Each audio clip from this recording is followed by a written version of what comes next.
Die Europäische Zentralbank legte den Referat. This is the Opie and Anthony channel.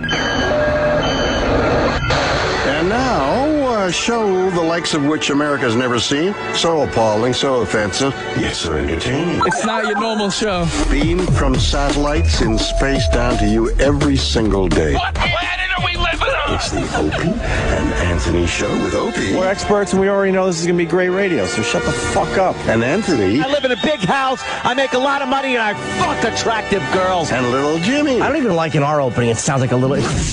You dang open hand and don't listen to dang open hand. Stop with that shit. And now, here they are. Why am I introducing these buffoons? I'm William Shatner, goddammit. But enough of this palaver. Let's get the show on the road. Yeah. Oh boy. Good morning, everyone. Good morning. We got a sick radio show.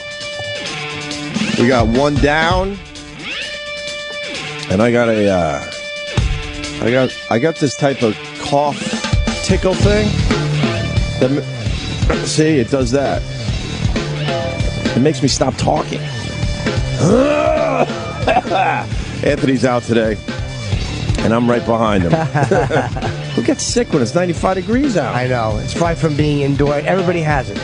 Comedians I know. Everyone, right? So many people, scratchy throats, lose. I told you, Lynn Coppolis walked in. She said, I'm losing my fucking voice. Everyone's losing their voice. What do they just spray shit over the fucking city? I don't know what it is. We all just touch each other. But how? I don't know Lynn that well. I've seen her once. Why do we have the same fucking illness? By me. How weird is that? Oh, you're the carrier. I'm ground zero. You're ground zero. I'm for the monkey virus. I'm ground zero. You brought it from the Comedy Cellar to the Opie and Anthony show. So, I'm going to be clearing my shit all morning long. That's right. You sound like me every day. I'm always clearing my throat. Well, that's a nervous habit, isn't it? Some nervous tick or something? No. You'd think it was, but it's actually, it's part of what I eat or what I drink. It is literally... milk? Milk will do it. You know the haters hate how I say milk? How are you supposed to say it? I guess it's supposed to be milk. How do you say it? Milk. Oh, milk? It's more of an E. I think it's one of those Long Island words that I never got over.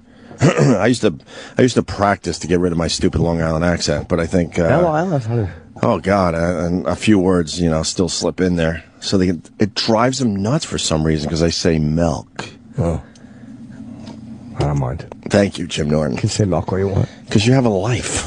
That's why you don't mind. That's why you don't mind because you have a life. No, I'm too busy clearing my throat. That really is a thing. I think it's something I mean, maybe it's gluten or fucking wheat or whatever. Right. But I'll eat certain things and my voice is just like, I hate it. You just want to clear it, right? You just want to get everything out. Like that. It's very satisfying to do. Well, we were just talking about it. It was interesting. Probably. Oh, they hate how I say that too. What? Because I don't pronounce the T in interesting. Say it again. I know how to pronounce all these words. I just choose not to. How are you saying it? I say interesting. But I think that's more of a Long Island thing, too. I don't even notice, man. They're like, it's interesting, not I didn't notice Aunt said finger until someone pointed it out. Yeah, that's a good one. Yeah, finger. Now I can only hear finger. And he struggles with that every time. It's hilarious. You see his brain, which is usually extremely quick. His whole brain shuts down because he knows he has to say finger. Are you going today to see... the movie? Yeah. It was supposed to be a group project, so I think... is anyone going? I don't know. The whole crew. We're talking about that horror film. What time is it? It's, what's it called? The Conjuring. The Conjuring, right. What There's time a screening is it today? Yeah. 7 or something? No, I don't know if you'll see me at 7. Why? 7 o'clock, I'm at home. So? How are you supposed to participate in the discussion? You're right. You're right. If there's a discussion, I'll be there. All right, then you should go. All right. Who's going? I'll go. If you go, I'm not going. That's obvious. Well, we just don't get along socially. I mean, right. If you can set up 2 screenings at 7, then we'll both go. Please, yes. We roll and go? Yeah, Roland has to go. See, Kenny's the big get, but he's just not going to go. You don't like horror films, huh, Kenny? What have you... I think Kenny should have to go. That's Kenny's... Oh, go ahead. Nothing, because Kenny... I've never seen Kenny watch a horror movie. Because that's Kenny's kryptonite. This big, tough fucking monster doesn't like horror movies. I just thought of something funny. Yeah. You know how you guys were talking about clearing your throat? Yeah. You know how I clear my throat? I know how I wish you did it. I spit the cock out. He's such a treat every morning, isn't he? Really is a delight. He's a delight for everyone. I'm sure he couldn't wait to say that. Everybody's waiting for that joke at 6 o'clock in the morning as they wake up. Yeah. And here's the sad part of Kenny. He will now repeat that joke to every single person he sees at SiriusXM. Yeah, they deserve it. They do deserve that joke today. Yes. What's up with you in horror films? They're not necessary. I'm a pussy. I don't search them out myself, but yeah, I'm not. But I don't walk around life like a huge monster. Yeah, I don't want the gory horror, scary movie. Was it gory, Jimmy? Jimmy went and saw The Conjuring. I went and saw it. I was not alone. I had the company of 2 young ladies. Really? Wow. A couple of young ladies. Did you finally get to go to lunch? We did go to lunch. Yes, we did. You did? Yes, we did. That's all Jim Norton wants is to go to the lunch. He hasn't been able to find not one lady to go to lunch. It wasn't quite a romantic interlude. No, why not? Well, who are these young ladies? The young ladies might be interns at a certain radio company. Come on. Sam, why? Do you have a problem with this? I never got a lunch in a movie screening when I was an intern. But you got a job out of it. What, you're saying these girls don't have a shot at that? No, of course not. Why? Because they're perfect at what they do. What, upping the mood? Yes. They've made this place a very, very happy place. Are they here today? Oh yeah. Can I? It was. How did it come about that you went to the movie with the 2 interns, Jim Norton? I was honestly going by myself, and Roland just told me I was at the gym, and he texted me, and he said, "Oh yeah, the interns are going too." We didn't arrange it that way. It was literally just the way it worked out. Yeah. And here they come. Yeah, I didn't get to share a fancy meal with a celebrity like Jim Norton until years after I was working here. Yes, but you got to share many with me. Now we've shared many. Yes. Man, maybe they should just do the whole show with us today. What? By the way, this shows you how comfortable the interns are. Instead of both taking the one mic, fucking Sydney's in Anthony's chair. They just spread out. Put his headphones on, Sid. Yeah, why not? What are you doing? You're here. All right. Sydney knows. What are they going to do? Yell at me? I'll just sit down in Ant's seat. How do these buttons work? Look at how Jackie sits in front of a mic. Jackie's ready. You're ready to broadcast, aren't you? They're both very comfortable. Yeah. So did Jim Norton give you the invite, or was it one of these things where you guys all just happened to go? Roland invited us, but by the time when me and Sydney got there, our names weren't even on the list. So Roland should get fired for We that. just dropped Roland's name and said he invited us. Oh, really? Yeah. Mine wasn't either. It was all under Roland. The guy goes, I came alone, and he goes, "Who at Warner Brothers do you know?" I'm like, "The Roland Campos." But it works. It did work. I don't understand how all that works with him. I don't understand how you've been in show business this long and your contact at Warner Brothers is Roland Campos. Humiliating. You knew the guy wouldn't know me. But he was happy that some people from the show came, though. Yeah. The guy from Warner Brothers, he doesn't listen to the show. He's an old, but he's like, "What do you do?" I'm like, "Oh, we're on the air." And he goes, "Oh, wow, it's good. Thanks so much." He was really nice. They were very nice there. Very cool. And they treated Well, we're going to sell some tickets, I think, for this movie. Why? Because the interns went? Yes. It's ridiculous. We were the only ones who screamed. Yeah. In the entire movie, we're the only ones. So the entire movie.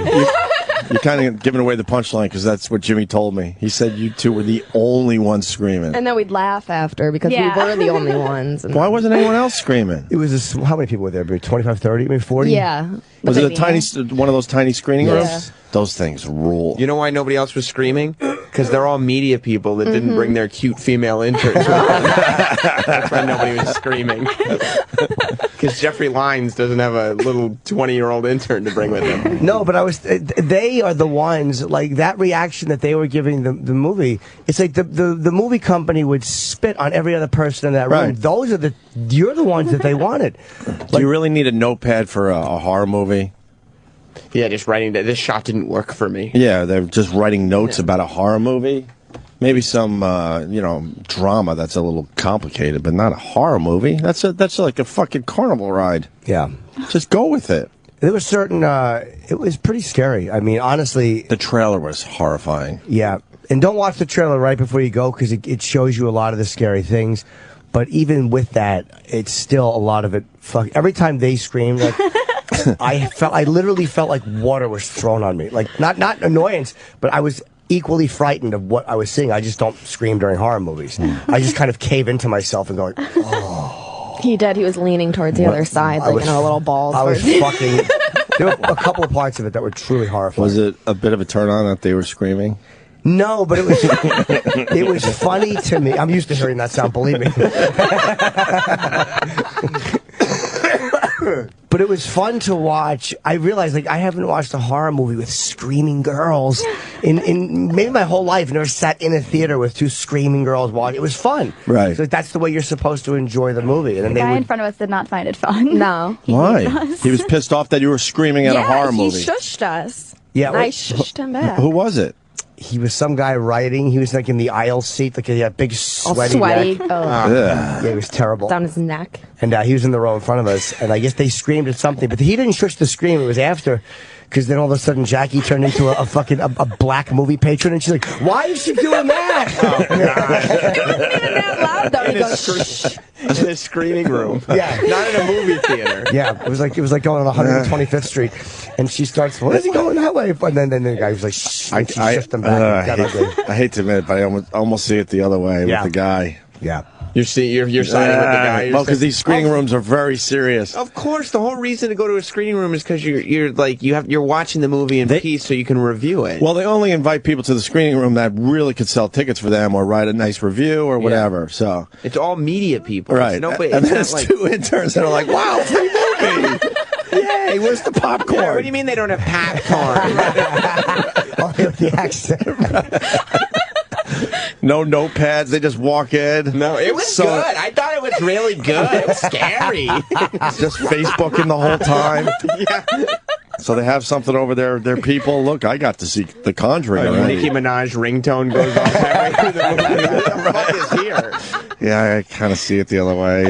Of course, we didn't use our phones at all, though. In my eyes, these interns can't do no wrong, but I don't know. Yeah, I almost understand the shushing. We did eavesdrop on that guy. Yeah? In the beginning, he wanted to be an actor. And I mean, he was talking to himself during this conversation, so me and Sydney just kind of listened. What do you mean he was talking to himself? Like his overall goal was to be like not a starring actor. And he knew that. Yeah, like he knew going into it. Who was he talking to? Himself. He was just kind of like, I'm here. And I don't know if he's talking to the guy in front of him, but he was kind of just projecting to who doesn't matter who he's talking to. Was he talking into a device? No. I almost said tape recorder. Thank God. Well, now I did. I couldn't. Now I did. I know. That's why I stopped. I'm like, oh, they don't know what a tape recorder is. Jesus, a device. Thank you, Jimmy. I gotta update that. I always say tape recorder. And what do you want to be, a character actor? I don't know. He just said, he was like, I knew from the beginning I would never be a star. But you could tell he really wanted to be a star. Who was he talking to? I don't know. He really wasn't talking to anything? Swear to God, he really wasn't talking to anybody. Holy. He was like reading the pamphlet they gave you and kind of just like, oh, look at this guy. I could have been him. Yeah, that's what it was. Went on with the conversation to himself. Weird. Yeah. Creepy. So I don't really care that he shushed me. How was Jimmy during the Conjuring? I was upset he didn't scream at all. No. I mean, he looked scared. I was frightened. I'd been macho though, Obviously. Just in case you had in case the gals felt a little get them out of there. Yeah. I didn't know they were safe. Except for one part, you did scream. What did I make a noise? On top of the. Oh yeah. Part, did I make a noise? I didn't even mean to do it. What kind of noise was it? It wasn't really a scream. It was just like a gasp. Oh, like, I did gasp at one. There was a couple that really. There was a few horrifying moments, and the people in front of us. There was a guy against the wall because we were like 6 seats deep, and he had a woman with him, and she didn't scream, but she was cowering against him. Like people were frightened, man. There was some terrifying moments in that film. You guys like it? Oh yeah. It was really scary, but it was good. You like scary movies? No. I hate them. No, me neither. The last one I saw was the first Paranormal Activity, and I didn't want to go see a scary movie after that. I like them. I'm awful at scary movies. I like the Scream movies, bad. actually. Yeah, those are those like kind of teeny bopper horror movies. Yeah, I like that. I do too. I like enjoyed that for some reason, but I haven't seen The Ring, any of those. That was scary. The first time I saw The Ring, I was alone. Keith Robinson got me a copy of it, and I watched it in my old apartment by myself. That's when we were off the air, and I was so fucking freaked out. I had to leave the lights on in my apartment. That was the last Leave Your Lights On movie. I had to sleep in my sister's bed for like a week. I was terrified. It was frightening. Really? TV had to leave the room. I feel like it was always going to pop on me. The Conjuring got to all of us because we watched the trailer yesterday. Right before I went to bed last night, I actually prayed that I wouldn't have weird fucking dreams about the Conjuring. Just based on the trailer. Yeah, I said to myself, please, no. Don't wake me up in the middle of the night where I thought I saw or heard something. Not tonight. That's when you know that it's like a good... I was a little fucking nervous that I would have those weird dreams about, Yeah, when you what know I saw. it's a good scary movie, it's like you go and see it, and then you go about the rest of your day and forget about it, and then when you go to sleep, like the movie starts creeping back into your head, and you're like, oh my god. Sydney did that my to god. me. I forgot about it all day, and then Sydney goes, oh yeah, I just remembered. I'm like, oh god, now I'm scared. Right before bed, I'm screwed. Are you guys He's going to attack me. Are you guys good friends now? Yeah, we tweet. Will you be? You'll be friends after this experience? I would say so. I mean, she's in Florida, though, and I'll be in New York. So That's a no from Jackie. Well, we'd no, love I'm just to, not but- going to fly to Florida. Sydney's all like, yeah, I think so. Yeah, I'd love to, but, there's a great distance between. Yeah, this day and age, you just can't figure out how to keep in touch. Lines of communication get broken. Yeah, that's how it is. When I was growing up, you had to write a letter. Now you can just fucking text each other. I know. Doesn't matter where you fucking live, Jackie. Absolutely. Skype. Right. What got me was my ex and I had been texting, so I told her about the movie and how scary it was. And then before I went to bed, I looked at a text that she had sent, and it was something about, it was so scary. And I'm like, fuck. And I had to think of it again. And it's like weird. I get up to pee, where I'm like, I know I can't be uncomfortable because I'm 44 years old, but I still was like, like it's almost like you're talking shit to yourself, right? As you're going, like, what is there a fucking ghost here, shithead? Like that aggressive conversation you have, but you're really frightened.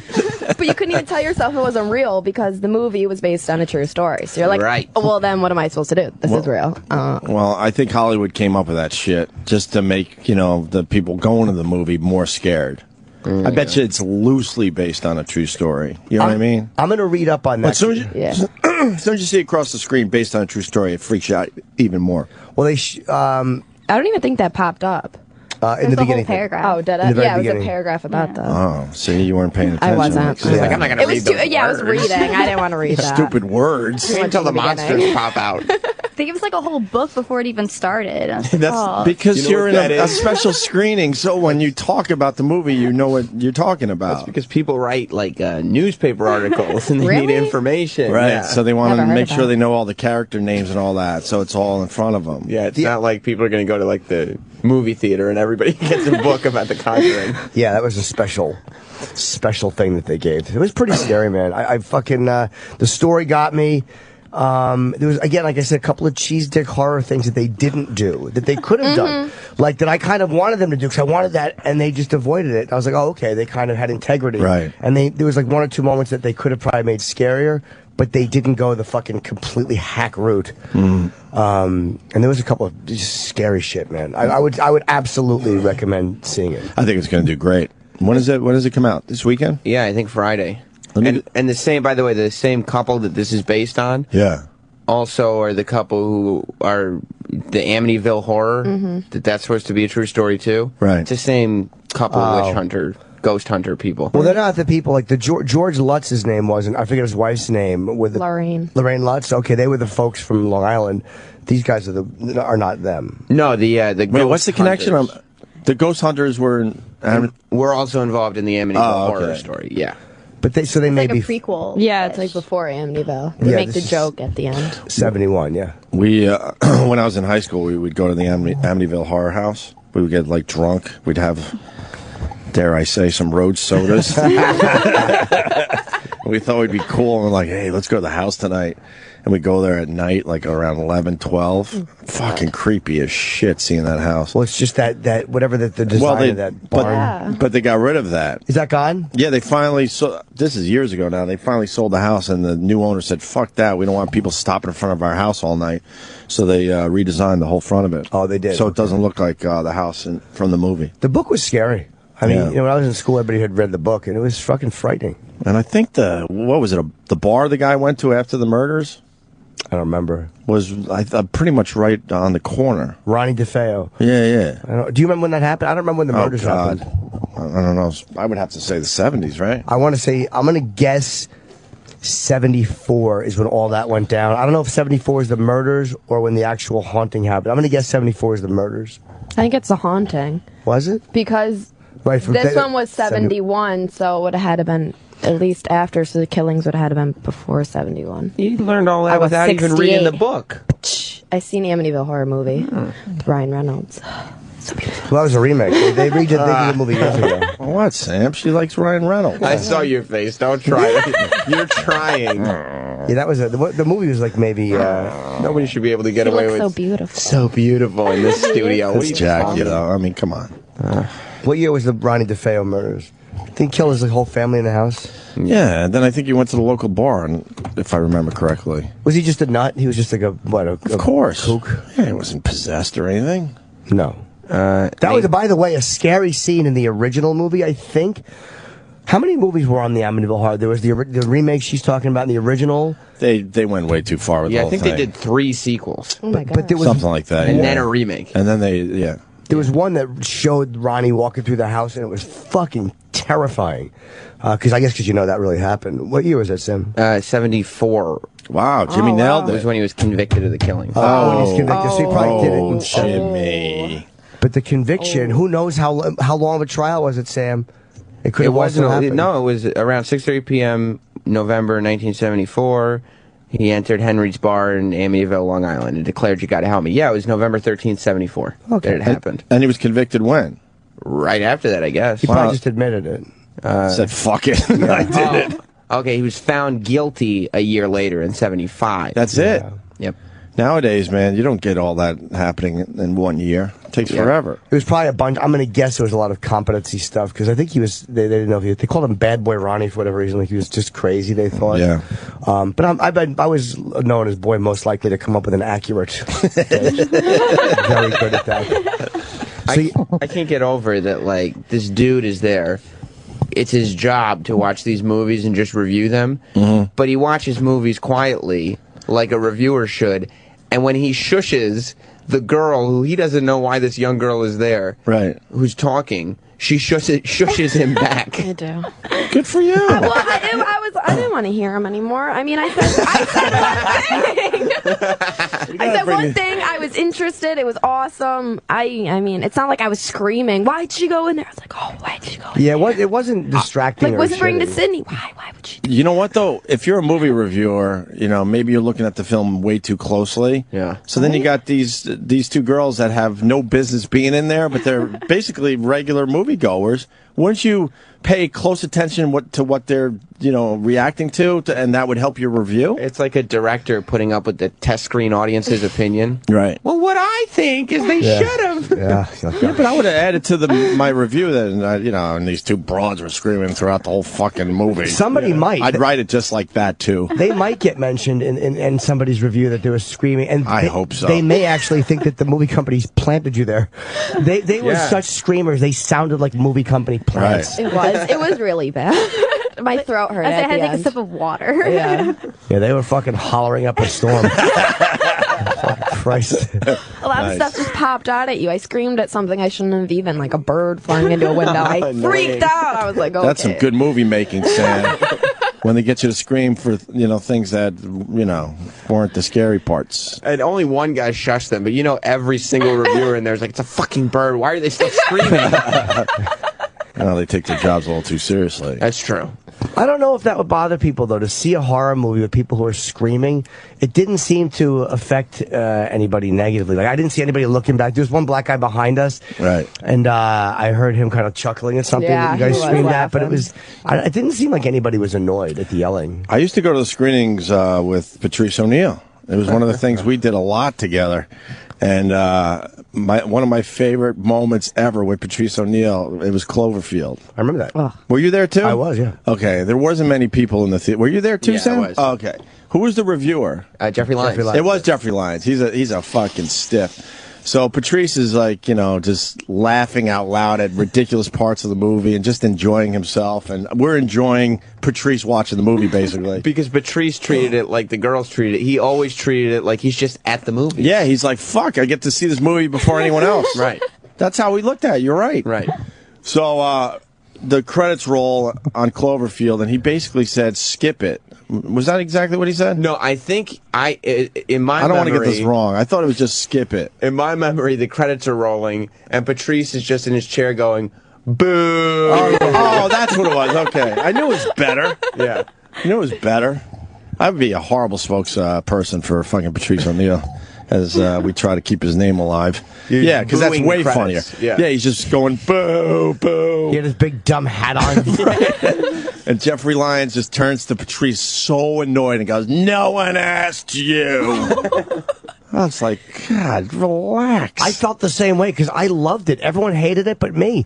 Everyone in the theater. I liked it. It was awful. It gave me motion sickness. That's what a lot of people felt. I loved it. I got what they were going for, but they could have made it less shaky, still had that same effect, and I think that movie would have done really well because the story itself was kind of cool. Mm-hmm. Yeah. That's what bothered a lot of people. But they blew it with that shaky cam. Because I, too, got really fucking nauseous during that. I looked down so many times during that movie, I just couldn't handle it. Did they ever show the creature either? Yeah, they did. In a second, when T.J. Miller, who was the camera guy, was getting picked up and eaten, they showed him for a second. Oh, yes. It looked great, and too. then it falls down. And the helicopter shots. Oh, yep. Right. Yeah. I think so, right? They made a mistake. Yeah, they missed a little bit. With that shaky cam.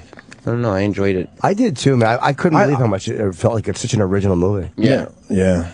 Let's say hi to Keegan in Utica. Keegan. Yo. Hi, Keegan. What's up? Hey, I heard someone mention Paranormal Activity, and you're talking about people screaming in theaters. I actually had this. The movie wasn't the best horror movie I've ever seen, but the experience is one that was like the absolute best. Halfway through, I'm like, oh man, I gotta piss, and they're just talking, so like I got time. I go out, go to the bathroom. I'm walking back. I'm not making this up. The door slams open to the theater. Large, sweating black woman is running out screaming, yelling, fuck that shit.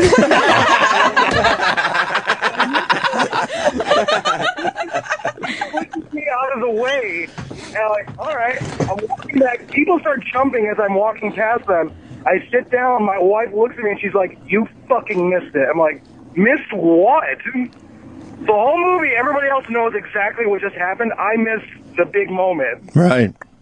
It's always weird when you piss during. I had to sneak out once during the film, and I tried to do it in a place when these guys are when there was. I don't think I really missed anything. I almost did, but it's hard when you got to piss during a horror film. Right. Oh, that's funny, Keegan. Good job. That shit. Let's go to Canada and say hi to Jody Jacobs from Canada. What's up, Jody? Jody. By the way, Jody was the pig's name in Amityville Horror. Right on. How's it going, guys? Hi, Jody. Hey, Jody. I just got a story here. Me and my fiance actually lived in this house for about a year. This was 3 years ago.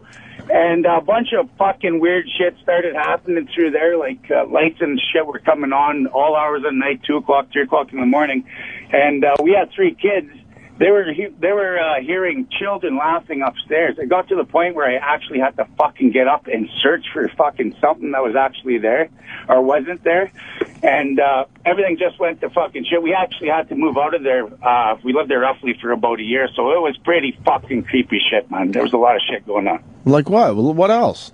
Well, fucking another thing was like downstairs, like the basement. Fucking nobody wanted to go in the fucking basement. This was like a low rental place, right? And we were having I would have nightmares of basements over there, and my fiance and the kids would fucking definitely not go down there. We'd hear footsteps, people sort of fucking around, like laughing and talking, and it was all fucking whacked. This went on for roughly probably about like the year that we stayed there for a year. It happened roughly for about 6 months, the last 6 months. My fiance never believed in any of that shit until that stuff started happening. And once that started happening, we had to fucking move out of there. I don't know what to believe, but there's we could take 2 hours of stories easily. I've become such a cynic with it. I really don't know what to believe, but I mean, this guy. You were convinced there was some shit going on in that house, though. No, I was definitely convinced, man. And I'm not one of those spiritual fucking guys who believe in, I'll have to actually see it before I actually believe it, Right. and shit like that was fucking happening. And kids don't lie, man. Like the kids were fucking hearing shit here. Yes, they do. Well, these kids are like 3, 5, and 7. So it was definitely right off the fucking hook. I'm glad I was out of that fucking place, that's for sure. I wouldn't bullshit you guys. You guys are my favorite turds, that's for sure. Thank you, buddy. All right, Jody. Thank you, brother. My brother lived in an old house in Westchester, and he swears it was haunted. So, and he's a level-headed guy. He's one of the level-headed ones in my family. And the first time I went to see him, I was sleeping on a pull-out couch downstairs in the living room. And what a fucking asshole, but this is my family. Just as he's turning off the lights upstairs, he goes, "Oh, by the way, the house is haunted," and then turns the lights off for the night. And I'm like, you gotta be fucking kidding me. And I just waited till the sun came up. That's all it took? Yeah. Because it was an old house to begin with, so it had a weird vibe to it. And the creaky... I'm not going to sit here and say I heard anything. No, I didn't hear anything. But him just saying that was like, great. So I had a shitty night's sleep. Wow. And I couldn't wait for the sun to come up. Couldn't wait. And then he told me stories that the toilets would flush on their own. And people have explained that could happen just if you have shitty plumbing.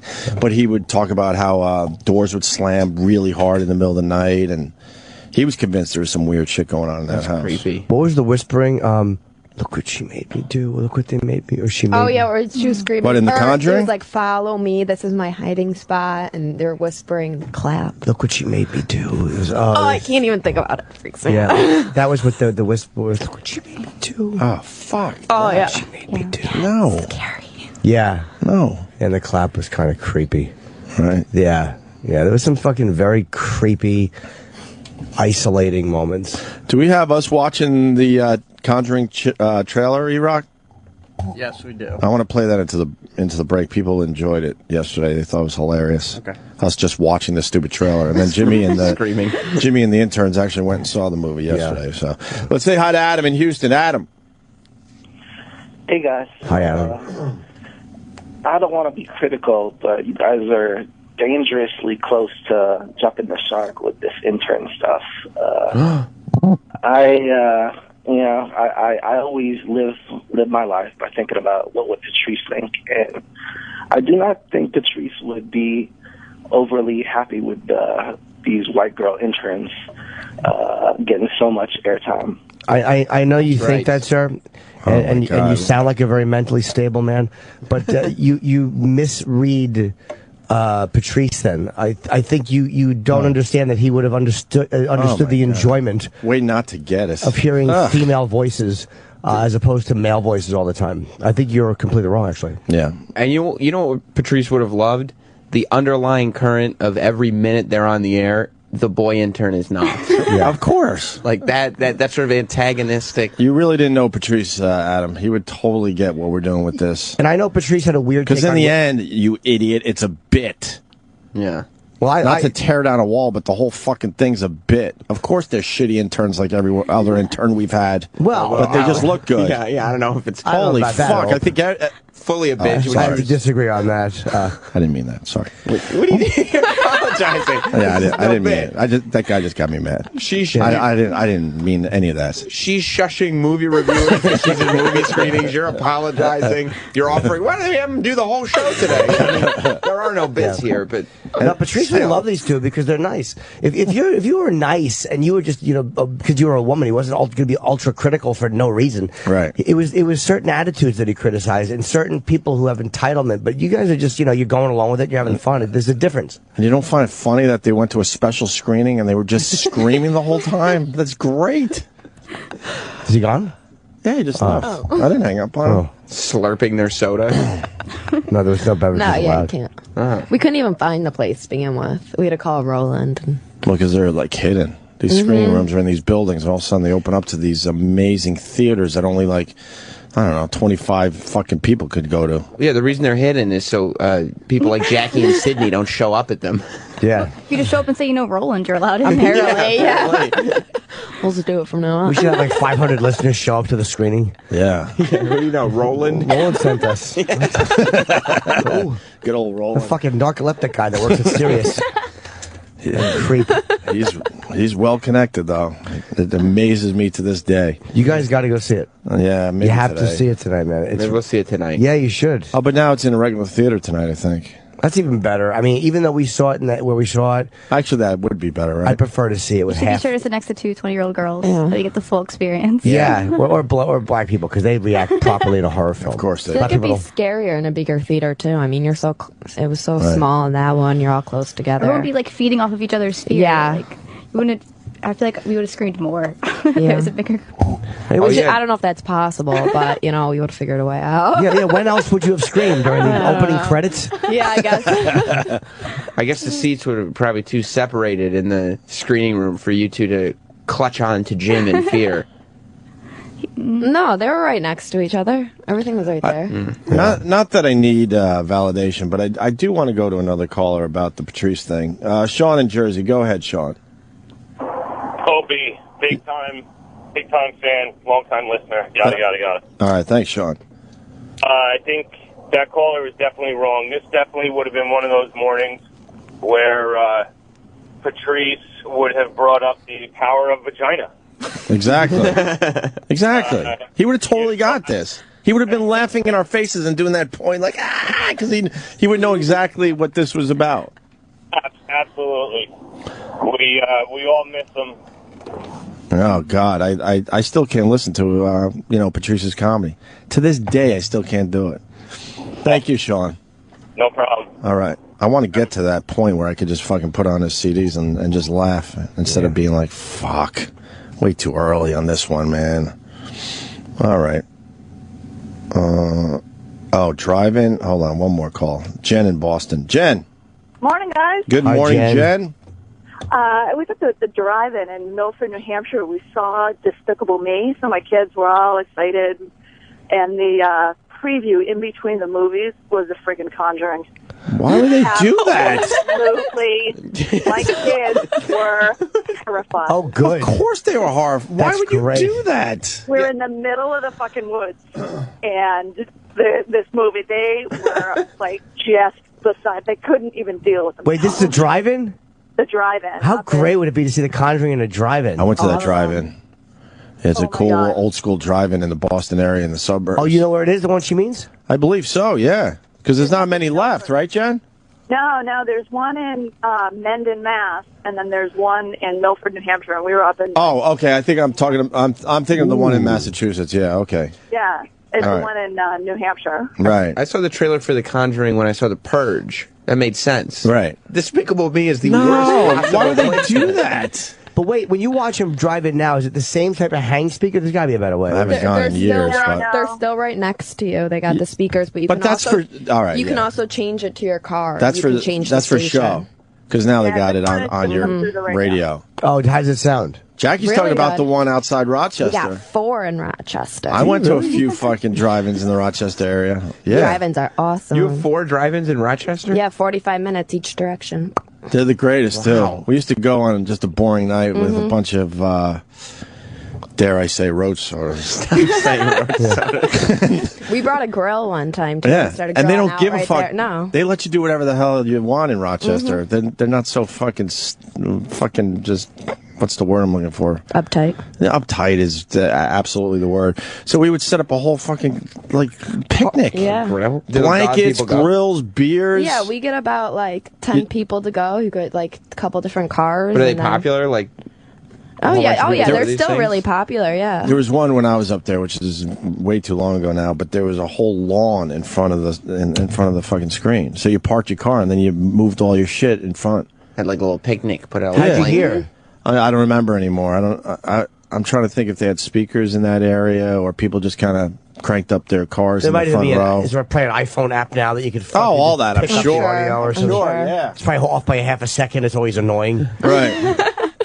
I would love. I've been to a drive-in. Last thing I remember seeing E.T. in the drive-in.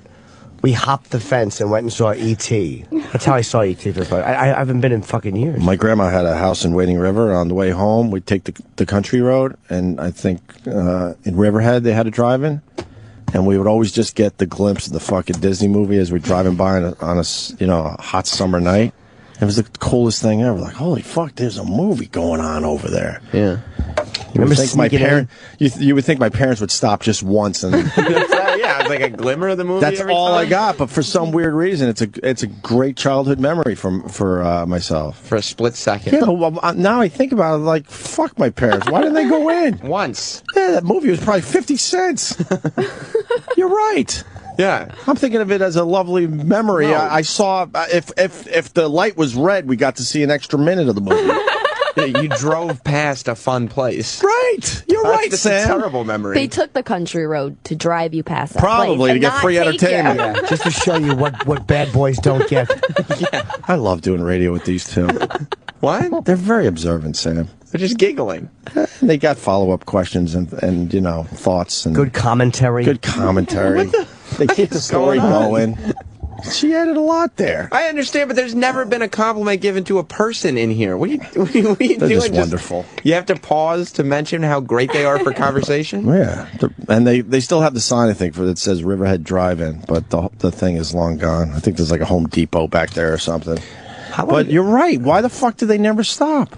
They just wanted to show you. They wanted to get us home. We'd spent the weekends at Wading River, so it was time to fucking get home, I guess. Do you have to? Can you buy tickets in advance for driving? There's no drive-ins around here. No, but I'm saying like up in New Hampshire or Rochester. I would love to go to one. I don't It's like a think regular so. movie Yeah, theater. yeah, you just go there. I bet you could. Oh, Rocky Fandango Point. it.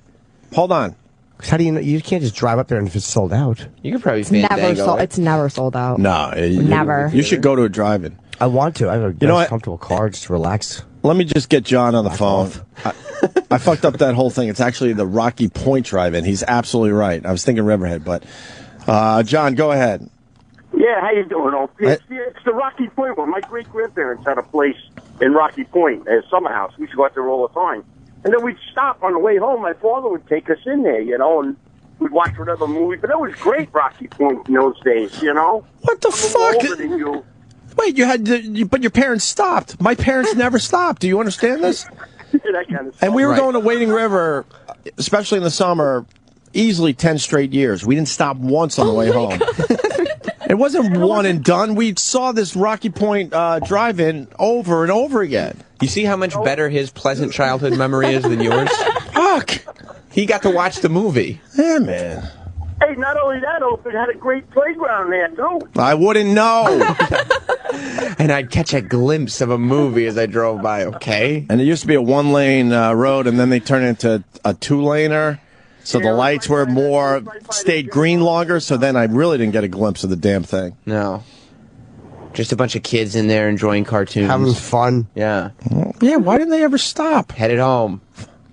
That was one of the last drive-ins, too, Opie, on Long Island. Yeah, I think so. Wasn't there one in, this is too There was local. one in Bayshore. I'm going to say Comac. There was Comac, there was Smithtown. What about the conch? There was- Huh? there What was about the conch? Westbury Everyone in the was big conch? one. We used to go to Smithtown. We used to throw kids in the trunk and everything. I think Smithtown. I think we got a glimpse of that movie screen once as well. Yes. But Yeah, for some reason, they now didn't it's think this would be a good condominium. family activity to go to a drive-in. Oh, I'm sorry about that, but it was a great time. I wouldn't know. Well, I kind of know from the nice glimpse. My dad. Thanks, took me John. My dad took me to a drive-in. I forget what we saw, but I remember that the late feature was The Sensuous Nurse, starring Ursula Andress, and I wanted to stay and watch it. And he was like, "No, I'm not taking you to watch The Sensuous Nurse." At a drive-in? Yeah, I didn't know like how inappropriate that would be for father and son to watch The Sensuous Nurse. But you know what? You know how desperately he wanted to see that movie, he probably but wanted he to- was with you, like, fuck. Yeah, he probably wanted to throw me in the trunk and then fucking whack his bag all over the thermos. Well, you know what? You just set up the next phone call, because I was about to say this guy's bullshitting, but now after what you just said, I have to believe. Eric in Indy, what's up? Hey, what's going on, guys? Hi. What do you got, buddy? Yeah, I live in Indiana, and until the early 80s, in the middle of the country, in the middle of nowhere, there was a Triple X drive-in theater. So growing up as a teenager, you would sneak by there and watch XXX movies on this huge screen. Well, this movie. Oh my You god! do that outdoors. Were you able to get a glimpse as you drove by? Oh yeah. I mean, it was a huge screen. How could you not? There was a 6-foot fence, but you stood back 10 feet. There's just Sam, we come from a way better time than you guys. That used to. I be know like, you guys got youth, but we had some shit that went down when we were growing up. And the Senseless Nurse, by the way, was rated R. It was not rated X. It was, the movie I'm talking about was rated R. It was a hard R, though. Yeah. You know what I'm talking about. They would show some things. It was probably mild compared to a lot of. I've seen it since. It's not mild if you're 13 years old. Oh God, I want to crank to it. Oh. Get you frothing. Just the idea of there being any kind of titty on a drive-in screen is like amazing. Right. Oh yeah, there was. Well, that's huge. And there was just Harry Bush everywhere. There was Harry Bush everywhere. Yeah. But how great would that be if you're just driving like It would late at night rule. home and you catch a glimpse of a titty? Then that's a nice memory. And didn't some of the drive-ins have it where you could tune your radio in so you could hear the audio from the movie instead of having to put the speaker on? Well, we would kind of do that with. You're bringing up another memory. When we knew we were getting close to the Rocky Point Drive-In, we would tune it in so we would get to hear, the movie for a couple miles. We'd only get to we would only get to see it at the red light, but we get to hear it for a couple miles. Oof. So like as you were approaching, you could hear what was going on. Yes. You're like, I can't wait to see this for a second. Yes, and then we'd roll down the windows, and 6 of us in a tiny car would all poke our heads out, looking at the movie quickly. That's a horrible. Why did they ever memory. stop? This is really. Did you ever ask? I might have to go back to therapy. I got to figure this one out. Yeah. No, I thought it was a great memory until we start talking about it. Yeah. Now I'm realizing it's just sick. Had you never gone to? Maybe you went. I to the drive-in swear we times. never went, not once. And this Rocky Point Drive-In was, I don't know, like 20 minutes from Wading River. That's like on some Orphan Annie shit. That's weird, right? Yeah. All the kids having fun inside. You could almost smell chocolate chip cookies when you're going by. Done for you. I guess their thought process, we just had a great weekend at the beach house, and it was just time to get everyone fucking home. Oh, it's the last thing they wanted to do was listen to you 6 in the back seat. Right. Well, they wanted to get home, yeah. 6, sometimes 7, sometimes 8, actually. Oh my god. Sometimes 8 in that car. Jesus. That's all it was. My made-up sister, Karen, that came and went. I had a made-up sister. But she had red hair, so it kind of made sense. She went from my sister's best friend to my sister, like within a weekend. Your sister's best friend to your sister? Like so now this is our sister now, no longer your sister's best friend. Yeah. And So she had weird. reddish hair, so it kind of worked. I think the whole thing. And even when we put our initials in the cement outside our house, we added her initial. I thought you meant like an imaginary friend. Or No, man. A real person that just started being his sister. We said a made-up sister. That makes it a little weirder. Yeah, I think so too.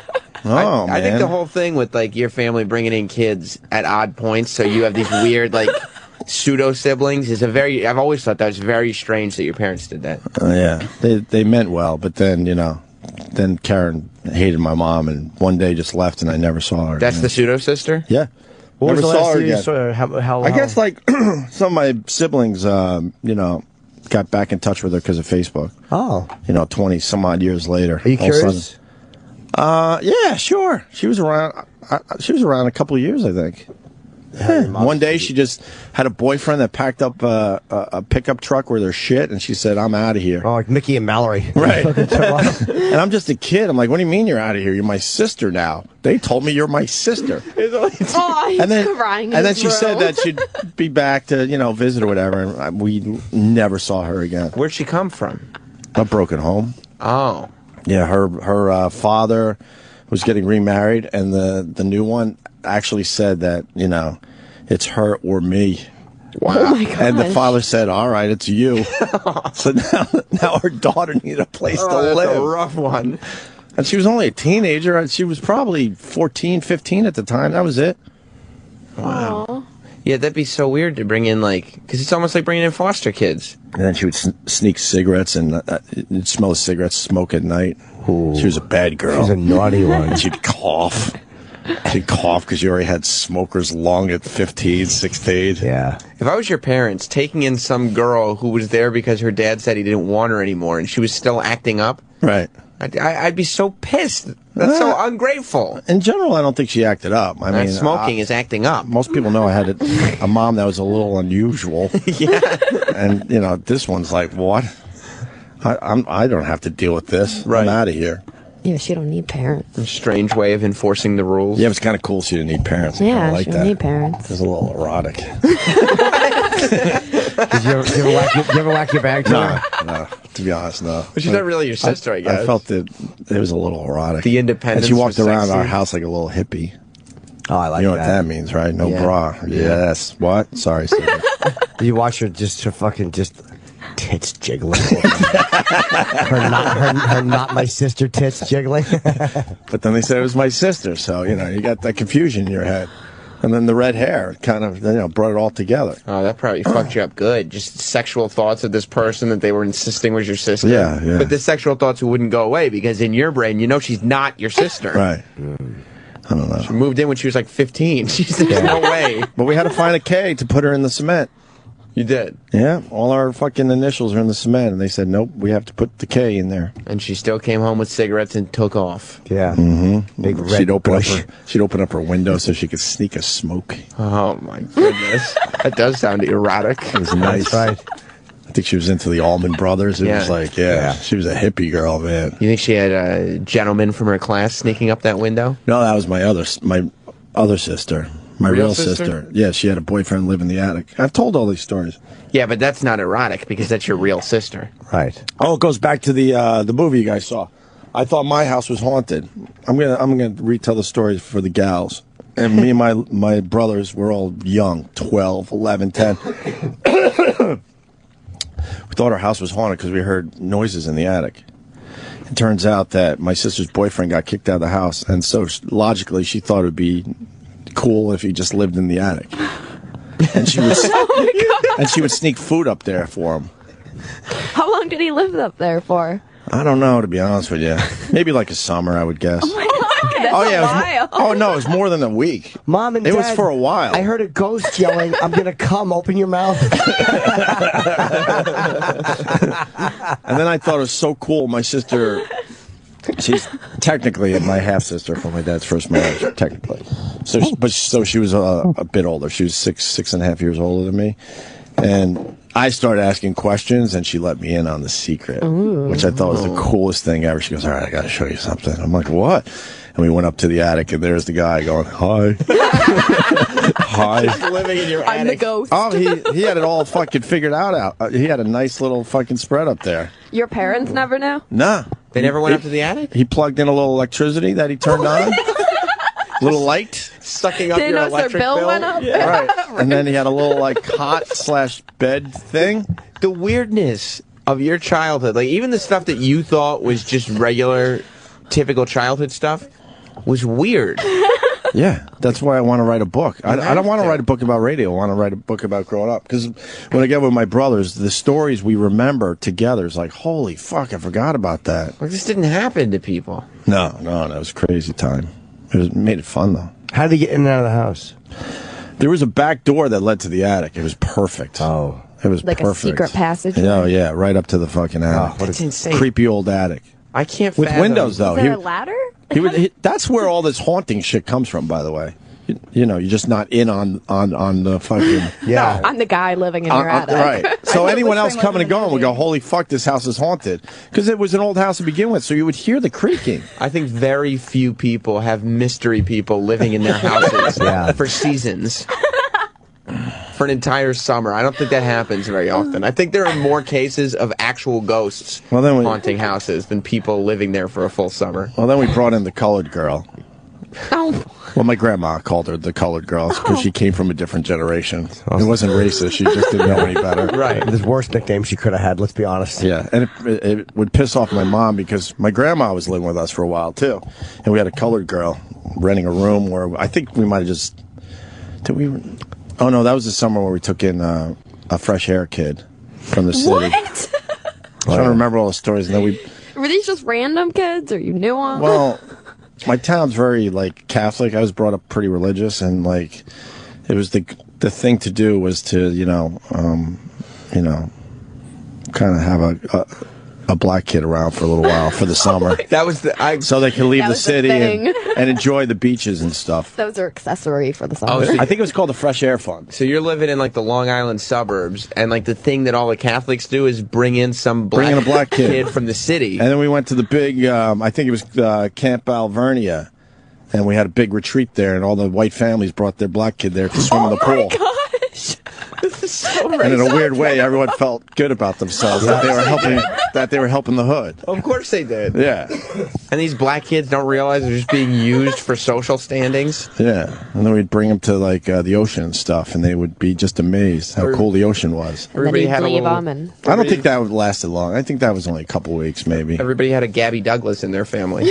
Yeah, Everyone. I can relate to the Gabby Douglas thing. But my. No, I almost said something really bad. Go ahead. Our kid, let's just say, fucking didn't do the gymnastics like she did. No. She didn't do much of anything. What? That we were impressed with. Or she probably would have or she probably would have continued living with us. She had no special skills. Oh, no pizzazz. No pizzazz. Your friends come over and say, Opie, how come your black kid doesn't do any Yeah. tricks? Yeah. What does yours do? Yeah. I just remember as a kid realizing how weird it was. We went to Camp Alvernia. It was some weird religious retreat for the day or the weekend. And all the white families had their black... it was bring the black kid to the pool day or something. That's so weird. It was so strange to me. I'm like, what is this? And it's like everybody feeling good about themselves, Right. thinking they're doing the right thing. But the racial undertones are just And then, you know, omnipresent. they popped back on a bus. We never saw them again. I don't even know the girl's name. You don't remember? No. But it made Color girl. But it made the town feel good for a summer. It's racist. Is it racist? I think so. Why? Because you're just like kind of finding a random black kid and using them. Like you're trying to show them a good time to make yourself feel better. Like, look what I did for this person. That's who's sort of less than me. That's sort of what I felt that summer. Yeah, it was a little strange. Yeah, I mean, it's like taking Because in you a would call stray up other cat. families like, you got one? We got one. Right. Why don't we all get Play together? date? Yeah, it was like a play date. Because I don't know what to do with I don't know what to do with these people. Maybe if we get them all together, they'll play amongst themselves. Does yours eat its vegetables? No, mine neither. They meant well, though. They did. Their heart was in the right place. No, then my parents started renting rooms, and my grandmas were living with us. As we left the house, there was a lot of empty rooms. So my mom, who was always obsessed with like money, thinking she was going to be on the street any day, started renting rooms to crazy fucking people.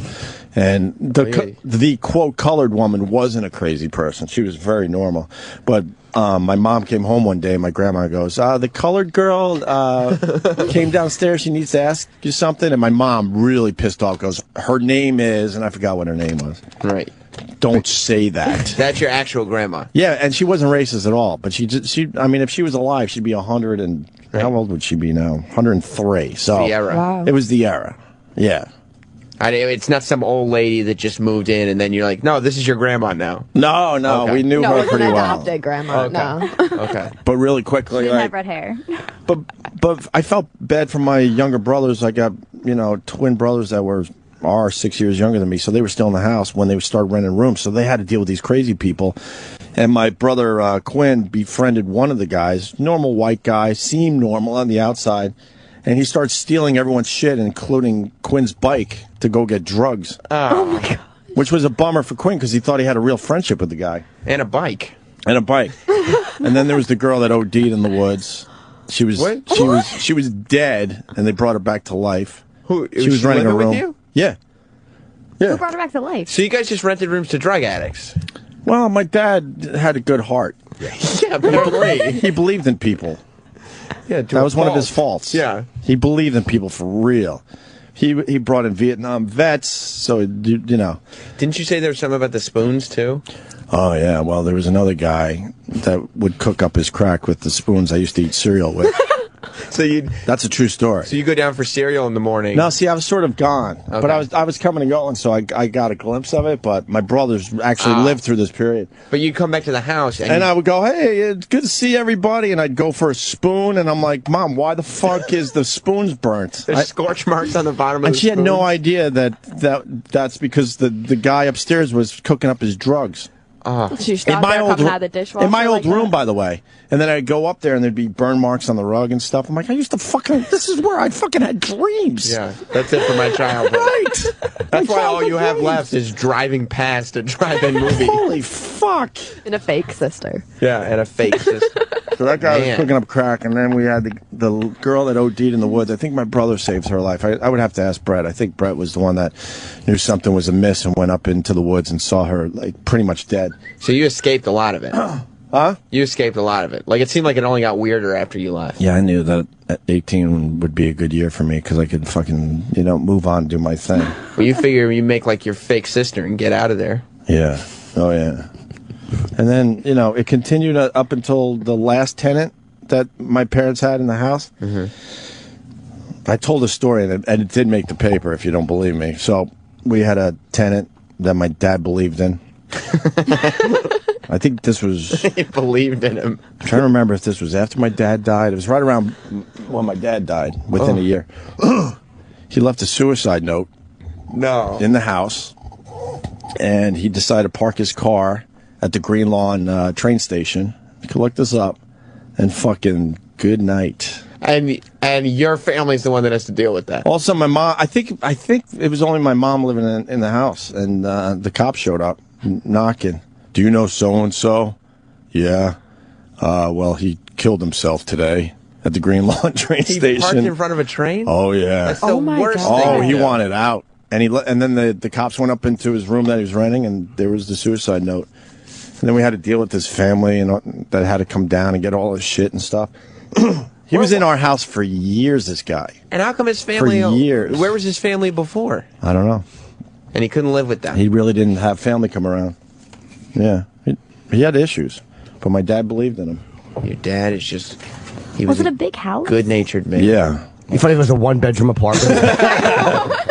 We got a sofa. House. Nobody sits on the sofa. We can rent this out. Let's see. 1, 2, 3, 4. Cot's still in the attic. 6 rooms. Oh. So, but I'm one of 7/8/ maybe 9. And on the given week. And when we left, they were empty rooms. So yeah, they started renting them out to get some pocket money. Man. I think that's most of the stories from the tenants. I think I'm missing out on a couple. I have to ask my brother. Did you think your parents needed the money, or was it your mom's like lonely, empty nest? Or your mom just being crazy, going like, "Oh, I just need, we need to make sure that we have something." Yeah, she's obsessed about money her whole life. She's obsessing about it right now somewhere. My parents rented out a room, but it's just like to some dude named Dave. Like, he's not... Dave's a good guy? Yeah, he won't park in front of a train or anything. I didn't think this guy would ever... Check your spoons. Right. He has like his own shelf in the fridge. It's cool. Ew, really? Fuck that. You gotta have Dave putting his fucking egg salad sandwich by your shit? You know how much I would hate if I came back from college and there was a Dave in my house? Yeah. Especially your bed. Especially if you sensed that your father was submissive to him and then he was fucking banging your mom. I go from there to there. Yeah. That was a weird transition. But it makes sense. I just remembered another one. Brett tells a really good story. We had another guy that was ridiculously paranoid, thought the government was watching him, and thought Brett was some kind of secret agent. But your dad believed in him. Dad believed in this guy, too. I forgot about this. And Brett had to constantly convince the guy that he's actually the son of my father, who was still living in the house. And the reason he went over there was to visit, and he wasn't, spying on him, okay? And Brett tells a story that he would do a lot of the fixing up around the house because my dad got older. And my brother was in the attic above this guy's room, this paranoid guy. And I'll just shorten the story because he makes it way better. There's so much more to it. But somehow he put his foot on the sheetrock, and his foot went through the fucking ceiling, sort of near the closet. He looks into the hole to see the paranoid guy looking up at him like, really, you're not spying on me? And Brett was never able to explain, look, I was just trying to fix something in the attic, and my foot went through the sheetrock. I would have acted like I was a secret agent, like send like secret facts and stuff to myself. Yeah, all right, well, yeah. Like play and do what? it. Like I would have just made him think I was an agent. Oh, God. Made him believe it. This is unbelievable. You don't need that in your home, though. That's something you fuck with people, but you don't fuck with somebody who lives in your house who's Then psychotic. they turn it on you. Yeah. They invited problems into our house. It was crazy. Because your dad believed in him. Yeah, I'll write my boy. brothers today and see if I'm missing out on some of the tenants. That'll be one chapter in the fucking book.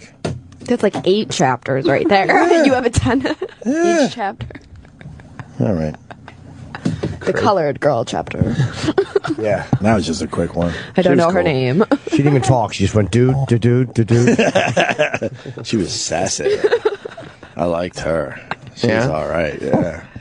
I think my dad liked her, too. Oh, really? Oh, yeah. I saw it in his eye. She'd probably spank his ass a little when she walked by. And no one was looking. She gave his ass a little swat. I think my dad might have had a little thing. Not an actual thing, but a thing. Maybe a little thing. I think he might have been daydreaming a little bit when she walked by. Yeah? Oh, yeah. Just think about that sweet chocolate syrup. Oh, yeah. Shaking her fucking black hiney around the house. Oh, yeah. All the Hughes men are entranced by the jiggling black hiney. Oh, yeah. She knew what she was doing, walking up those stairs. Yes. She had Swiveling the hips. She had some juice. Yeah? Oh, yeah. She had a little thickness. Well, I got brother-in-laws. We go to the Black Mall down there in Philly just to look at the juice. Sure. You got to. We make a whole thing out of it. He calls me up when I'm down there, like, you want to go look at some juice? He calls it juice. And I go, yeah, let's go look at some juice. And then we just walk around the mall looking at black hindies. Nice. It's true. True story. I like that. Yeah. It's a nice bonding time. Yeah. God, you'll say anything when Anthony's not here. Got to fill up the time, so I might as well tell this shit. Anyway, the Conjuring was you good. couldn't actually tell that story when Anthony was here. He would object vehemently to it. He would be so disappointed. Yes, he would. Yeah. He would be so bummed out. Yeah. And yes, The Conjuring was very good. I recommend it. All right. Very frightening. Well, we're going to play into break. Yesterday, we were looking at the trailer that started this whole phenomenon, the Conjuring phenomenon that led to Jimmy and the interns going to the screening yesterday. We were just watching the trailer, and people thought this was hilarious, how we were losing our minds. So I think we'll replay it into break. G-Rock. Sure. I want to thank the interns. Thank you. Maybe we'll have you back in. We'll see. We'll see how it goes. Throughout that break, Dennis Falcone wanted to come in here and tell a drive-in story, and I fucking gave him the old "see you later, buddy." Well, what was the drive-in story he wanted to? Just wanted to say I think it's so. I think we should save it for after the break. It's so good. Once we've moved on. Yeah, you're right. You're right. No, I think Dennis Falcone needs to tell his drive-in story after the break. I remember I would go to the drive-in and people would behave. We need to make sure we clear the field for Denny. And that it's obvious why you've never been on radio full-time voice. Yeah. It's just, you know what he told me? It's lacking a little something. It's depressing. Right. He told me, because, he's heard us say that before, and he knows that his voice he just doesn't have a strong voice. But he said it's all he's ever wanted, is to have a radio voice. And he says to this day, he's in the car, when he drives anywhere, he's talking up every song. Still? He practices his boss jock voice daily. Yeah, that's like me fucking practicing my jumper. It's not gonna happen. Accept it. You have your own voice. Be your own voice. You don't need a big radio voice. Now this is way too inside, but fuck it. When I was living in Buffalo doing radio, I still came from the old days of radio where it mattered if you had a good voice. Mm-hmm. And then people said fuck it, including myself, and said, look, just get stupid on the radio and hopefully it'll work, because you don't have the actual radio voice. Had a horrible Long Island accent, but I worked with a guy up in Buffalo. His name was, I think it was Garth Hemp. You can look him up. And he would smoke cigarettes without filters, and he would drink bourbon. And the sole reason was to fuck up his voice, get it all deep and scratchy, like mine is today, because I got a throat thing happening. He would purposely do that. It's great. Garth Hemp wants to give up his fucking lungs and liver. I wonder if he knew how to fucking backsell a shitty song. Yeah, that's him, all right. He's going by his real name now, Garth Kemp. Let me see him. Oh, it is Kemp. He changed. No, it says on a message board that he did. He used to call himself Garth Hemp. Oh, okay. It's cooler. Because it's cooler. Yeah, hemp. Yeah. Oh, I get it. Yeah. That was him. Doobies. He did not belong in Buffalo at the time. He's got to be in L.A. or something, right? He was kind of an L.A. West Coast type of guy that. Yeah. He's on ABC7 in L.A. That's a great job. Wow, really? Yeah. He did all right. He came into Buffalo to do mornings, and he would that was the tip he gave me. I was just a young kid. He's like, yeah, you should start drinking bourbon and smoke cigarettes without filters to get a voice like mine. And he did have the voice. Yeah. Do you have any clips of him? And he was the one that coined the phrase Buffalo Betty. Really? Yeah, that I love to this day. I love calling Buffalo girls Buffalo Betties, and what that meant back then, you had no clue if a girl had a nice body, because up in the Buffalo area in those horrible winters, they just would wear these oversized Buffalo Bills sweatshirts. I have a couple. He's the weatherman. He's the weather guy. Yeah. Let me hear Garth. Earlier in the day, big delays happening that were going on in the Dallas. Man. About a 3-hour delay through Dallas, Texas, due to heavy weather moving through that area. But for the West Coast, things look real nice. It's all bourbon and unfiltered cigarettes, huh? Does he have the voice or what? Yeah. Christmas Eve tonight. What Denny wouldn't do for that voice. He doesn't drink bourbon. So now he knows how to get it, though. Yeah. Costa Mesa, Exactly. 27. And not too late. He would tell all the young guys like myself, he would try to turn us on to cancer. Yeah. That was his whole tip. And alcoholism, Because when you're coming up, cirrhosis of the liver and cancer. yeah, when you were coming up, you'd try to get some tips from the older guys, and that was his. Then I heard Brother Weeze, and then I was like, all right, I don't need the fucking cigarettes and the bourbon. Just be stupid. People will enjoy it. Not that Brother Weeze is stupid. No, his voice is just Horrible. Oh my god. Brother Weeze has the worst voice in radio, and he's a hero to me. Because he just fucking... He is. He's just himself on the radio. Kick ass. All right, we're babbling now. We got to clear the field for Denny's big drive-in Yeah, it's story. gonna be a fucking gem. Some innocence that happened. And I remember one time we would bring punch that had a little bit of liquor in it. Well, no, Jim, we wouldn't do that. Really? You ever get your ass eaten? No. No. Oof. Boo. Boo. Good-natured story. Yeah. I have a good ass-eating story. Maybe later, though, Sam. Say it in front of Denny. Not in front of the ladies. Let's watch him sweat. Why? Yeah, they can say it in handle front it. of them. Not in front of the interns. They're radio people now. They get it. Yeah. Oh, and the Ultimate Warrior says hello. Really? Oh, yeah. Oh, is that what you I went saw to? that you tweeted that. I interviewed him yesterday. Did you fucking bring audio to the show, or did you ask O&A questions? No, I didn't ask O&A questions. I asked Why? wrestling We want him on the questions. show badly. I know. He remembered when I was calling him, because we got his phone number, and I was leaving him voicemails trying to get him on the show. Right. And he goes, I remember you guys. I said, oh, I'm not going to do Opie and Anthony. Those guys will tear me apart. But he's a brave guy. Not He that comes brave. across as a tough guy. He No. can handle us, right? Yeah. Yeah. We're I'll on bet his he side, could. too, in the whole Hulk Hogan fight. Although he's the only one fighting that fight, isn't he? Yeah. Yeah. But, yeah, he says, I mean, you can, I got the interview, but it's wrestling questions. Nah. Yeah, what'd you ask him? I'm not going to tell you, Chip. Where do they go for the interview, though? You should get a nice little plug-in. Not Sam on YouTube. Okay. If you want to hear the Ultimate Warrior. You should ask one question that we could have played on our show. You could play it on your show. Nah, people don't really like wrestling. I don't know. I got like 13,000 hits in 12 hours. That's one guy. Did you really? That's really obsessed. That's pretty good. Yeah. Well, you ought to fucking run the SiriusXM site. Yeah. I'm killing them. Wait, 13,000 one day? In 12 hours. Oh, no, that means it's way higher than that. You know how that Hopefully. works, right? No, that's not a real number. Sick. It's probably well over 20, that means. Nice. I'm serious. You watch that counter jump up today. My Colin Quinn video got 1,600. Ooh. That's a lot. Why? I don't know, because, you know. He's a big star. Yeah. All right, we're going to play us looking at the Conjuring trailer yesterday. People thought this was funny, according to Twitter, funny. so hopefully it is. We'll replay it here. Denny's going to come back and tell us his drive-in story. Yeah, I know the story. Yeah? Yeah. He got his pecker stuck in the fucking cigarette lighter. Fuck. Jeff Bridges comes in at 8:15 today as well, so hit it, E-Rock. Want to see this Conjuring thing? Yeah. This is from the scary part. Oh, it's a Conjuring? It's a true story from the 70s about two people that are like paranormal witch hunter type people that go into houses and stuff like that. Look how nice, like they wash the color out and everything. Yeah. It just looks scary. Because it's a true story, and it's horrifying, they say. Let me see it, Jesus. Sam. I'll kiss you. The Conjuring. Don't kiss me. What is it? Fuck you, Dad. you sucker! Stop. Jesus Christ! It takes a toll on her. A little piece each time.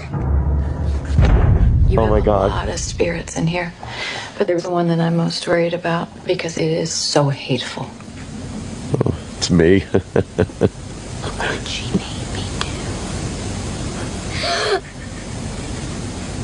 Creepy kid. Fuck. Get out of here. Why This would you thing has put yourself latched through itself this? to your family. I don't I've never seen nothing like this. You hate this? I don't like this. I'm coming with you. No way. I can't lose you. Those The lady in a dirty nightgown that I see in my dreams. She's standing in front of my mom's bed.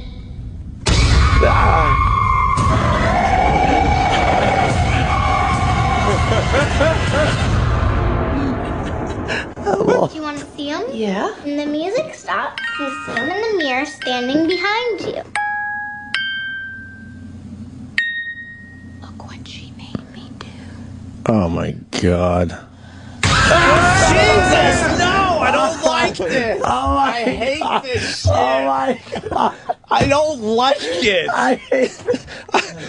I just have a little screen. Whoa. See it. My No, arm I hair don't is standing up. Yeah, no, I got the. That no, was so fuck scary. that. Yeah, this That is was so really scary. Well, duh. My you arm did you hear hair. our reactions? We're grown men. The whole show should go. I'm a father of two, for Christ's Kenny sake. has to go. I guess have a screening for all of us after the show. Someone's saying we got to see the first trailer for the Conjuring. Oh man, I finally got wound. Was there another down. trailer? Here's the teaser. Oh, it's just teaser. That was the main trailer. I get my own room. Oh, you kidding me? You're the young one. Oh, that's on the room. Oh no, the mic's in the way. 2, 3, 4, 9, 10. All right, zombies. First class. Nice song. What could possibly be wrong with this movie? Oh no. Oh no. Just the fun and free 70s. She's innocent. Blindfolded, feeling around the room. Oh fuck! The door opened up in the room. That's pretty creepy. What the fuck? I'm gonna get you now. She's blindfolded. There's clapping in the closet. She's feeling around in the closet. She's blindfolded. Pulls the blindfold off. I win. I was in Christina Nancy's shit. room. All right. Nothing There's happened. no one in the closet. That's pretty Closed. creepy. And how did somebody clap? Fucking mirrors in these movies. God damn it! I hate mirrors. Girls, it's way past your bedtime. Oh, she heard a noise. Oh boy. She's going to investigate. The girls are asleep. What's Yeah. making the noise? Fuck that! Fuck Wad. Oh man! Pictures All are the falling pictures down. just fell off the wall. She's walking around Don't the go house there. now. Don't go there.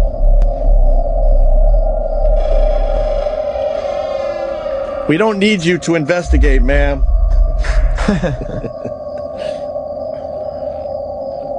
Oh no. Oh my god! Why is she doing this? Don't go down there. You'd never go down the basement. Oh my god! Don't ever go down. All right. There's just a lot of things covered up. Who's ever down there, I'm gonna lock you in now. Oh, Good that- thing. Oh shit! The door hit her in the face. She's down in the basement by herself? Yeah, it's with the Scary. light off. Oh, she's got a match, though. That's cool. Is she alone? Yeah. But the match can't see too far, but she's going to try anyway. This She's bitch is reaching gonna burn forward. her finger. Get the fuck out of here. Okay. We gotta set up a screen. Get the Fuck out of here. No. No. Get the fuck out of here. No. I don't like that. You guys gotta go. You guys would be way worse than Jim is at these screens. We're shock jocks, Sam Roberts. I can't. Fuck With the that. fucking hair on my arms and around my soft penis is standing up. That was so fucking scary. Fuck that. If we set up a screening for tomorrow or Wednesday, can you two commit to it? Fuck that. Dude, that's that shit. They fucking do it right. When you get people that can make a movie like that and do it right like that, it's so... You don't know where it's coming from. You spend the whole movie going, because you don't know. Yeah. Oh, is that scary? You think there's some downtime where it's just some nice dialogue? But then you don't know if, like, the next second, so you can't ever... Is there another great groovy 60s song in there? That's like Paranormal Activity, when there's just conversations going on in the kitchen, and you're just sitting there waiting for all the kitchen drawers to open. Yeah, you know it's coming. You're not even and listening you know to the it's conversation. right. You're just looking around like, all right, where's it coming from? Yes. See, the thing, the funny part is, like, they'll cut. All right, we got to redo that. There was a problem with the match. So whoever's hands they were is like, I'm going to run to craft services and grab fucking... I know. I'm going to grab a turkey sandwich with the clapping in the dark hands. Those hands were wiping an asshole an hour before. The Opie and Anthony Show on Sirius XM. The Opie and Anthony Show. Continues. Remember how we listened to the radio, and I said that's the place to be. And how I got the job as an FM jock the day you married me. It was 2 kids and I was into AM rock, but I just had to run around. You know this one? Fucking phenomenal. WOLD by Harry Chapin. I love it. I forgot you're a big Harry fan. Yeah. Boom, boom. I am the morning DJ. Oh, yeah, I know this. And Sure. WOLD. He's a genius, this guy. He's great. Playing all the hits for you. Is this Denny's walk-on music? He wishes he was the morning DJ. This should be his walk-on music. Let's make this his walk-on music. Because remember when we used to do walk-on music for everybody? Yeah, we should do that again. Yeah, this is Denny's song. This is his dream right here. Yeah, this is about this legendary DJ that Denny never was. That Denny never was. I feel bad for No, Denny. this is about a DJ who just kind of does these little gigs locally, and he winds up in these shitty places. And then he gets cut because of this drinking, and he comes back, and his fucking ex-wife is hooked up with someone else. Great. It's a great song, huh? Yeah, he good really- storyteller, this Harry Chapin. Brilliant, man. Don't want to One go of the out on greats. a limb or anything, but I think he was a good storyteller. I've watched this sessions thing he did where he sang all this stuff live in front of a small crowd. And I don't know if it was BBC or what it was, but it was fucking amazing to watch him sing live. He was so good. I found his stuff kind of depressing. Yeah, that's why I like it. You like that, huh? Yeah, he captures that weird, that sadness and that loneliness, but he captures it well, not in a cheesy way. And you like going down to that level? I love it. With yeah. music sometimes? Sure. If it feels genuine. If it feels real and... Right. Like if he tells a good story, which he does. I should listen to more of his stuff. Like you feel for this guy, this fucking lonely radio guy, like ugh. Like you see this guy's story and it's just shitty. Saw a lot of those guys over the years. Yeah. And you do feel bad. Oh my God, dude. Every radio guy in the country who's heard this must love this song. Yeah. Because they had way more passion for what they were doing than the people they worked for. Yeah. Always. Bounce around the country. Right. You know, it brings up what I was doing last night. I saw the Johnny Carson documentary, Thanks to Anthony, on Netflix. Fuck, it was good, man. And Johnny Carson's talking about the same shit we talk about today, meaning, like, he was frustrated by the network because they were fucking around with his material, and he had to bump heads with the executives, and he thought that was just complete nonsense, that they should just let him do his fucking thing. I'm like, wow, even Johnny Carson had to deal with that shit? Was that what that was? On a much lower level, obviously, but then you see a guy like Carson had to deal with it? And they show his mother, right? That's the one they hit with the interviewer. Yeah. What a... I don't like saying the word, Sam, but... Johnny Carson's mom was... Go ahead. Okay. Oh, my. I'll say it like that. Makes it easier. She was brutal. Yeah. Johnny Carson was at the, top of his career, basically, and I think it was, I think they said it was Time Magazine. Sat down with Johnny Carson's mom to do this article. I guess it was on Johnny Carson, but they went down there I think she was still in Nebraska, and she watched Johnny Carson's monologue in front of a Time magazine reporter. And after it was over, she got up and said, "Oh, that wasn't very funny." Just a fucking what narcissist, the awful fuck? bitch. Awful. Holy shit! Yeah, just hateable. A hateable narcissist. There's woman. enough people out there that'll hate you, but coming from your own fucking family and friends, what in front the of that fuck? reporter. And maybe if that was her true, thought on the thing, you don't blow up your son's spot. Nah, she sucked. His mother sucked. But then it was kind of interesting because when she died, I guess they found a box in her house that was filled with all of Johnny Carson's press clippings and stuff. Every single magazine he was in. And she saved it. She saved everything, and that they hinted that made Johnny feel a lot better about the the relationship he had with her. Wow. In a way, like, oh, see, she really did care and was and was happy and had pride and all that. And then supposedly Johnny Carson kept that box in his closet right up until he died. I would love to. It's interesting. You don't hear about Johnny Carson giving a shit about anybody. So the fact that somebody was kind of had his number. I guess that was his mother was the one for him. Everyone's got that one person. The documentary was terrific. And then he's explaining the joke. And he basically says the same shit we've heard a million times on our show, where you break down a joke and really get into it. You're offending someone every single fucking time. Yeah, the same shit that we're dealing with today. He got it. Obviously, I mean he was the king. I want to see that again. Deservingly so. I want to see that again. That was a great special, a great documentary. His example was divorce. You tell a joke about divorce. But you could do it with any other topic that's going on today. And he's like, you break it down, man. Divorce is not a good topic. People are hurt. There's alcoholism, there's cheating, there's kids that are hurt. But the joke itself is funny. Yeah. Period. Denny.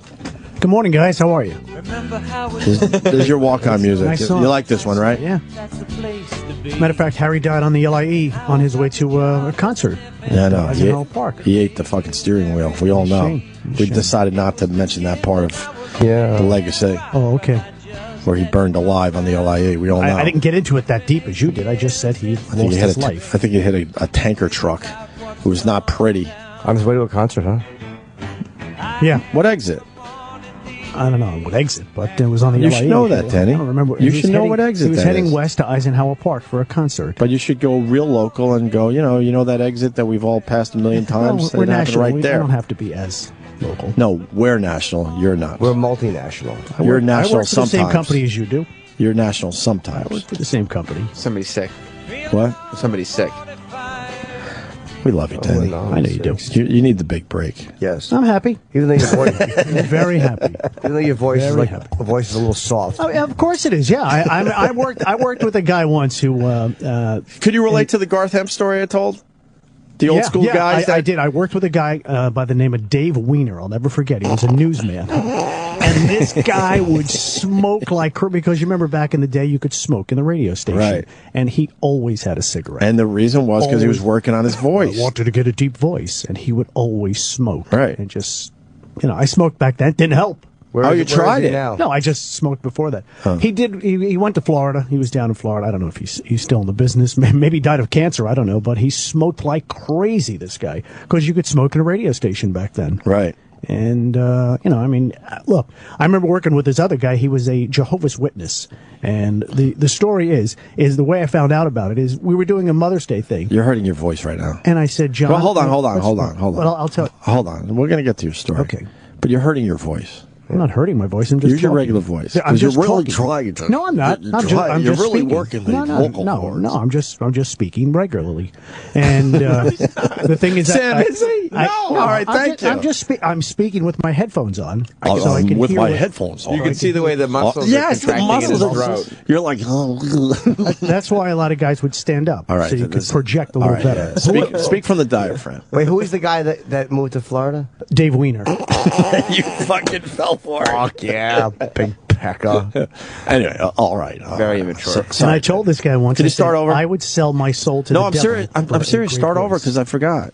I forgot what. The whole story. The story is the guy was a Jehovah's Witness, Okay, and Jehovah's he was Witness. very religious. I didn't know anything about that religion at the time, and we were doing something on the air, and I said something about, hey, what are you getting your mom for Mother's Day this year? And he just clipped the mic and walked away. And I walked in the newsroom. I said, why did you do that? And he goes, well, I honor my mother every day. Because I guess he didn't celebrate holidays what a or something. jerk off. He just let me hanging there. So I said, well, why'd you do that? And, he just said he honored his mom every day. I said, which is, okay, that's very nice. And I said, you know what? I said, one day, if the devil walked through the door, I would sell my soul to the devil for a great radio voice. You would? I would. So wait. He was mad at me. He was yelling at me. He's an asshole. But was this on the air? No, it was See, off that the was air. the... You didn't do things like that back then. You didn't do things like that. You just didn't. It was, No, but as soon as you started doing those things, Should have then opened the mic. You went to the top of the fucking, Well, yeah, it was a different time. As soon as you started talking about that stuff, that's when people started paying attention. Went, oh fuck, these, now it's worth listening to these guys if you're, instead of a dumb weather and traffic break. But if and you're not going to 10 a music seconds on the station, Doobie Brothers before Black Water starts, who cares? But then you started talking about how much of a dick that guy was. People want to listen to I that. didn't say that. I just disagreed with him. He was a dick, He was a Denny. dick. We're on your side. He left you hanging on the air because he honors his mother every day. He's a shithead. I said, okay. He was a dick. He should have kept those mics on. Yeah, you should say, why don't you honor your broadcast colleague? Yeah, that's right. He was Denny. a self-righteous shithead. I said it's part of the show. Just go along with it. That's all. Just say, whatever. I'm taking The him fact out that you to dinner or had to say something. that to him should have made you want to spit on him. Yeah. That guy sucked. Yeah, we're on your side, Denny. Yeah, where's his sense of show business? Exactly. I honor my mother every day. Do ya? He got mad at that? Yeah. That was... Because I guess he didn't was celebrate innocent. the holiday. How did he honor his mother every day? I bet didn't you get he into the didn't liquor honor box. his... Yeah. Just walked out. I guarantee he didn't honor his mother every He just, day. he wanted to save some money and buy her a gift, I guess. Which guy is this, by the way? Was it Dave Weeder? No, it was Johnny D. He used to call Johnny him D. Johnny D. There's a lot What's of he Johnny doing? D's out there.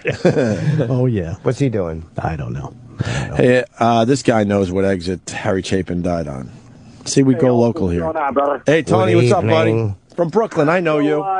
Harry Chapin was exit 40 on the LIE. Okay. Where's exit 40? Which one is that now? Help me out. Jericho Turnpike, around there? The conch? No, that's Conca's further east. No. He's on the LIE, exit 40, right by, where it comes off 25. Yeah, right by Jericho Turnpike. Okay, And he got hit by some truck. I think he was having a heart attack, and he passed away. I don't know. And then his wife got like $12 million in a lawsuit from that. Why? Wow. Oh, from the accident itself. I got you. Do they mark the spot where Harry Chapin died? Like the rest of the roadside memorials we all are lucky enough to see as we drive around? I think that was like 35 years ago. Although, I live in Huntington, actually. Nice. And, we live parallel lives, lived in Buffalo, too. My mother and I went saw his grave and sang Cats in the Cradle. Kind of cheesy, but what the hell. Wait, whoa. You and your mother stood You there. can't just quickly hold on. Do. Hold on, Jimmy's got this. Go ahead, Jimmy. You and can't your mother went to see Harry Chapin's grave, and the two of you stood there and sang Cats in the Cradle? What can I say? My mother's 67. She loved Harry Chapin. I was Good like, for all right, her. We'll go along. All I'm thinking of is how great it would be if the sky opened and then fucking anvil fell on both of you while you were doing that. How douchey was that moment, Tony? You got to be honest. It was very douchey. Okay. You know what? She, something she wanted to do. I grew up in Buffalo, live in Huntington now. And Neither of those things is pertinent to the story as to why you sang Cats in the Cradle I with your bet mom. you didn't get through the whole song because you didn't remember the words. She didn't remember the words, and now it's awkward, and now you're kind of humming part of it. Where they were crying. Right. Cradle and the silver spoon. When you're coming home, son. Oh, Who was the hair band who did the song? That was Ugly Kid Joe. Yep. I would have played that version myself. I prefer Harry's. Harry was so good. Johnny Cash did a great version of this. Really? Great cover. It's faster, it's not sad. Really? Why don't we play that sometime today there, E-Rock?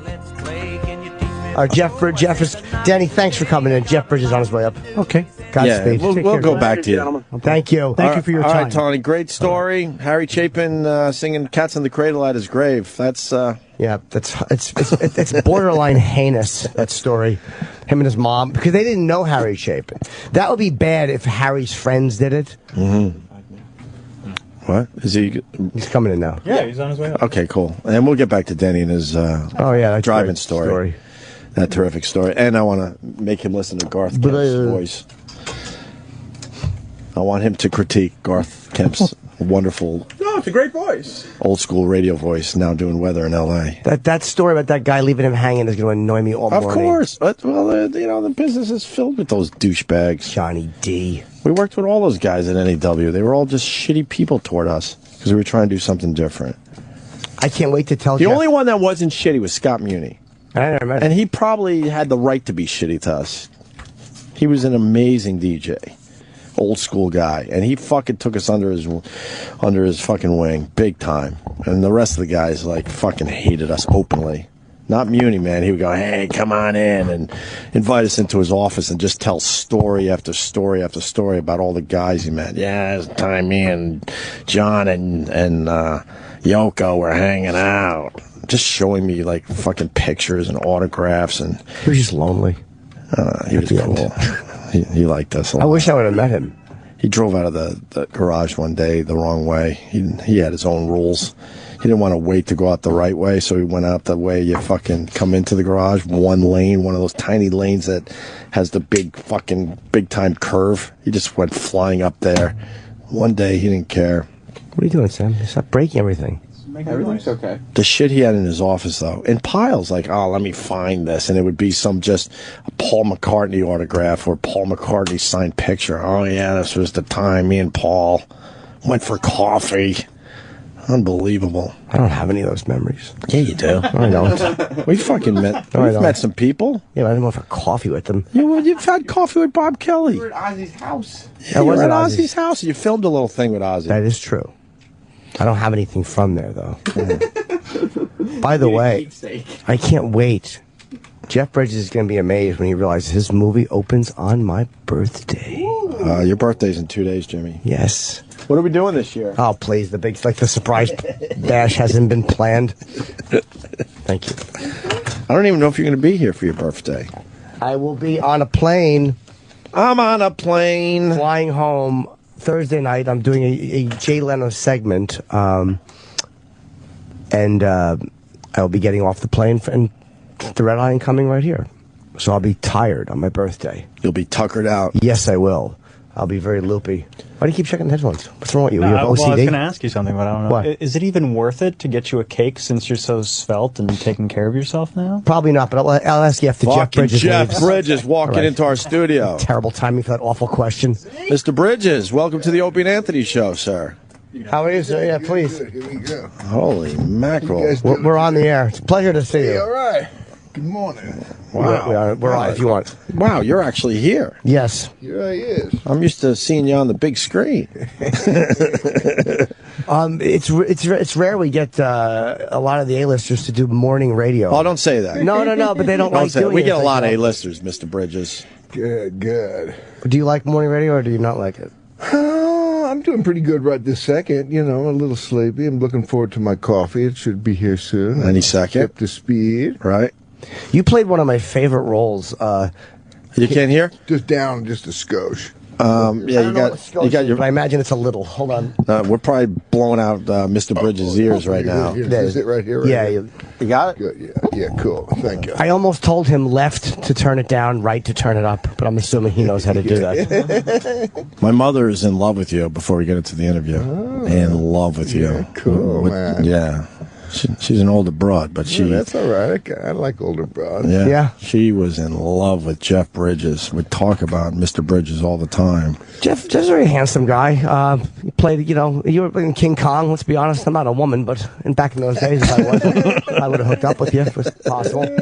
As you stood on... Where did they shoot that? That was one of the scene that stuck with me. Oh, man. Where you're standing on the outside of the tower... And Jessica Lange and the ape on the other...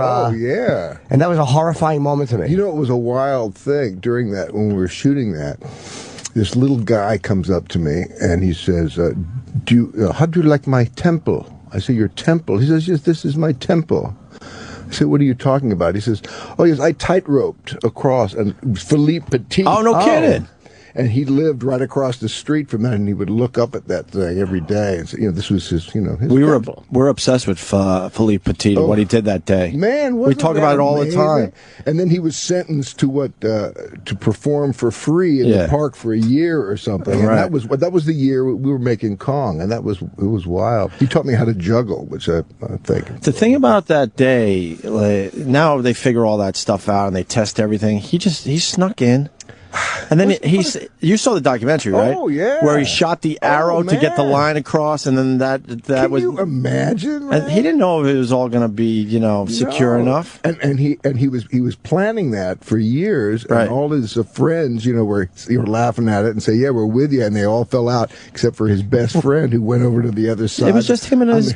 God, what a story! And he laid down on the wire between the towers, and that's what freaks me and Jimmy out. He said he saw planes flying above him. Not just walking, but he did a 45-minute show. So he's been here and talked to you guys. Yeah, a few years back we talked to him, and then we just had Nick Wallenda on a couple weeks ago, who did the Grand Canyon thing. Oh, wow! There's something about the towers, though. There's something about the way he had to rig that and sneak in that makes that so impressive. Oh, God, amazing! Did it annoy you a little bit though that you guys are doing this movie and he had to come over and just go, "Hey"? I walked between those two buildings. Yeah, did it bug you a little bit that he had to come and get a little, kind of? Why would that bug me? I don't know, because if he's kind of coming over and getting, hey. Actually, what his connection was, he used to perform with Jessica Lange.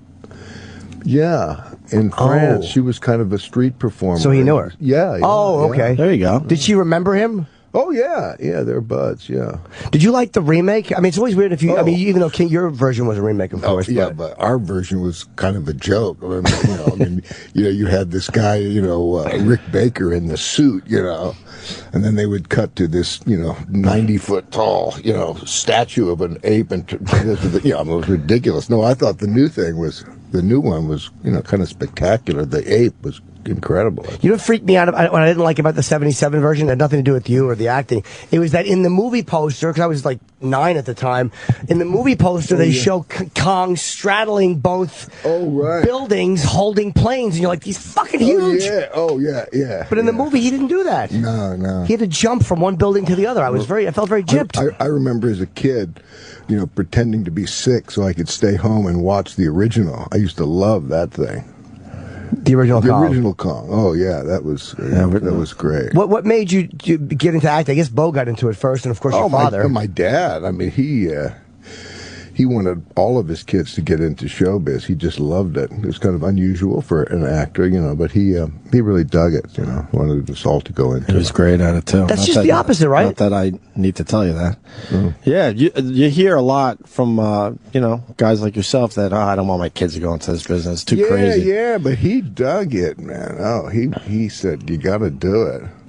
I wanted, for a long time I wanted to. I said, well, I don't know, Dad. I'm thinking music, maybe. And he says, Jeff, come on. He says, you're going to be able to play all sorts of things. If you're an actor, you'll get to, do the musician thing, whatever you like. You use all of it. So I'm glad I followed his instruction. What instrument do you play? Yeah. Guitar and piano. You're supposed to be very good. I've heard you're very good. Oh, I'm, not real great musician, but I love playing music. I'm going out in the road here in a couple of days with my band. You do have a band? Yeah. My daughter Jessie's going to open for me. Oh, nice. Oh, yeah. That sounds cool. Yeah. So, what's the name of your band and what kind of music you play? The Abiders. Nice. Little country, little rock. And do you sing? I sing. Okay. Write tunes, That's cool. A lot of actors are doing. Kevin Bacon's got the band with his brother. Kevin, he was in this movie that's coming out, R.I.P.D, and we jammed when we were, making that movie. That was a lot of fun. Oh, really? Yeah, a lot of actors, Juliette Lewis is she's got a lot of music out. Oh, she loves it. Yeah. She's wonderful. And her dad, Jeff Lewis, we worked together before. I don't know him. Oh yeah, he's been in all the Clint Eastwood movies. You'd recognize him if you saw him. Oh really? I'm gonna look that up. I'm gonna Google that. That was your first, by the way, Oscar nomination was for the Eastwood movie you did. I know, Thunderbolt and Lightfoot. A Picture Show was before that. Oh, was that your second? Yeah, but Jeff Lewis was in Thunderbolt and Lightfoot. But who did he play? I don't remember the movie. It's been many years. There was George Kennedy, and he was George Kennedy's sidekick. Do you find doing films now that are the scripts? I find like a lot of the films are not like they're just doing reboots and remakes of what they already did. I know, man. And I don't know what that is. Yeah, well, it's it's the it's the business aspect of showbiz, and I guess the financiers want a sure bet or something, but they don't want to take as many chances. Yeah, I think the fresh stuff, that's what people want to see. They want to see something different. Absolutely. Can I tell you one of my favorite things you ever did? You play a great psychopath. Was the remake of The Vanishing? Oh yeah, but the original was much better, man. Come on, you see the original? I did, the French one. Yeah. Oh, see, because my guy, my character, he got away with it. Yeah. And it was bizarre. The same director directed both of them, and he wanted to change it up? He wanted the American version, but it softened it, I thought. Do you think he wanted it or the studio told him? He wanted it that way. And the studio probably wanted it that way, too, but I think he was into it. Wasn't that it was one of Sandra Bullock's early movies? Yeah, it might have been her first, I think. I don't know. Where she plays Kiefer Sutherland, all of a sudden they're at a rest stop and she disappears. Yeah. And he becomes obsessed with just finding Diane, and he wants to find his girlfriend because she's gone. Right. And then it turns out that you, fucking Barney. Oh, God.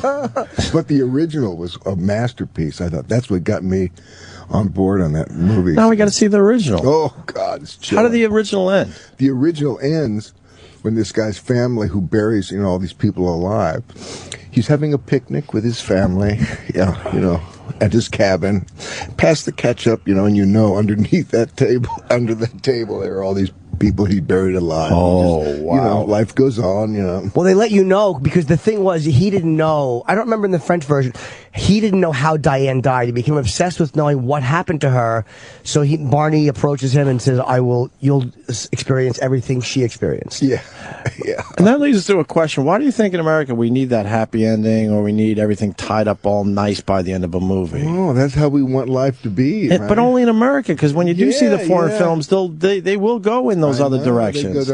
Every once in a while, an American movie will go dark. And we love it. I dug it when, what was that movie I did about what was it? Shit, I can't think of the name of it. The bomb, the scare, I know I get blown up. I can't think, it'll come to me in a second. Early in the morning, man. That was a very dark ending of this particular movie. I remember the studio. We got a note from the studio. We want you to shoot a positive ending. And we went, shit. And the director made a very bold choice. He said, let's shoot it. Arlington Road is the name of the movie. Oh, just a little movie called Arlington Road. And he says, we've got to do it, but we're going to make it terrible. We're going to just do a terrible job. And that was bold because, we could have lost. They could have said, thank you, and put that on there. But thank God they didn't. That's great. That's hilarious. But that's typical studio thinking, I guess. It's just, let's just get one in case the focus groups don't like... Even in our dumb world, we get that. Like, that was really good, but let's shoot a safety. Yeah. And do it this way. And you're like, that's the one they're going to use. Yeah. Do you think focus groups have hurt movies and stuff? I mean, they make them more financially probably successful, but do you think they've hurt, like, what films could become? Maybe. I like the director to have the vision. One guy, just let him do his deal. That's my that's what I would vote for. What motivates you to take a role? Because you've turned down a few gems. Which ones? Because I heard rumors that I've turned down all kinds of things. It's not true. Hooper and Jaws. No. Is that true? No. Right here, no. turn down the role of Hooper in Jaws. I don't know who Hooper is. Who's Hooper? Hooper was the shark. No, it was Matt Hooper was Richard Dreyfuss's part. Oh no. Okay, that's one our Sal got wrong. Was that Sal? Unless I wasn't, I don't even know about it. Maybe your agent did. Yeah. Well, do you know one that you did turn down? No. Yeah. Not really. I can't think of anything I turned down that I wish I hadn't. Right. But what did you turn down that would be considered a big movie? Because you guys all have to have one. I can't even. Did you turn down the lead in Raiders of the Lost Ark? No, negative. I've heard that one. Okay. Wait, it's on the list? Oh, yeah. I would never make this up. Oh, that's hilarious. Those were two. Do you have any more? Or is that it for him? Yeah. Were you really in True Grit? Let's just make sure that I have the right stuff. No, I'd like to. On that one, True Grit, working with the brothers. They're the master filmmakers. So anything they want me to do, I'm on board. What motivates you to take a role? Obviously, you have to like it, but are there other? Do you care about who you're working with, or do you care about? Yeah, that's a big part of it. The kind of movie I like to see, that's kind of where the filmmakers are kind of ahead of you. Something fresh, that's a little different. And what do you do? They say you meditate before you go on set, or is that just another lie that's been thrown into the prep sheet? It's a semi-lie. I meditate at times, But you don't do it before you walk on set every time? Not every time. Okay. We just have no accurate information. Your name is spelled Jeff? 3 Fs. 3 Fs. It's fucking amazing. I love meditation. I just got into it. You say it, yeah? I just got into it. I don't know what the hell I'm doing, Mr. Bridges. That's you're right. But I like on, it. Man. Isn't it cool? It's cool. Oh, yeah. It settles my brain. Mm-hmm. And I want to get into it even deeper and try to figure it all out.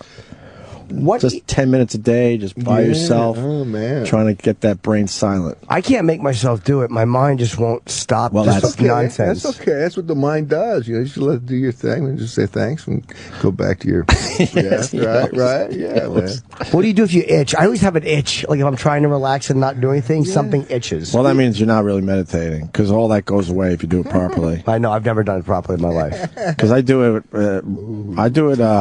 On the Upper West Side, and it's really loud outside the window, and you hear the trucks, and next thing you know, you go, whoa, wait, I didn't hear the trucks for the last 10 minutes. Then you know you're meditating. I wrote a book recently, called The Dude and the Zen Master. Nice. And the Zen Master is this cat named Bernie Glassman. Right. Who is a homeboy here, and he's from New York, and we had a great time making that, and he's a wonderful guy. Yeah, he's... What's it about? It's about, we talk about sitting, but Bernie came to me and he said, Jeff, you realize in Buddhist circles, the dude is considered the Zen master. I said, what are you talking about, man? He says, oh, yeah. He says, Lebowski is full of modern day koans. Koans are these kind of Zen, questions that you have to, answer experientially, right. Sort of. And I said, what are you talking about? He says, well, look at it. The Coen Brothers, for one thing. And then he mentions all these koans, like, like probably one of the most famous koans is, what's the sound of one hand clapping, that kind of thing. It makes your money. And I said, well, give me an example. He said, well, shut the fuck up, Donnie. There's a koan for you, and he kind of explained that, or the dude abides, or whatever. He says, let's write a book about the koans that are in Lebowski. And so that's what the book is about. Nice. I'm gonna have to pick that up. Yeah. Yeah, so it's like we have to plug what the movie is because they're telling us we have like 8 minutes left. R.I.P.D. It opens Friday. I could talk 19th. to Jeff Bridges all morning. All I want to do is ask you questions about movies. You fucking Fearless. I loved Fearless. One of the best. Big Lebowski, obviously. Oh, that's a good one. Fearless or Big Lebowski? Both. Oh, the Big Lebowski. I think Fearless. Big Lebowski got a tremendous amount of love, but Fearless I thought was very underrated. Yeah. Oh, yeah. In hindsight, I thought so. Jagged Edge, going way back. I mean, it's crazy. Look at how many movies he's done. Yeah, it's a very impressive resume going back to I think the early 70s. Now you've had a bomb or two, right? Is that a bad? Yes, yeah. Is that a bad feeling when you know the movie just didn't work? Sometimes, yeah. Sometimes, so many things have to come together to make it, a success. You got to count on so many people doing their parts. Things, Yeah, I remember I made a movie that I really enjoyed called The Amateurs. Great cast. It was all about a little town making a porn movie. We had a great time making it, and the guy who distributed was a crook, and it just never saw the light of day at all. But you got to kind of let it go. So is that movie not out there anywhere? It's probably on DVD or something. It's really funny. Ted Danson is just great at it. Wow. Wonderful. Wow. That's so weird. Yeah, well, they just shelved all the time. They just put the movie on the shelf for years. Well, yeah, the guy went bankrupt and fell apart. And no one could go and say, screw it, let's try to figure out how to get this out there. No. Huh.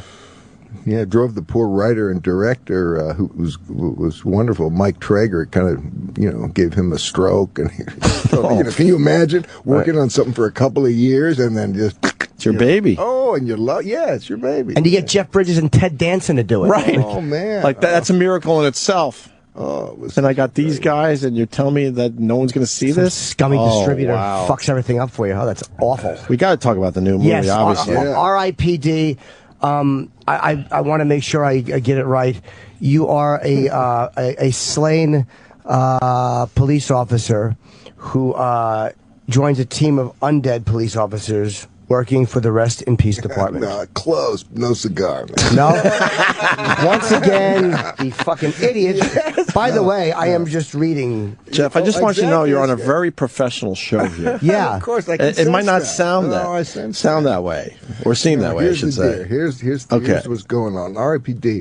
First of all, it stands for Rest in Peace Department. Okay, I have that. Although some people are calling it R.I.P.D., which works all right. Right. But there, anyway, I play a marshal from the 1800s who is no longer with us. I'm dead. I belong to the Rest in Peace Department.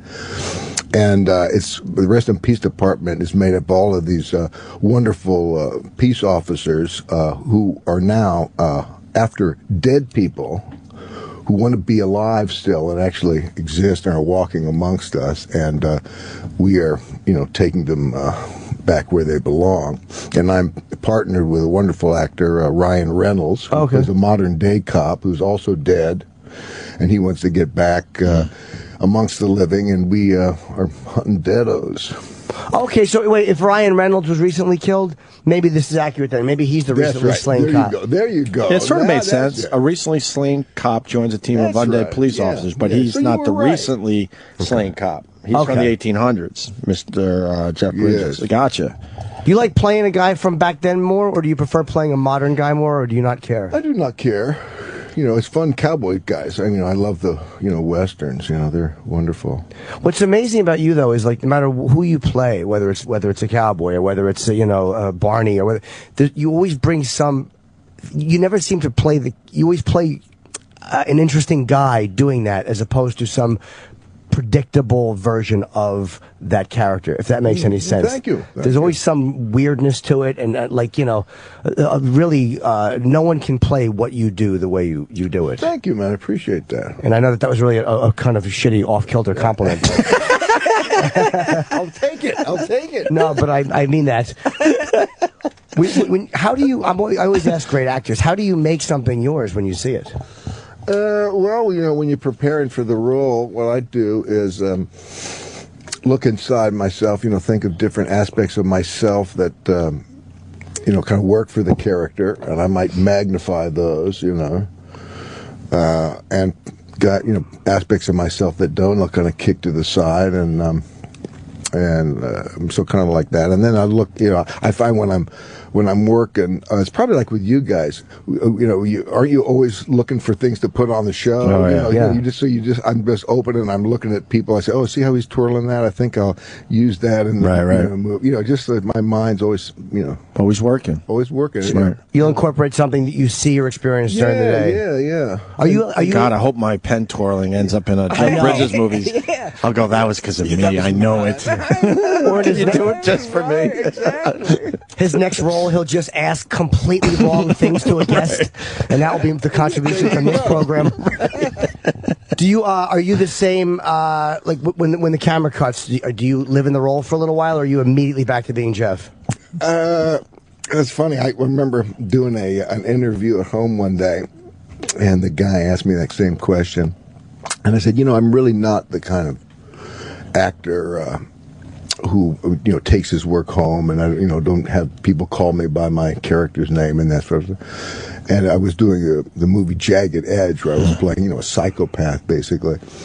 And the guy says, "Oh, really? You don't do that?" And my wife happened to be in the room, and she went. I say, why did you do that, sir? She says, you don't think you do. You don't think you bring it home, but you do. So I think subconsciously the character lingers, but I'm not aware of it. I don't try to do it on purpose. You're not afraid of like if you pick up something for a movie and you become this guy, you're not afraid of losing that like on the 2 or 3 days you have off or whatever. You're not afraid that's going to go away. No, it's kind of a nice rest. Take a rest from it. It seems to pop back. It does. Yeah. Did you know Marlon Brando? No. Really, I'm always trying to talk to people. Yeah, I admire him. Though. We had James Lipton in, and he discussed Brando. I just love hearing about how fucking nuts Marlon Brando was. I can never get sick of. My brother worked with him. In what? Actually, it turned out that he was replaced by James Mason, but he rehearsed with Brando for a long time. And Bo, he told me a story. He said, was working with Marlon, and Marlon came up to me and he said, Bo, would you mind if I put my lines on your forehead? Bo says, well, sure, Marlon, but why? I'm just curious. He said, well, I want to have eye contact. I want to appear that I'm looking at you. You know? Yeah, it's funny. I'd heard stories about that, and I never knew if it was true. Well, did he do it? Yes, he did it with Marlon Brando. Whatever Marlon. You know. But I would think he's just saying that to see if you would go. Sure. No, he really meant it. There's so many weird ways of acting. Another thing I heard that he. Maybe Brando invented this, but I work with other actors who use this, and it's kind of fascinating. You know what an earwig is?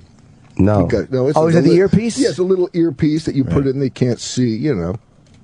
And this particular actor, and I hear Brando did this all the time, didn't memorize his lines at all, and he had an assistant in another room who would give him his lines. Wow. So this actor that I was working with, you'd be talking to him, and he would have the kind of blank stare around, and then there'd be a pause, and then he would say his line, and it was a kind of a wonderful effect. It was something that I wanted to try. But how did didn't it look like you weren't in the moment if it required a faster, like if you have to cock your head to hear? Yeah. But fortunately, the guy's character's name was Some Idiot. They could edit that out, too. But wouldn't it be wild? Is it an actor we know? Yeah, but I'm not going to. I figured you wouldn't. I'm not going to push it, but is it a pretty famous one? Yeah.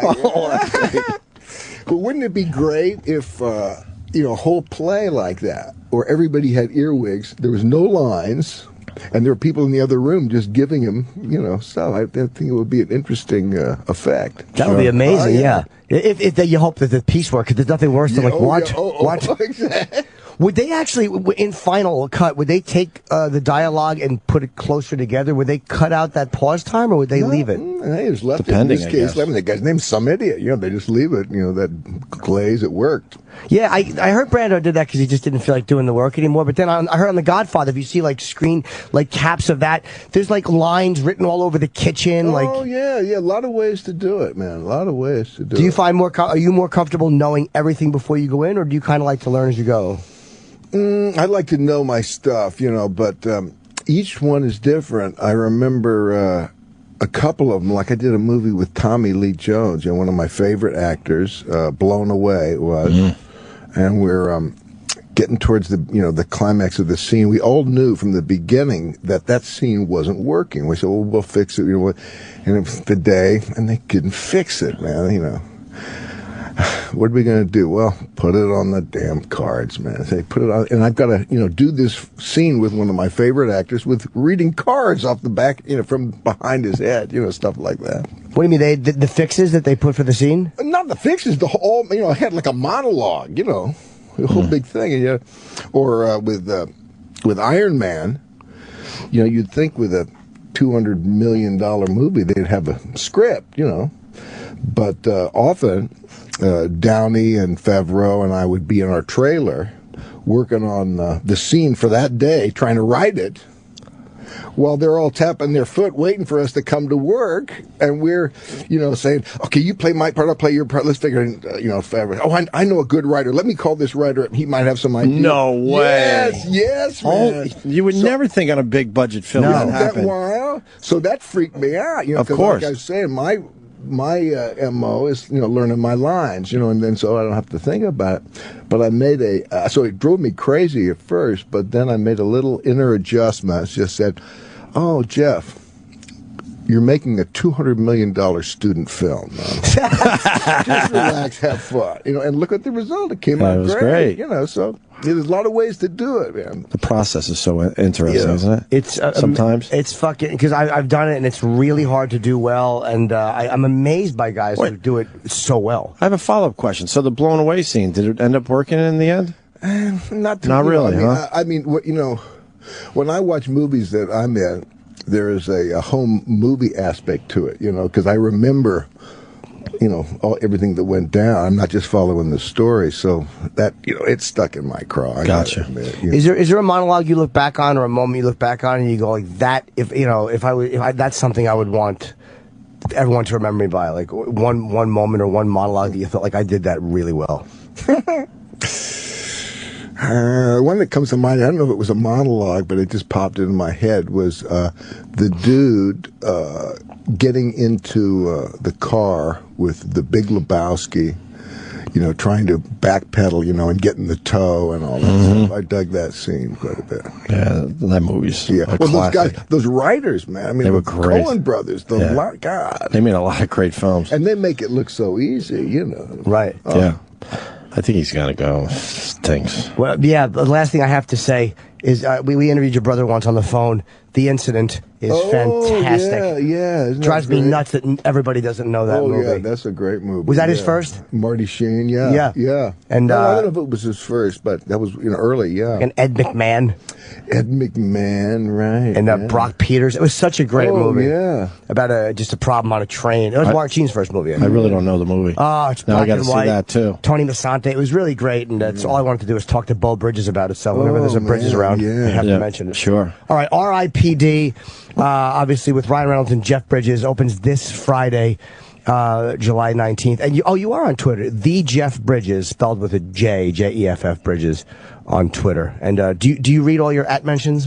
No, man. I don't even know what that is. My at mentions. I have someone handle all the Facebook and Twitter stuff. What's this vining? Do you know about that? What is that? Is that the next thing? It's people are enjoying it. What is it? 6 second videos. Oh my god! And then they can jack with it and do weird things with it. Yeah, and Instagram is like 15-second videos. I like you the realize Instagram. You can get a lot done in 15 seconds. It's all happening too fast for me, man. I don't dig that. No, you don't like the technology? No, I mean, it's too overwhelming, isn't it?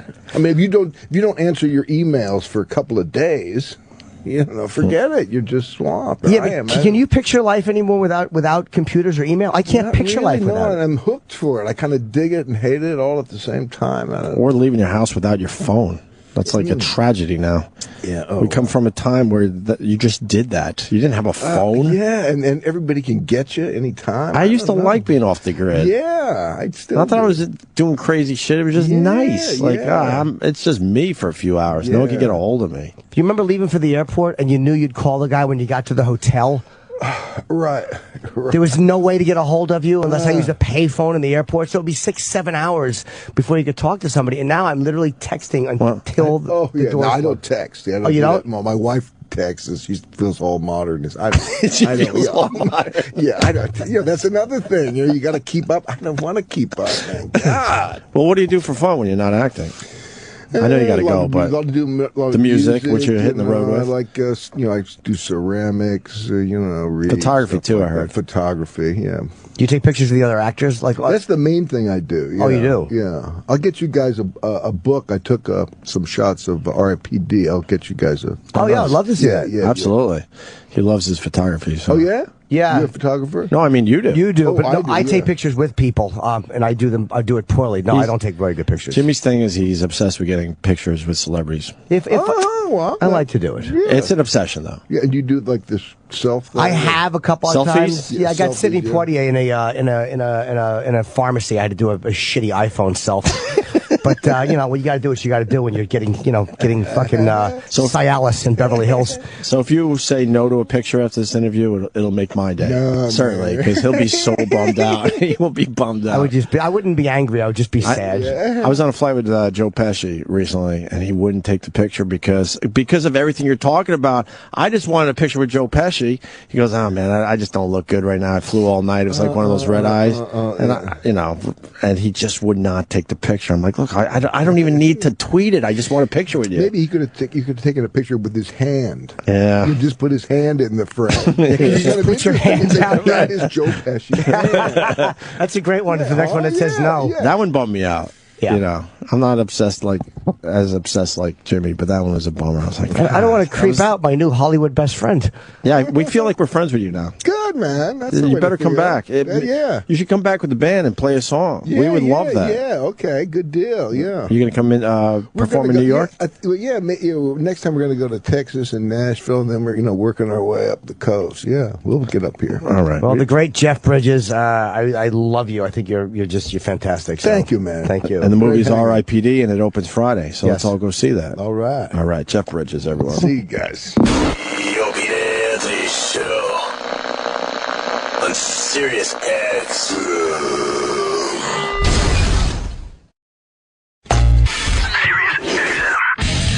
This is the Opie and Anthony Show.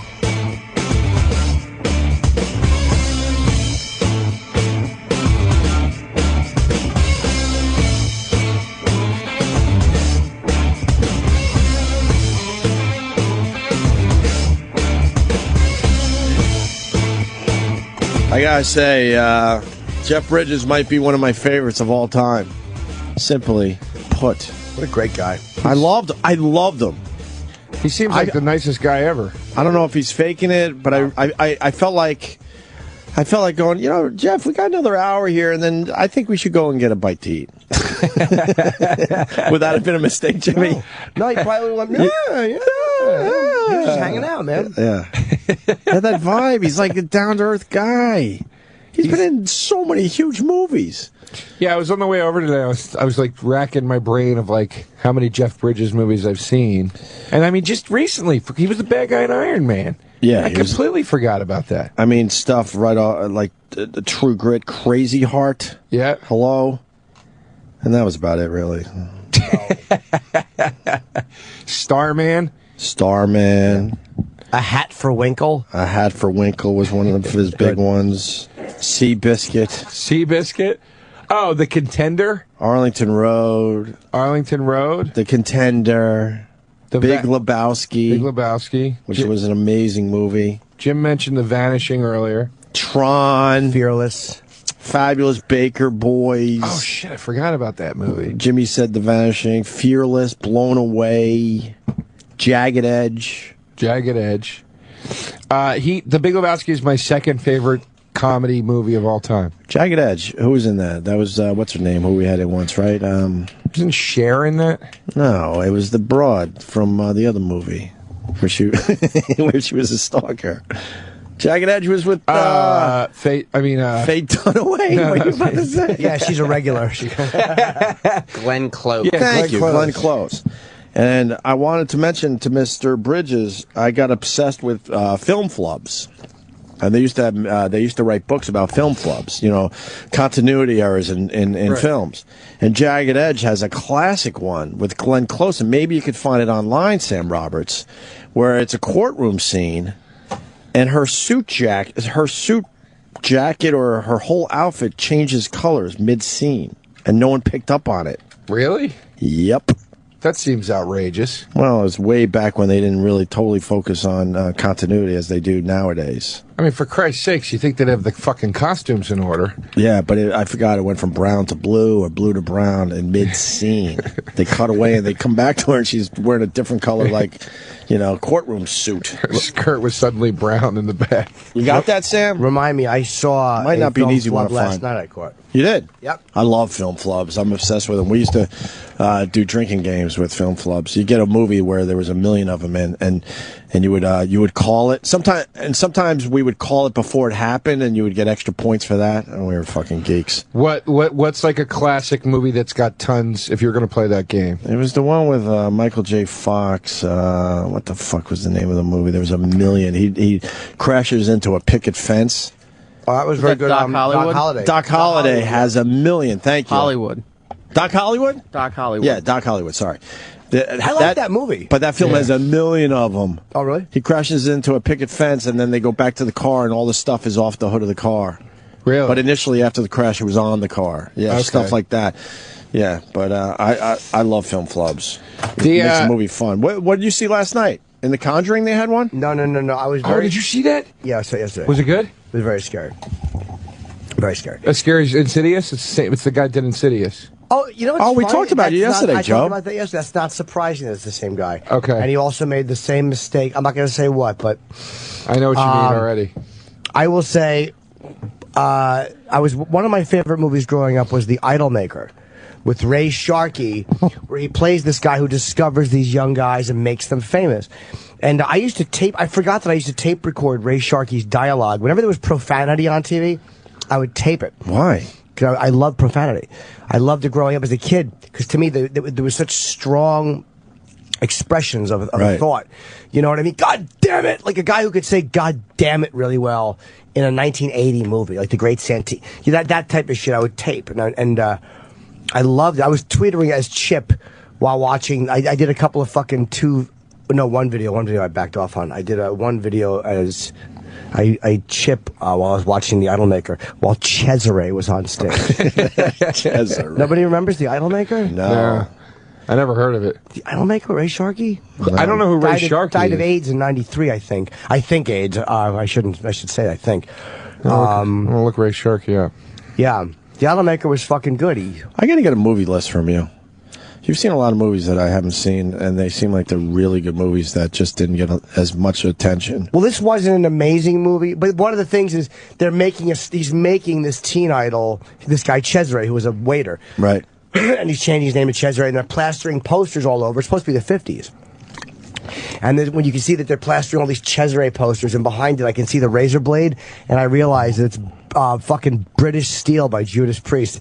They've just kind of put this over a 1980 fucking... No kidding. Yeah, I was like, you lazy fuckers. You lazy fuckers. Was that the film flop? Mm-hmm. He did die, HIV positive. What else was Ray Sharkey in? I've never heard of this. I don't know, but this movie was on cable a lot, so I would fucking put my little fucking my recorder, my blue cassettes, and there were certain films I recorded, like Stir Crazy. I would just record the some of the stronger, dirty lines from. I loved it. Very cool. You know, it's funny when I was. Oh, sorry. No, go, Joe. When I was little, please. Let me get out of your way. I insist. When I was little, I missed you, Joe. I missed you too. All right, good. When I was little, profanity used to bother me. It used to upset me a lot. And if I was watching Really? I was like 6, 7 years old. If I was watching a movie with my mom and dad, and somebody would say "fuck," my stomach would drop. In the same way it would if you see something like visually shocking on TV, like very violent, you're not expecting it, that queasy feeling you get. I would get that same thing when I heard "fuck" when I was a kid, and I'd make my mom turn the movie off. What a douche. Yeah, I know. Well, I'm not saying it was cool. Baby. Just, it's just the polar opposite of you. I failed to see how, like, Injustice for All. Wait, you changed your kitten tattoo. Yeah. Oh, wow. I altered sorry, Jimmy. We'll move on to Hold on, we'll move on to the kitten tattoo, but say what you were going to say, Jimmy. I'm sorry. Oh, no, dude, please. I don't even remember. It was something about language and recording Injustice for All. I would rather... What did you do? It's still healing. That's why it's red like that. Okay. You couldn't take the abuse anymore? No, it wasn't that. It was that... People made fun of that tattoo, Joe. I know they did, but it looked like you wrote kitten on your forearm, but it was a George Carlin quote. Right. And I didn't have a problem with the kitten thing or the people made fun of it. What I had a problem with was it was two really large, very hard, aggressive-looking Ks. And I honestly had a few people say to me, like, what is that, man, with this, like, is that Aryan? Like, almost, like, and I just got self-conscious. I walked down the street, and I noticed sometimes, like, black people would, like, kind of stare at it, like, what are those Ks on his arm? What was it originally? KKTITN. Keep kicking them in the nuts. With a period. So, with a period, which drives all Jimmy capital nuts. letters and a period. I know. I didn't like the period. The period was a bad decision. Of course it was. I never thought of the KKK angle, though. No, I would respect that more. You were 1 K away from a nice beating. Yeah. I know. So what I did was, to cover the K, we put lines on top of either side of it, and then he was it got rid of the period, so Jimmy should be more comfortable. And then he said we should put a line on the back, but the lines were coming out to here, and I said, you know what? It almost could look like a microphone if we put some mesh up there. So he did, and it's like a mat. Now it's kind of like an a old cigarette. Wait, that's not the beginning of it. That's not the beginning of a cover-up. That's it. That's it. It doesn't look like a microphone. It looks like a candy cigarette. It doesn't look anything like a microphone. No, It it doesn't. No, Joe, microphones are not that. Who are you, Bob Barker? No microphones. That's what it's supposed. It's supposed to be like one of those old school mics. I'm telling you, it doesn't look like a microphone. Yes, it does. No, it doesn't. Round on top. Yeah, just have it filled in and just say it's a black bar and it's for whatever. Yeah. Say it's for Trayvon. I don't know. He failed making that into a microphone. I'm sorry, Who Joe. did that? How about we do fucking this? Bill Burr. Who did your fucking tattoo work? It looks like a cigarette. Get the interns in here. Do they know? Make sure they're not listening. I'll find somebody who doesn't know. Because you're not going to believe us. So I'm going to march people in here and ask them what it looks like. I won't say anymore to not give it away. But honestly, when we were doing it, it was the part of it was supposed to be that was kind of abstract. I didn't want it to look like this picture of a thing. Well, it on my worked. arm. Were you guys just listening to the show? Yeah. So you know what we're talking about? A tattoo. Yeah. What does the tattoo look like? And be honest. Well, It's a cover-up That's for our his most- kitten tattoo. Most people say. Hold on. Sydney went, It's like a ruler. It's still healing. That's why it's red and scabby. It looks like a ruler. What's it look like to you, Sydney? Back home, we have this kid who like gives himself tattoos at home, and it looks like that. These girls are terrific. You look like They always come to the table with something. You look like a kid from Fort Myers who fucking gives himself tattoos. Look If it's a microphone, though, where's the, like the microphone is quality. actual, The head of the it. microphone. It looks like a kid spelled kitten. It's yeah. All right, wait. here's the All right, He didn't hear. all right, you didn't hear. No? Troy Kwan, who knows a bit about tattoos, obviously. Wow. Troy's got some good ones, man. When are you going to do the neck tattoo? You're going there, aren't you? I'm thinking about it. I know you are. I could tell. I could just tell. You're I going did to the hand. That's a big move. Yeah, you I just got all got this full done last sleeves week. now. Holy Yeah, what are you shit! gonna get an office job someday? You're never gonna. The blue hand is great. What is that? It's like this is all old skateboard graphics. Right. This is Santa Cruz. This is Mark Gonzalez, Tony Hawk, Mike Vallely, Steve you, Caballero. You really got good work, man. Yeah, I love one of my favorites is the fucking. You might want to introduce Joe DeRosa cool, to thanks. your tattoo guy. The guy, listen. What do you think? What do you think of Joe's cover up? That's a It's cover not up. a cover up, though. What does it All look right, like don't to you? say what it is. All right. What does it look like to you? Kitten? Something. No, but what is the thing around it look Yeah, like? now he's turning it into something else, and he really thinks that the guy did a good job. No, but Joe, you're not explaining this right. All right, Yes, we are. All right, it's Before I get beat up by Bill Burr again for being nasty to you, what? Go Are ahead. you kidding me? It's all in fun, I think. Stop it. Go ahead, Joe. Go ahead. It's just it's not being turned into something else. I put a framing around the letters. He was to worried give that it looked like a KKK It did. tattoo. It was the K's were too aggressive. So I went to a guy and he goes, "Look, we could soften it up a little bit. We could maybe add something to it to just kind of soften up the tattoo a little." But it's not soft. It just has a border around it. Well, he meant like kind of take some of the emphasis off of the letters a little bit. Like just take some of the focus. Well, first of all, it's still healing, so it's a little scabby, but it looks like the one side looks like honeycomb. like you know what I mean? So you look like security at the Honeycomb Hideout. We said it looked like a cigarette, but it's supposed to look like something. And he's mad. He thinks we're fucking with him. At first, it looks like it just looks like kitten. Okay. You see the cigarette. Oh, that's a cigarette? No, it's not a cigarette. What It's do you supposed to be think it looks something like? else. He's turning it into Troy's something blue else. hand with a screaming mouth in it, which is perfectly done, and you got a rectangle wrong. You got to go to fucking Troy's guy. You gotta go to Troy's guy. Yeah, this is done, by the way. There's no more covering. That's done. It's a done tattoo. Yeah. I got to introduce you to my tattoo artist. I like this. No, you don't. What is it? No, you don't. It's supposed to be sort of just an abstract, old school mic. Oh, now he adds the word abstract. I said that earlier. Did you? Yes. Okay. Yeah. It's supposed to be Abstract, and it doesn't look like a microphone, I guess. But it's supposed to, here's why the mic looks like that. When I first started recording like music and stuff when I was in like 5th grade. When I was in, Look at Troy's face. I hope you listening to you. well, here I'm gonna explain. I used to have these little flathead mics from the 1960s that look like that, and I was like, oh, it's kind of, to me, it's like the first mic I ever used. Well, maybe like you should have taken a picture of those mics and gave it to your tattoo Or maybe you artist. should walk around and tell everybody that as they're looking at your arm, like, what the fuck is that ruler honeycomb You're thing? gonna get tired of telling that story over and over again. But here's my thing.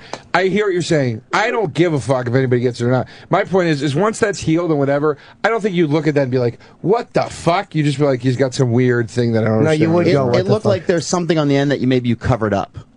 Yeah, it's permanent. Yeah, and tattoo laser removal is getting really good. Yeah. Now Is it really? Yeah, I can really think good. of You can have that removed three in, that you ought to have removed. What do you mean by really good? Would you see scarring there, or the tattoo really faded out? It really starts to fade out.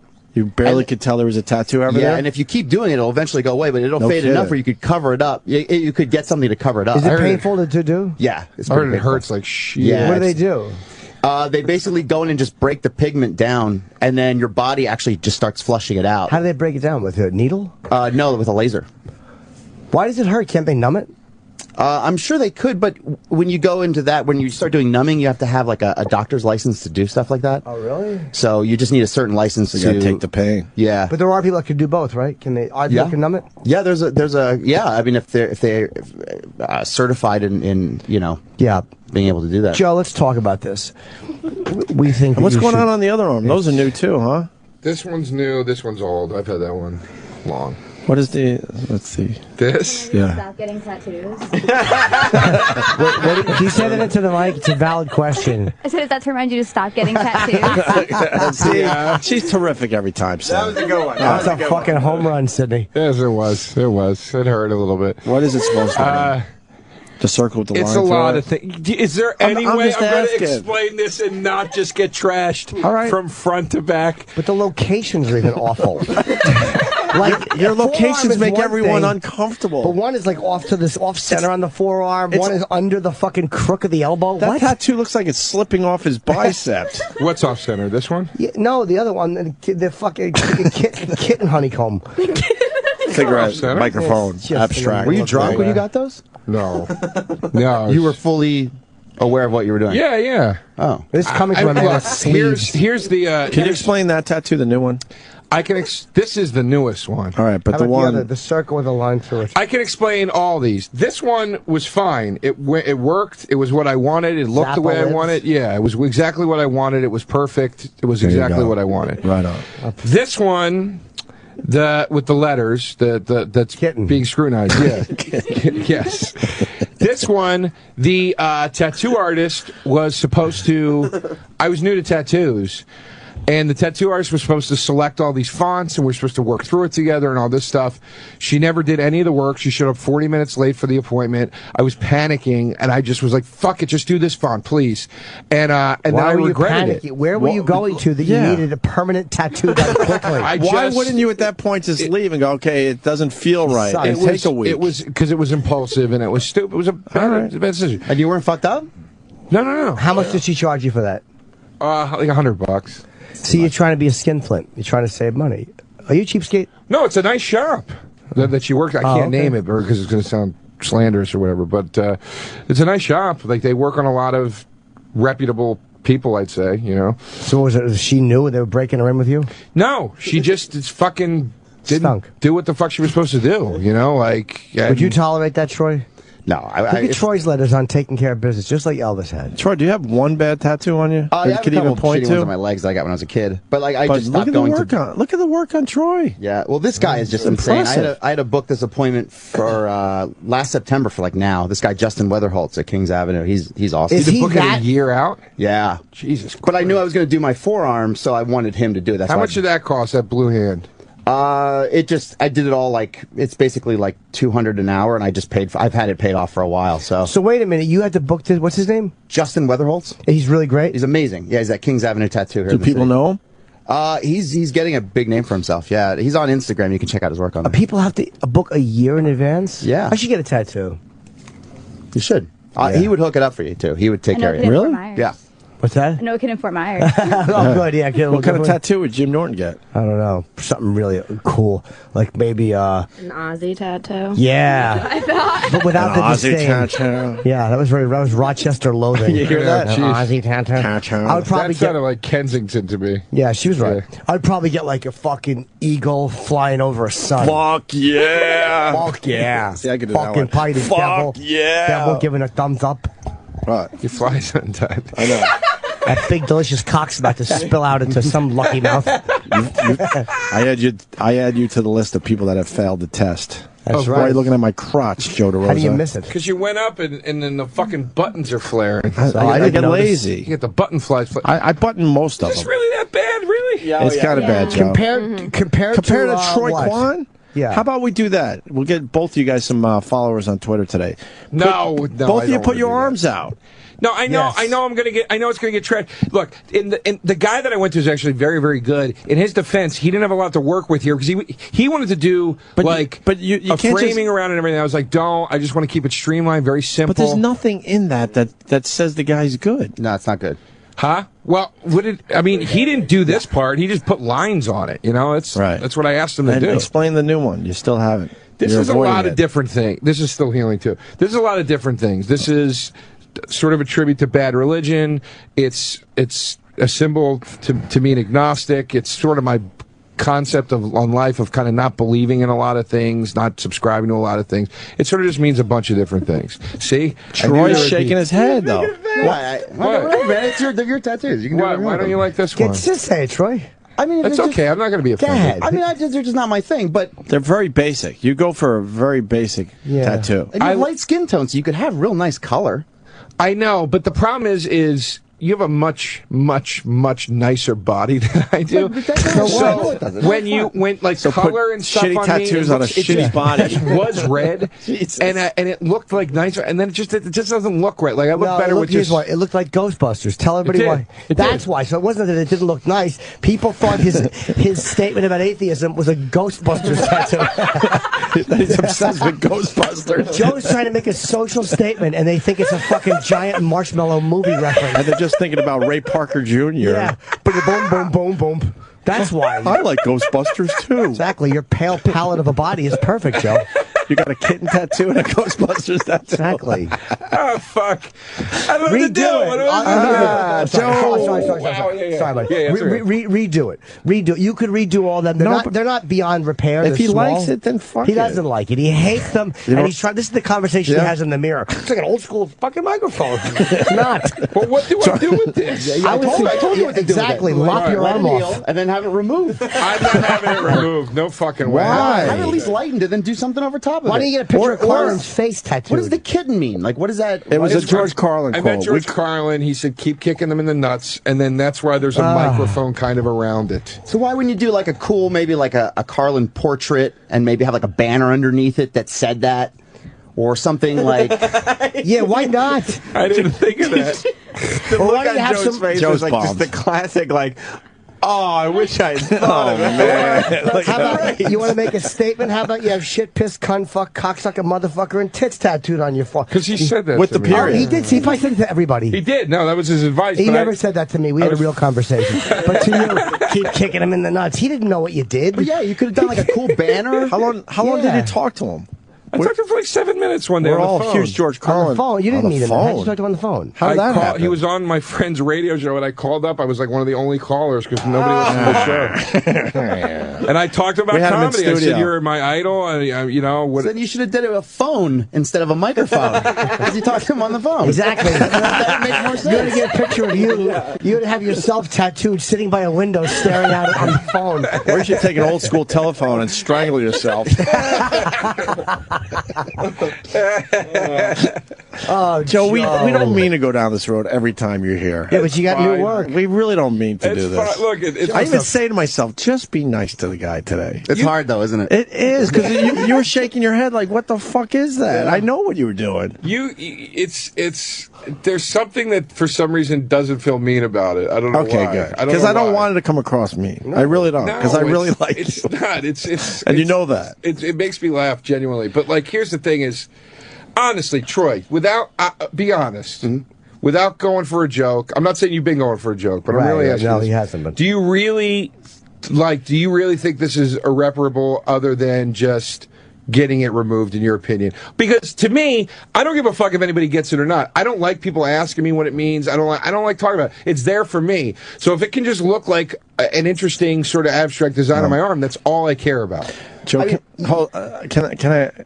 I just got some intel. Good. From the great Eric Nagel. What? The great Eric Nagel. Okay. Oh. He just texted me. Is this real? Yeah, it's real. George Carlin signed a picture for the great Eric Nagel, also known as E-Rock. What's it say? Hey, Eric, kick him in the nuts.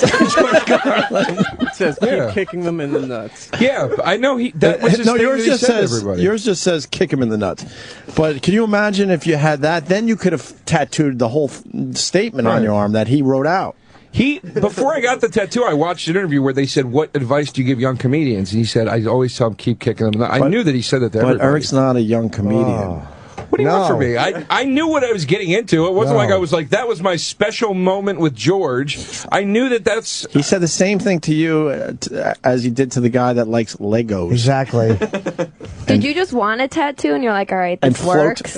Or did you really think about Coke it? floats. No, I thought about in it. his Did cup. they put like the outline on it before they did it, and you still went through with it? No, the outline came That- later after the abuse that he got from everybody. Listen, I'll take a trashing from you, and you, not from these two. Well, it's a fair. I refuse tattoo. to take these girls that just walked out of study hall. It's a fair to answer question. phones over It's here. a fair question. The girls know. I got a tattoo and I thought about it for at What's least your a year. And they're Did you? co-hosting today. Oh, so bad. Wow, you went for a Couple big of tramp birds right over stand. the For my hiney. grandmother. I thought about it for a while. Wait, turn around. Let's look at that.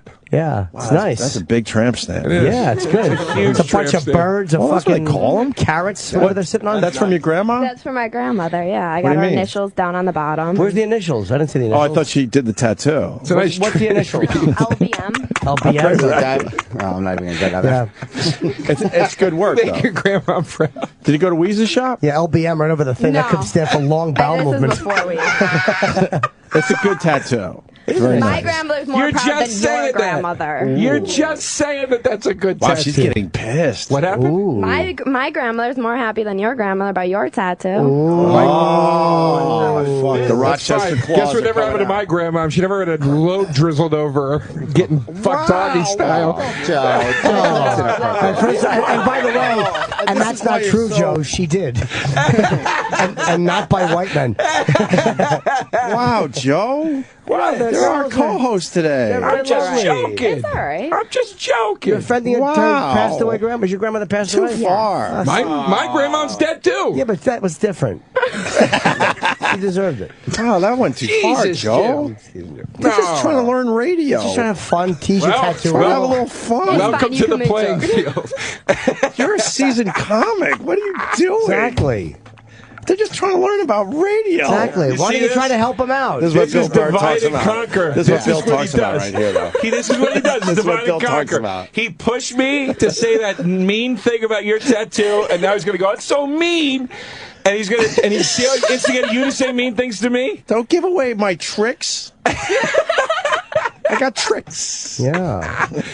Listen, in all honesty, Can you take that is a statement nice back? tattoo. It's fine. But here's the thing. Can you take back the load thing? That was a little too far. Yeah, load You don't have to. drizzle. You don't have to. Yeah, It's a joke. drizzle. I understand. Drizzle. That implies that somebody was actually just pumping their thing and the load was drizzling. It's just falling out of the penis. Yeah, Jesus. drizzling. Joe, Not there's shooting. a better way to fucking put that. Yeah. All right, shooting jizz. I'm sorry. Okay, shooting. I'm sorry. Like I would probably get welcome to the Jim Norton show, everyone, on my arm. Why would you get that? Because if we want things that George Carlin said, like, why wouldn't I get that? Yeah. I don't understand. Oh, it's the sketch we did for Tough Crowd. Oh. At the end of Jimmy the really didn't want to sketch, mention it. at the end of the sketch, He didn't when really I want to interrupt, mention it. I interrupt and I say, I love the 7 dirty words that you never can hear on television. He goes, you want to hear 7 more dirty words you'll never hear on television? Welcome to the Jim Norton show, everyone. And then he That's fucking- really funny. Oh, it was great. Then he called me and Colin cocksucking motherfuckers, and that ended the sketch. It was really delightful. You should have got that on your arm. No, funny, not on the phone. It was in front of a studio audience. So George was dressed like a priest, and I was dressed like an altar boy. He said so much stuff to us, I wouldn't even know where. I don't have enough Yeah. room on my body for George Carlin tattoos. We had him on, I think, 3. Cape Fear. Dude, we had him on 3 times. Wow. Beautiful Mind on my back. Because he was on 3 times, at least twice. I was with him once. I was only with him once. And he would do an hour every time, like it was nothing. Oh, what happened? Oh, Joe dribbled the call. That's all right. Why don't you make that into a tattoo? So, no, you should have that whole radio conversation on. So it should be you're calling number 5, and then keep kicking him in the nuts. Oh, Joe. God, this was worth the drive in today. Joseph. What do I do? Now, wait. Troy never answered the question. What now? I think you in get all some cool honesty, tattoos. If that was it, and whatever, would you look at it and go, "Oh, that's bad," or we just go, "It just does nothing for me. I don't even get the point." I mean, it's Troy, just don't black hold outline, back. and there's nothing. What's that? Don't hold back. From No, 1 you're to 10, helping is that a good tattoo? Tell the truth. But honestly, From 1 to without any 10, of rate the, that tattoo. Look, it's your tattoo. It's if it means something to you, it means something to you. I think you could have done something a little more creative with it. He offered to do something much more creative, and I was like, "It's too elaborate. I can't do it." No. The guy, the what guy did that he fixed offer to it. do besides cover everything that you have? He was like, "Look," he was like, "Why don't we just put?" And he put like a design and colors and stuff around it, and Why then didn't kind of framed it. It was just too. It's too much. I like okay things that look classic and like very streamlined. So instead, you went with a classified FBI document. Like they were covering up a word that we're not allowed to fucking look at. You should let my anymore. guy cover that. Yeah, you really should. that bomb. Or any guy cover that. Yeah. With his It looks like a fucking barcode. It looks like you're buying an arm. There you go. Yeah, I don't know. I mean, I don't know what I would get it covered with, but Anything. Yeah, anything at this point. but the problem is there's so much black. Yeah, I mean, you got to go darker and bigger. Yeah, Yeah, that's the thing. I don't want to goddamn, Then get it lasered. I've seen better work it. carved Then into deal a with it. tree. But you still haven't answered my question. Yeah, that's why you got to get a Would heart. would you look at it and go, "That's about to do," or would you look at it and just go, "I don't get the point of that"? Because there's a difference in those two statements. But see, I worked in a tattoo shop for many years, so I'm very judgmental of people's tattoos. I would not like that tattoo. I would personally wouldn't understand it. I think the tattoo is so bad that it's not even open for discussion. Yeah. Oh, stop. I'm serious. Yeah. Stop Let me it. see it. Let I'm me see it. Maybe serious, it's not that Joe. bad. Yeah, It's Opie's not. right. Especially because Troy's in here. Troy's got some really It's amazing not pieces that- on his it's arm. not- Troy had fucking I'm not- Michelangelo working on his arm. Yeah, I'm not a tattoo guy, but I mean, you got to respect that. That's some good work right there. Troy's a work on really his good arm. work. Actually, and I don't really give a fuck about tattoos, but his stuff is, I actually walk in and just feel like, fuck, that's great work. It's incredible, but that's also Troy's personality. Like that kind of stuff. That's not who I am. No, it doesn't have to And be your intricate like personality this. is dull? Yeah, boring, dull. No, You're but not, though, black Joe. and white. It could be something. It could be simple. I understand what Joe wants. He wants to go for simple. He's not looking for Ozzy has thanks tattooed in the middle of his palm. Like, it doesn't have to be a fucking genius tattoo. All right, so what would you do with that? I would cover it and start over. I would what do you laser cover that laser. I would laser it off. Oh, fuck that. And It put a little bit of hurts. so what? You fucking get it numbed and you deal with it. But you can laser just part of it off. All you could do is lighten it up. Yeah. And then you could, if you like, kick him in the nuts. If that means something to you, get a cool banner that says it. Get like a silhouette of a microphone. You could do a portrait of George Carlin. You could do. There's so much you could do with that idea, but it doesn't have to just be, kind of like. I don't even know. It's like Auschwitz victims had like the numbers tattooed on them like that. Absolutely, yeah. Maybe you can get a picture of Oscar Schindler I or a did little think red about dress. like getting this turned into some kind of like if you sort of did a stained glass, like if you took the lines here and added more lines with it, you could do it to make it straight even more razor. confusing and not even know what's going on. Yes. Because like you don't need, that does not look like a microphone. A stained glass? What is it? What are you doing, Joe? You're fucking coming apart at the seams. It's just gonna be a blob on your arm. Yeah, It's exactly. A black I blob. could put a hat on every letter so they look like fucking people in the 50s. Oh God damn it! I like it. All right. Then don't You don't make like it. excuses Then we're for proud. I did until 20 minutes We're ago. helping you. Why are you buddy. hiding all your tattoos now? I felt great about it. This Exactly. one's getting trashed. Why? Well, it's Boom, boom, boom, boom. Ghostbusters. You know, I mean, Yeah. You would think by now, E-Rock would have snuck in a little Ray Parker Jr. no, why for would he? He's everybody. busy in there fucking looking at his Ultimate Warrior picture. I know. Did he get an Ultimate Warrior picture? Not only did he not get Why? one, Roland went out of his way to get one just so he could text it to Eric. Oh, you didn't go to the big interview, Eric? What happened with Ultimate Warrior? He's dead. Sam got to. He's been dead forever, though. He's not dead. He's been alive. The Ultimate Warrior's dead. The original guy I just died. talked He's to him dead. yesterday. He did die. He was probably fucking 6 years ago. All right, well, then maybe I should go get an in memoriam tattoo. No, the new Ultimate Warrior's alive. The Right. second guy. The new guy. The original guy died. Yeah, I probably won't get my wrestling information from you. Listen, there's two things I know: Sam, wrestling, and tattoos. Now, wait a minute. The fucking Ultimate Warrior died, man. He didn't die, Joe. The Ultimate Warrior is alive. I talked What's to him he do now? yesterday. He's the Ultimate Warrior. He licenses himself out and does signings. And Who died then? Lots of people are dead. Yes. Hopefully you're a tattoo artist. I knew this was coming, by the way. Why? To photograph your fucking ankles? I knew this was fucking coming. What happened? Oh, this fucking horrible, like a doll foot. Fucking DeRosa has like an awful doll. What does that look like? Those terrible fucking sneakers. Wait, let me see your sneakers.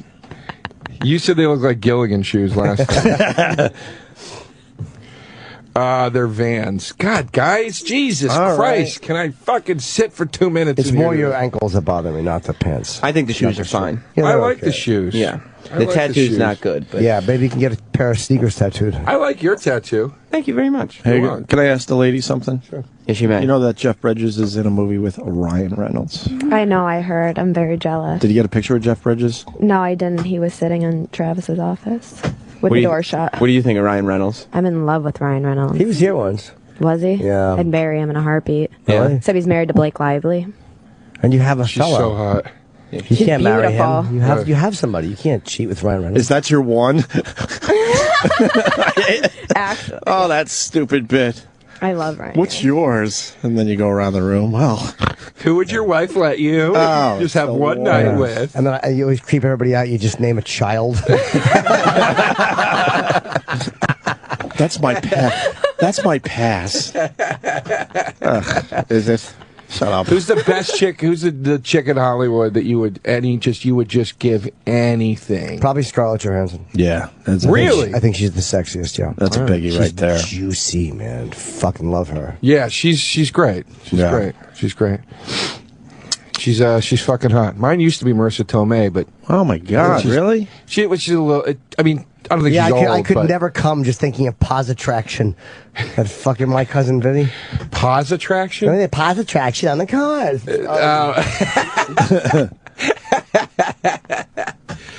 Fucking Scarlett Johansson's pretty goddamn hot though, She's man. fucking juicy. Her fucking leg. She's like a woman, man. Oh, Mine used to be Drew Barrymore, but I guess that dates me. she's There was a still hot, time though. she was ridiculous. Alicia Silverstone was for me was one of the ones I liked her. I thought she was really sexy. Yeah.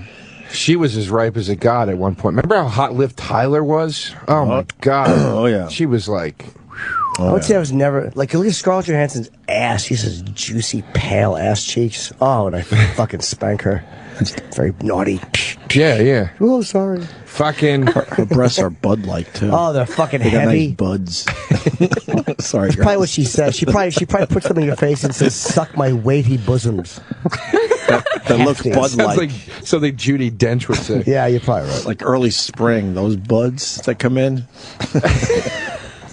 Remember, some back in the day when Madeline Stowe was just I loved Madeline fucking Stowe. righteous. Wait, give me a picture of Madeline Stowe. Oh, She was in dude. Unlawful Entry with fucking Michael with Ray Liotta. I want to be wrong, Joe.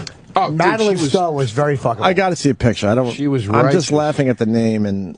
Yeah, she was. Oh she was yeah, great. she was Let me always see her. ridiculously sexy. Not so That's much her right now. there. Go back a little bit. She's like 50. She No, looks she great. still looks all right. Yeah, I would still fucking suck her toes. She was lovely. The white dress one is like her and her. Where? Like that's like prime Madeline Stowe. Yeah, she was hot. Man. She had a great body. Her, Barbara Hershey was fucking smoking. Who else? Jill Clayburgh. What's wrong with you? Come on. What do you mean? What's wrong with me? You come up with the strangest names. What?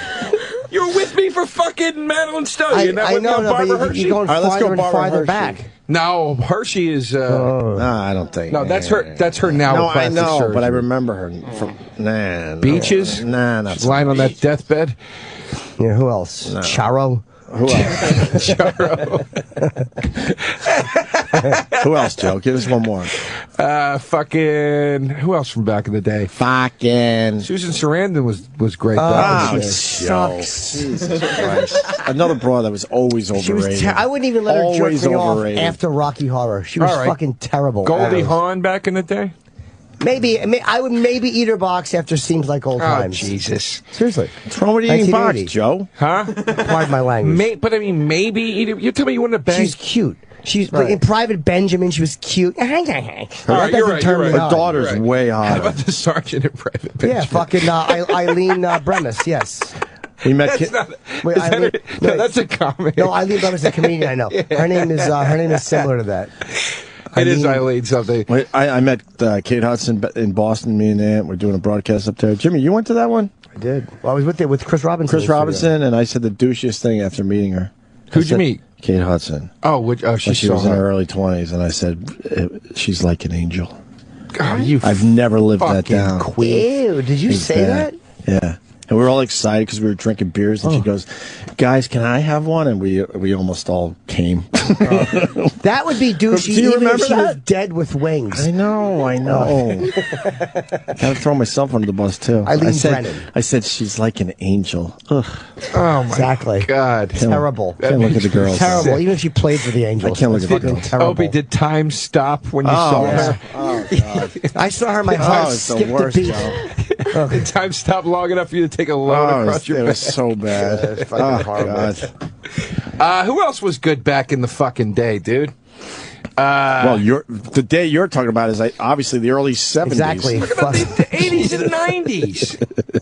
This is in the 80s and 90s. How old is, which one is this again? Barbara Hershey. How old is Barbara Hershey? Barbara Hershey was like fuckable in 1976. That's when you want to fuck her. I don't think she was. Come on. Beaches was like 87. How old's Barbara Hershey?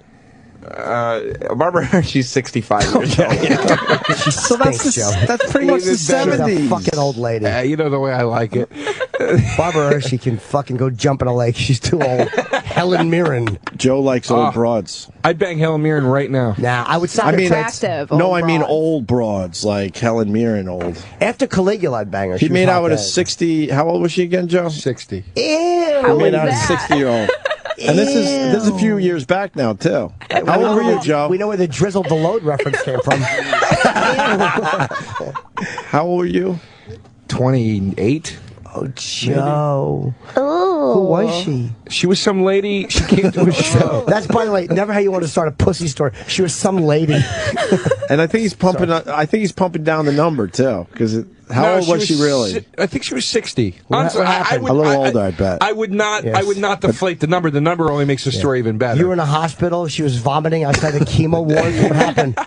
Yeah, what did she look Bra was like? What if uneven. she was older? She came to a show with a bunch. She was an airline stewardess. Oh no. She was an airline stewardess. An old airline stewardess. And she had corns on her feet from standing all the time. She had an Eastern Airlines hat on. Fucking. I worked for Braniff when they started, honey. Oh, Joe. Oh, fucking terrible. She fucking. All the fucking abuse from takeoff and landing that body has taken. How bad were the hands when she was jerking you off? Decades of takeoff Fine. and landing. Her body turbulence. was terrific. She probably had some work done, but her body was really nice, actually. Yeah. I didn't have sex with her. We just What'd you kind of do? made out outside of a bar. Did she jerk you off? She like grabbed my dick over the pants. Like we were outside. We were like against the wall in So why front don't of you a take her to bar. the car or something? I didn't have a car. I was in New York. I didn't You have a car. threw a 60-year-old broad up against a wall? She was into it, dude. Classy dame like that? Jesus. Break She a was hip. fucking into it. Yeah, break. Here's the funny She's part. good. She's good. I was going to go with back. She went hip. Hip She is is. much better Yeah, than we she's heard good. her. Yeah. Here's the funny. good. Here's the This funny. Well, not the funny part, but the whatever. I had just signed with my first manager, and I remember he came to meet me at the bar. I was out with her, and the first thing my manager ever saw me do was make it out with a 60-year-old woman. Oh, awful. They tried to get you an audition for Harold and Maude. They're remaking Harold and Maude on Broadway. Yeah. So she just came in with a bunch of other stewards. 60-year-olds. It really sounds like a story from the 50s. Oh, that's funny. She went home and fucked Sully Sullenberger. How terrible is that? Wow. And they were all single, and I went after her. Of course they were. And she was like, "What are you doing? These chicks are like 22 years old." And I was like, "Nah, I wanna hook up with you." Ugh. I wanted to see what it was like. I wanted to think someone was very turned on by the idea of she was so much older. I think it's admirable. No, old lady breath would drive me crazy. She didn't have it. I swear to But God. you know what an old lady's mouth tastes like when you kiss them? It's just like Mothballs. old shit. I wouldn't mind like a woman a little older than me, but that even I'm at 44 now. I don't even like them in my age group, much less fucking older. But here's 60, they can fuck off. But here's the thing. Here's the thing. She was Helen Mirren 60. She wasn't 60 like. But so at least give me that much in the story. I understand See what I'm that. saying? Like Helen Mirren, I met once, and she was really, very pretty for an older woman. Like for a woman that age, I get the attraction to her, but I just couldn't do it. All the history and the fucking charm bracelet and it would drive me nuts. Drive me nuts. And you know, there's gray hair in weird places. Oh my God, yeah, leg that she hair. just can't get to anymore. Oh. She'd take out her teeth before? Or put them in a... Whoa! No, we didn't. Yeah, she kissed you. You gonna let her do that? Nailed it. Nailed it. Shut your motherfucker. You gonna let her do that to you? What's the matter with you? Yeah. Your whole fucking family's rats. You're all fucking rats. Did you kiss her You're neck? really trying to do fucking Goodfellas over here. No. You know what old lady sweat tastes like on her neck? Remember you kiss your grandmother on her fucking cheek and that old lady sweat? Did she taste like that? No. She was as hot as you could be for 60 years old. Like exactly. She's not. It's not at all. I tried to. She was. I'd rather fuck a 40-year-old guy. No shit. I tried to open kiss my grandma once. I didn't know. Why? I didn't know any better, and then she told me to close my mouth. Yes, and then get out from under her skirt. I don't know why. I was young. I didn't know. I didn't know you'd. I didn't know you kiss your grandma, differently than you kiss your dad. All right, listen, we're going to Montreal. We should announce this next week. Yes, and Joe will be up there. Yeah, our pal you're gonna be Joe. doing our show next week, I guess. I would love to do it. I didn't even know you guys were going to be up there. I know. No one knows. That's why we got to finally announce it. We like to announce 5 days before. So why well, would it doesn't matter because going? we're also learning we're broadcasting from a conference room, so it doesn't even matter if we announce this. That stinks. We want to, meet some people. We have to change that. When we hit the road, we like meeting people. A bunch of the guys are going to be up there. Yeah, it's going to be two great shows next Thursday and Friday in Montreal at the Hyatt. But Bobby will be up there. But they got us into the conference room. Colin's going to be up there. Colin will be up there doing his show. I'm doing a TV show on the 28th. I think I'm. With Whitney Cummings is hosting it. Oh no, I'm doing something that Jeff Ross is hosting. No, I was going to say I thought you might have been hosting the thing I was doing. No, this is like the Canadian HBO show. Whoa, very cool. So we'll be up there next Thursday and Friday in a conference room. So I don't even know why we're announcing it, but it will be, two really good radio shows. We got to get some fans in to watch. It really is dull just to sit in a conference room, look at fucking hotel conference walls. And that Why a conference room? I remember years ago I went up there to see Wheeze. He was at the Montreal Comedy Festival. He was in the middle of the lobby. I was with you. So people were coming and going. It was perfect. We want that kind of vibe, not a conference room. We were off the air. It'll be good. It'll be like a conference, but it'll be like a business meeting, but with a little fun, Yeah, absolutely. No fun comes from a conference room. Yeah. I've been fired in conference rooms. But don't they mean like it'll be like a big room with seats where they can fit a nice crowd and everything? They don't mean like a little fucking. There's no crowd. But really? Crowd. Yeah. No, why would there be? That would be fun. Joe. It's buzz. Legit. It's a conference room. Yeah. No, I know, but I'm saying. I would think it would be I'm surprised that that you guys even have to take care of the crowd issue. I would have thought that would have been the whole fucking point was to do a show with an audience. We got to find a better place to broadcast. Because for me, insurance was an issue, but I found out I'm going to be okay with that. Sure. Yeah. That was good. Oh, that's cool that you guys are going to be up there. That's exciting, man. It's nice to... Sounds it. You want to come to the conference room? Yeah, well, we'll save you a seat in the conference room. I'll be there. We'd rather have a long table. We can get ribbons to put outside the door. God, what is he doing down there? What are you talking about? I haven't bitched in a while. Who? I turned over a new fucking. Well, let's ask him. Maybe we didn't pitch our case. Yeah, we need a better enough. place. We need to ask Gary, and I'll ask him. Maybe he would be willing to work with that. Broadcasting from the Hyatt Montreal on Thursday and Friday of next week from 7 a.m. to 11 a.m. We're giving the comics another hour to wake the fuck up with special guest comedians stopping by. So, sweet. Finally making it into Canada. Can I plug some shows? Yeah, Joe. I have to do the same thing. I'm at Gotham Comedy Club this Friday and Saturday night, 5 shows. Please come out this Friday and Saturday night. Okay. You're also, Joe is at Atlantic City at the Revel Casino, which I've never been to. Oh, yeah. And that's the end of August. I'm sorry. Joe will be in Austin. Cap City's a great comedy club. Great room. It's old school, man. It's like written in block letters on the front. It looks like it's going to be terrible until you walk in, and the vibe is fucking amazing. So why don't you like the block letters on DeRosa's forearm? Exactly. Maybe that's what you should get. Fucking Cap City Comedy Club. Because nothing amazing comes after these letters. That's basically where it fucking period. stops. The period drives Jimmy nuts. I have one. I'm working with Amy and Artie Lang and Dave Attell this Saturday. Our early show is sold out. The late show, there might be tickets available in Bethlehem, Pennsylvania. And I'll be on Leno with I'm going to be here tomorrow. But I'm doing a segment. Amy's actually a guest. But we'll be on Leno together on. That's pretty cool. Nice. Yeah, I love doing stuff with Amy. We did Jeslyn together. She's Wait, just what day is fucking that? Hilarious. Thursday. We're going to be on Thursday night, and then I fly home. There's a huge birthday surprise planned for me Friday, and I'm doing the Gathering of the Juggalos this year. Yeah, and they're coming in. We got them in the 23rd, next Tuesday, I think. I can't wait. They're to have coming those in. guys Yeah. Oh, yeah.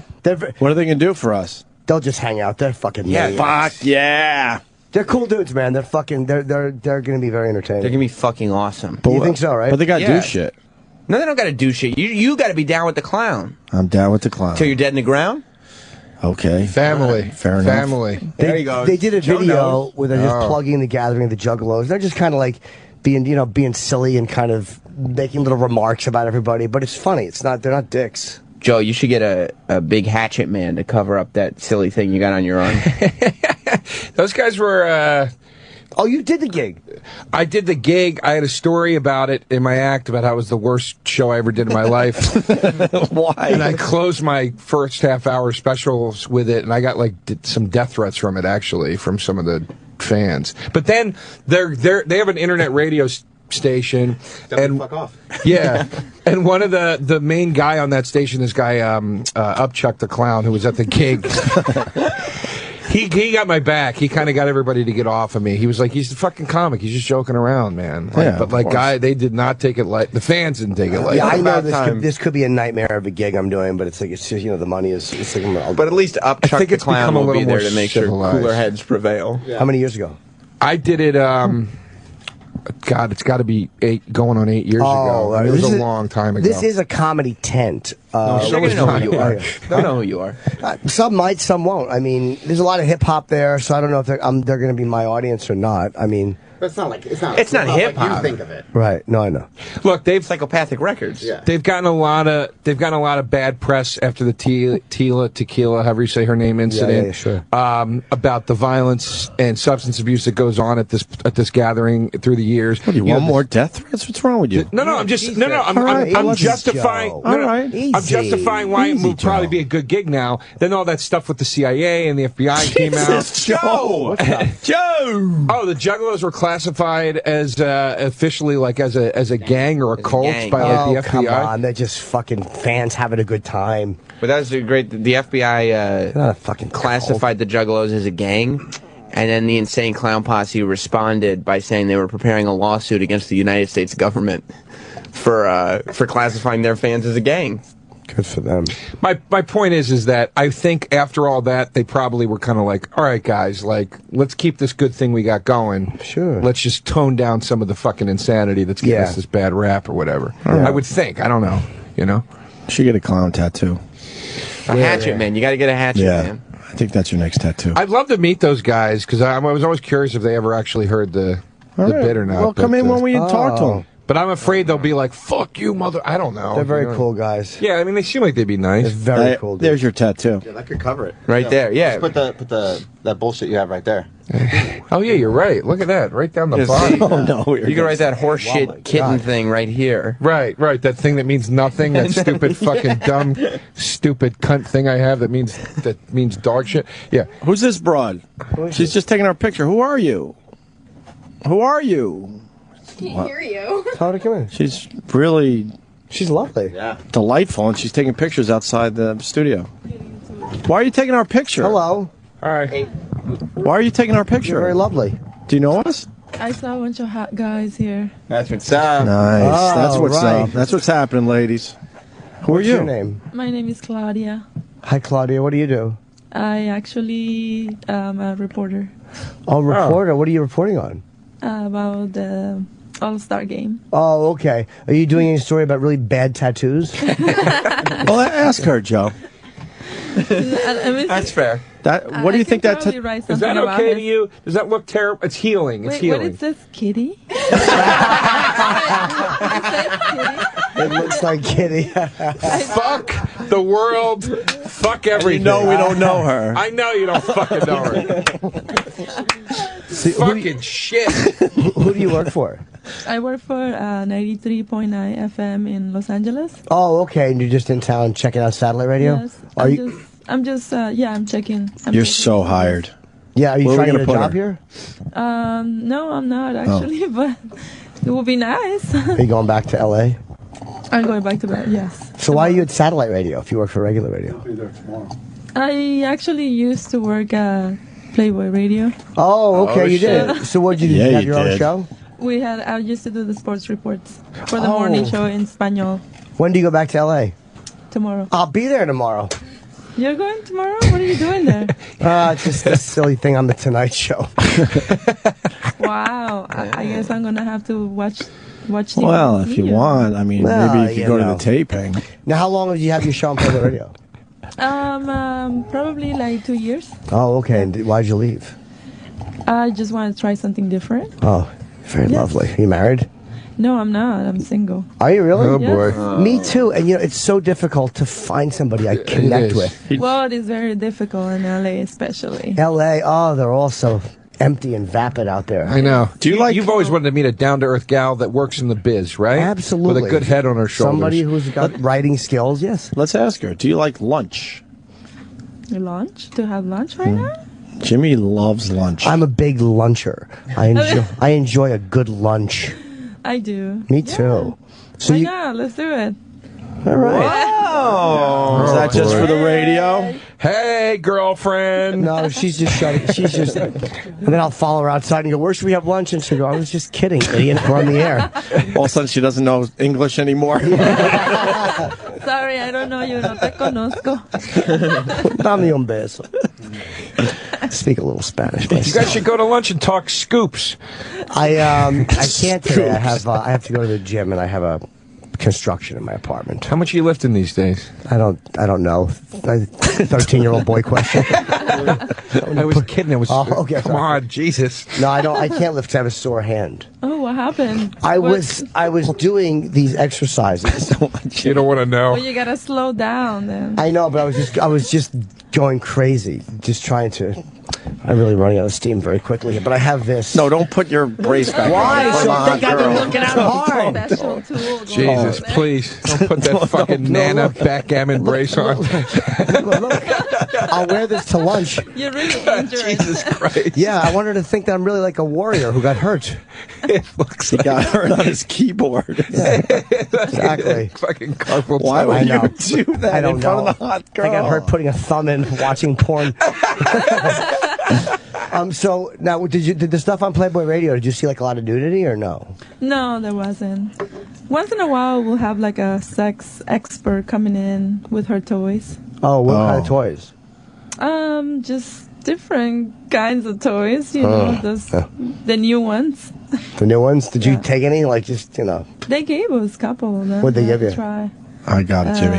Did it take any? Still in the box, actually. I haven't tried it yet. Well, all right. Well, you'll take it out when you get back to them. So you are going back tomorrow. And what is your name before I get in trouble? My name is Claudia. You're very nice. I'm Jim. Thank you, Jim. Very welcome. Very firm handshake by Claudia. That She's means lovely. no lunch. No, no lunch whatsoever. That means no Matter lunch. of fact, if we were in the airport on the same flight, and I'm like, "Are you hungry?" and we were sitting next to each other on the plane, she'd refuse to eat just so it wasn't a lunch with me. What time are you flying back? 5 in the morning. Why so early? I gotta go back to work. Oh, you gotta be on the air tomorrow? And I have my little doggy. No, I don't do actually on air stuff. I write online. Oh, you write online? Oh, where's your column? It should be in there actually if you look at the website. Oh, okay. 98.9 in Los Angeles? 93.9. 93.9. Why don't you guys get breakfast at the airport tomorrow? Because I'll be doing this tomorrow, then I fly at noon. What's the slug line for Exitos? Lo mejor en inglés y español.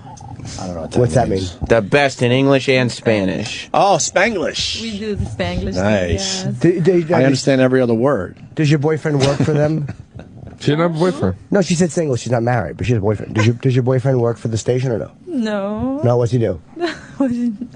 He actually works for Fox Radio. Oh, okay. So he's got like a job in the business. Right. And that was my way of finding out. I'm really good. You're sneaky. No, I know. I will have a safe flight. Do we know the Fox Radio guy? What's his name? Do we know? I don't want to say his name, do you? I don't. Oh, you don't want to say? Think, yeah, he works in marketing. Oh, marketing. Okay. Oh. Marketing. Oh, wow. Claudia, you could do so much better. Well, let's let Claudia go. Thank you very much, Claudia. Thank you. It was nice meeting you. Have a safe guys. trip back. Yes. Thank you. Lovely. Wow. So, single can mean she's fantastic. Boyfriend? Of course, I just knew. You knew, Jimmy? Of course. She's really sexy, though. You know, I wasn't that into her. No, why would you be? She's under 70. Why aren't you? Yeah, why would you female? be? Yeah, exactly. Yeah. Nice Latino. I don't mean this Some to big sound juicy mean. lips. Oh. What was wrong with her? There was a lot of construction going on there. There had been there was plastic surgery involved. What? Really? Oh, I don't know about that. Absolutely. Her lips were definitely done. Absolutely. I didn't pick up on that. I didn't Difference either. does it make? She was hot. Listen, You don't like her because she didn't have a dick.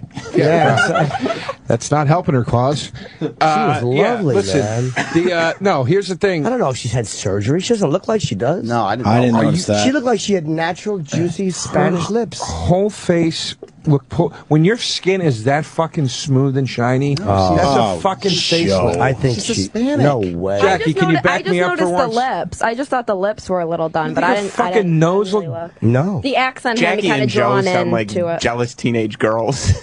Yeah. Which is okay telling for you. Jackie, but not so much Because for you got Joe. kitty tattooed on your arm. I like the accent, is what I Oh, wanted. I thought she was great. The accent draws you. No, Wasn't Joe. she sexy? She was pretty sexy. Beautiful body. I love Hispanic girls. You know No, how great no, she'd but- be to make out with? Those soft, beautiful lips. Start But talking it- in Spanish. Oh. But that's my point. Spanish. It wasn't a beautiful. It was a very, very rail, thin body with big boobs. That's not a beautiful body to me. Juicy rump. He's crazy. Get the fuck out of here. I'm not saying I wouldn't bang So her. you're talking about fucking a 60-year-old lady, and you're going to turn that down. Get the fuck out of here. I'm not agree. saying I wouldn't. Oh, you guys used to fight.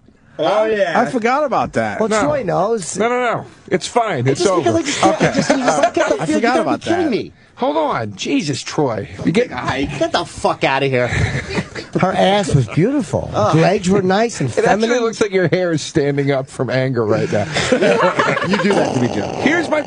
I'm not saying I wouldn't bang her. I'm just saying I don't think she's like a fucking 10 knockout smoking chick. That's all. She was very beautiful. Like, how many times did just a random Hispanic girl walk in here? And take pictures of us and then be Yeah. nice and sexy. And call you all hot. Yeah. I She know. said she saw hot men in here, Joe. Story walking. You know what? Get the fuck out of here. I preface these statements with I'm not trying to be a dick. I'm just But saying. you come across as a dick. No, I don't. Yeah. You guys want to hear what you want to hear. You're mad you because don't. you said it looks like Kitty. Exactly. No, I'm not. Yeah. I bet if she was a fucking Pan Am stewardess, you'd be happy to make out with her in front of the Regal Beagle. That's some old references right there for the people that don't know. That's some girl, old shit right there. What's her face was in here the other day? The porn star. Oh, What's her Lexi face? Love? Lexi Yeah. Love. Yeah, she's nice. Lexi Love in the face was not as pretty as that girl was Right. that was just in here, but I liked Lexi Love's body better because it was proportionate. It was proportionate. And that girl had super high heels on. Burr said this to me once. He Terrible. goes, you take the heels off of most girls, the whole form of the body just goes away. Well, And Burr, it's true. Yeah, but that's because it makes them stand up taller. Yeah. It emphasizes the muscles and shape in the legs. But it makes them look sexy. Who cares? Yeah, exactly. Take Yeah, off but the my high heels. So point- fuck her that's- with her shoes That's on. why I started this when I said there's a lot of construction going on here.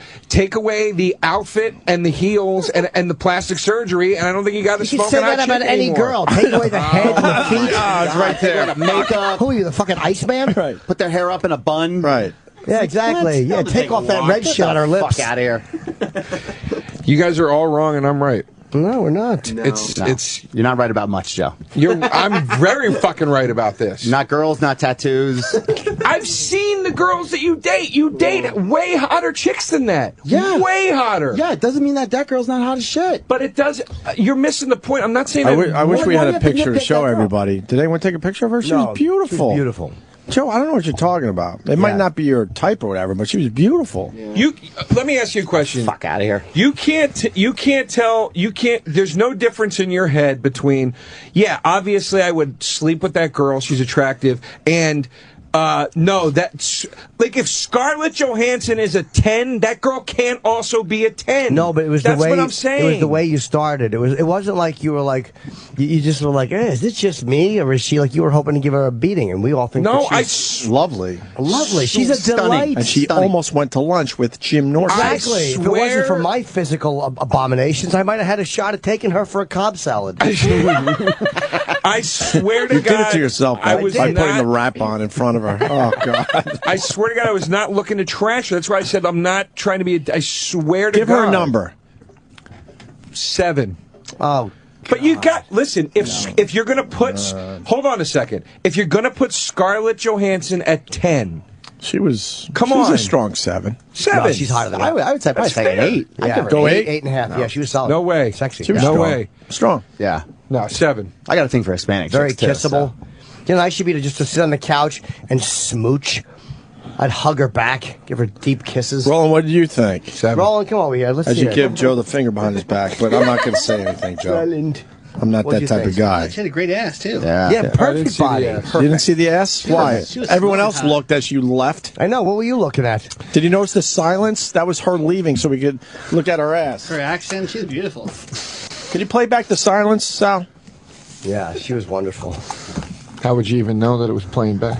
Well, she goes, all right, I got to go. And then you hear silence because we all were checking out her ass and forgot we were doing radio. Bunch of rock hard pricks. All right. Well, what do you? I don't know, guys. She was like, I would go to lunch. I'm very, very nice. Like, Yeah, she was just being I polite. don't really but she was understand why fun. she's here, though. probably some guy trying to show her off. Like, hey, She said she was researching for the All-Star game. Yeah, but maybe I her don't know why boyfriend's in here. town or something. She's Maybe looking for a job. Yeah, of course. She works. She's blogging online. She wants to get out of L.A. Oh, maybe she was flown in for an interview and she just can't. Okay, I got you. Yeah. I mean, I could fucking hook her up. Fuck yeah. Yeah. Why don't you stay with me? I'm having some shelving put in. That's what you do. That's what you do.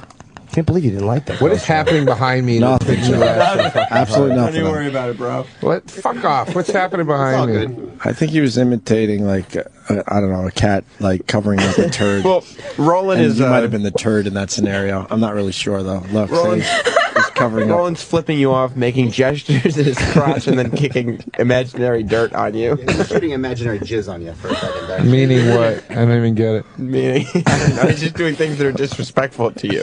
Why is Sam crying? Because it's funny. The stuff you find funny, though. Sam lives There's in been a lot of funny stuff, but it's this that makes you cry? Sam has this whole after show planned right here. Yeah, I know. You're staying, right, John? I don't know. Maybe. Bro. Whoa. Maybe. What do you mean, Roland, maybe? comment? I mean, if we can talk honestly. Can we in always this talk room for honestly. once? Sam, could we end with Denny's driving No. movie theater Denny? story? No. Let's Oh, clear the it's- field and make room for Denny's drive-in story. No, I mean, let's do it now. Yeah, that's what I mean. Like right But now. I used to go there and we would just watch the movies and not leave until it was over. because it costs like hashish. Denny has a terrific drive-in movie theater story. They're like this. Hey, while we're waiting for Denny, can you do that live read? Joe can. Okay. You got the paper though. Where is it? It's in front of Opie. By now, you've probably heard about the whole home HD DVR from Dish called the Hopper. It has a bunch of amazing features like Auto Hop, which gives you the power to skip all the commercials from most primetime shows from the major networks. All you have to do is enable it once when you play back the show. Then you can just put down the remote and skip all the commercials. It's a great feature because when you try to fast forward through commercials with the normal DVR, it never really works. Now you can finally watch your favorite shows totally uninterrupted, all the way through from beginning to end, completely commercial free. So if you love watching primetime network shows but you hate watching commercials, the Auto Hop feature is perfect for you. It only comes with the Hopper from Dish. Watch more TV, watch fewer commercials, all with the Hopper from Dish. Call 1-800-WATCH-TV to get Dish Network today. Plans are starting at just $29.99. That's 1-800-WATCH TV. Yeah. Remember how we listened to the radio, and I said that's the place to be. That's Denny's walk-on music. And now I got the job as an FM job. Okay. Today, He always wanted to be the morning DJ, Joe. Fell a little short. What happened? But he's still trying. What happened? Well, he admitted his voice is a little weak. Yeah, he sounds like a nasally child. A little weak. Denny. Stop trying to build me up. Thank you. What's your I driving said a little story? weak. We can work on that. He's got a good voice. No. Huh? No, it's not a great voice. I admit it. I admit it's not a great voice. It's fine. I honestly think it sounds like a all right voice. Give him a claret and D. It's a fine voice. Go ahead. Put a little processing behind that. There you Exactly. go. See, these kids today don't know about processing and reverb. Danny, I tell you, I think you have a good voice. In my opinion, has not been in line with the rest of this room for this whole show. But I tell you, I think you got a good voice. Thank you. Didn't that young lady, her profile looked like Eva Mendes when she was She had a little Eva Mendes to her, yes. Great. Okay, can I say this real quick? Yes. Sorry. Sure. Great point. Eva Mendes is a fucking... Why do you have to say Ava after we all said Eva? Wait. Exactly. What the fuck? Always have to be different. She's a what? She is a fucking 10. No plastic surgery, no heels, no bullshit, no makeup. 10 right out of the fucking box. All right, so she's the no frills version of Eva Mendes. That's pretty fine, good. But my point was just you can't go. Who cares about the bells and whistles? You have to. You have to go. Well, that means she's not a 10. Instead of getting Lucky Charms, you get marshmallow and stars. Troy does not agree. But Troy, you fawn over a girl with a penis. Like, what does that say about? So, what does that say about you? Mean me or Joe? Please clarify. But why does this disgust you so much? Just because that girl was insane. But you're not hearing what I'm saying to you right now. If Eva Mendes is a 10, Denny, your story might have if Eva Mendes is a 10, right out of the fresh morning, no shower, fine, that nothing. girl's an 8. Come on, Troy. Oh! 7. I think 7's fair. I think it's very fair. I'm not being mean. I think it's just a fair statement. I don't understand why it makes you angry. You get me my feathers ruffled. Why? Just I don't know. Joe, he hasn't let go of the other thing. Huh? He never let go of that other thing that he said you guys I don't were think all he good has. on. He never let that go. The other day when it came up, when I go, me and Troy are cool now, I'm not trying to be in fight. Here's what happened. He ran into this fucking room like there was money being given away. We were on the after show, and Colin rolling out on some bullshit, and then Roland was like, well, Troy, you talk shit about Joe. And you know what Troy's response was? I never said I liked Joe. I don't think Troy likes me. We're fine. We're fine. He didn't get over the other thing. When they were fighting. I'm going to take it a step further.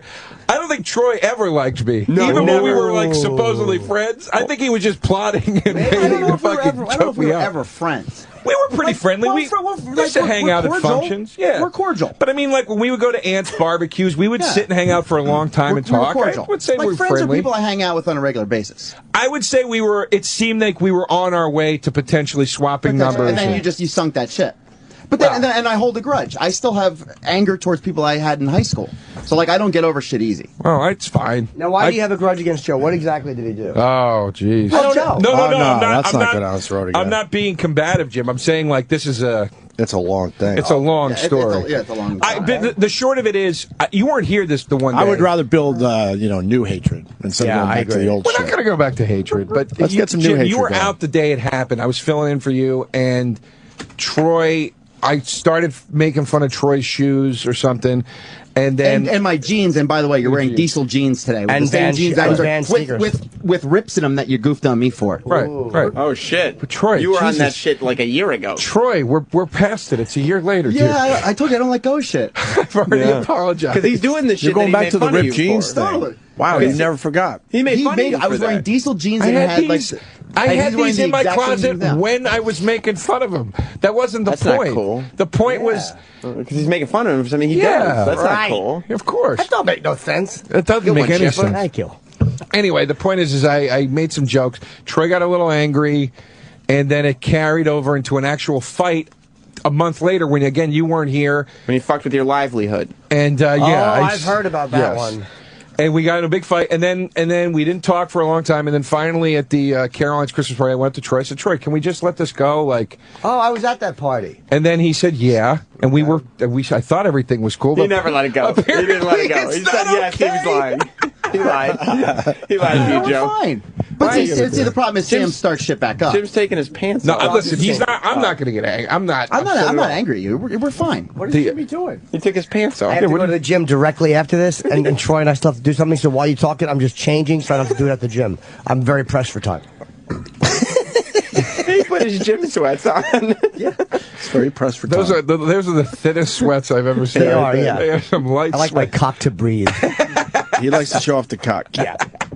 He likes it that way. So, okay, It's so his what thing. was happening here? Troy still hates you. Well, we also got Denny's driving movie Kind of a theater letdown story. after all Yeah, this. No, Danny, please. Oh, I heard a preview of this thing. It's not going to disappoint. Wasn't that great? I mean, you were talking about sneaking into the drive-in, and I never snuck in. But you didn't I never sneak went. in? The first time I went to a drive-in Don't rub salt. was when I was 20, probably 23 in Rochester, New York. It was the first time I ever went to a drive-in. Did you ever see a drive-in movie as a kid?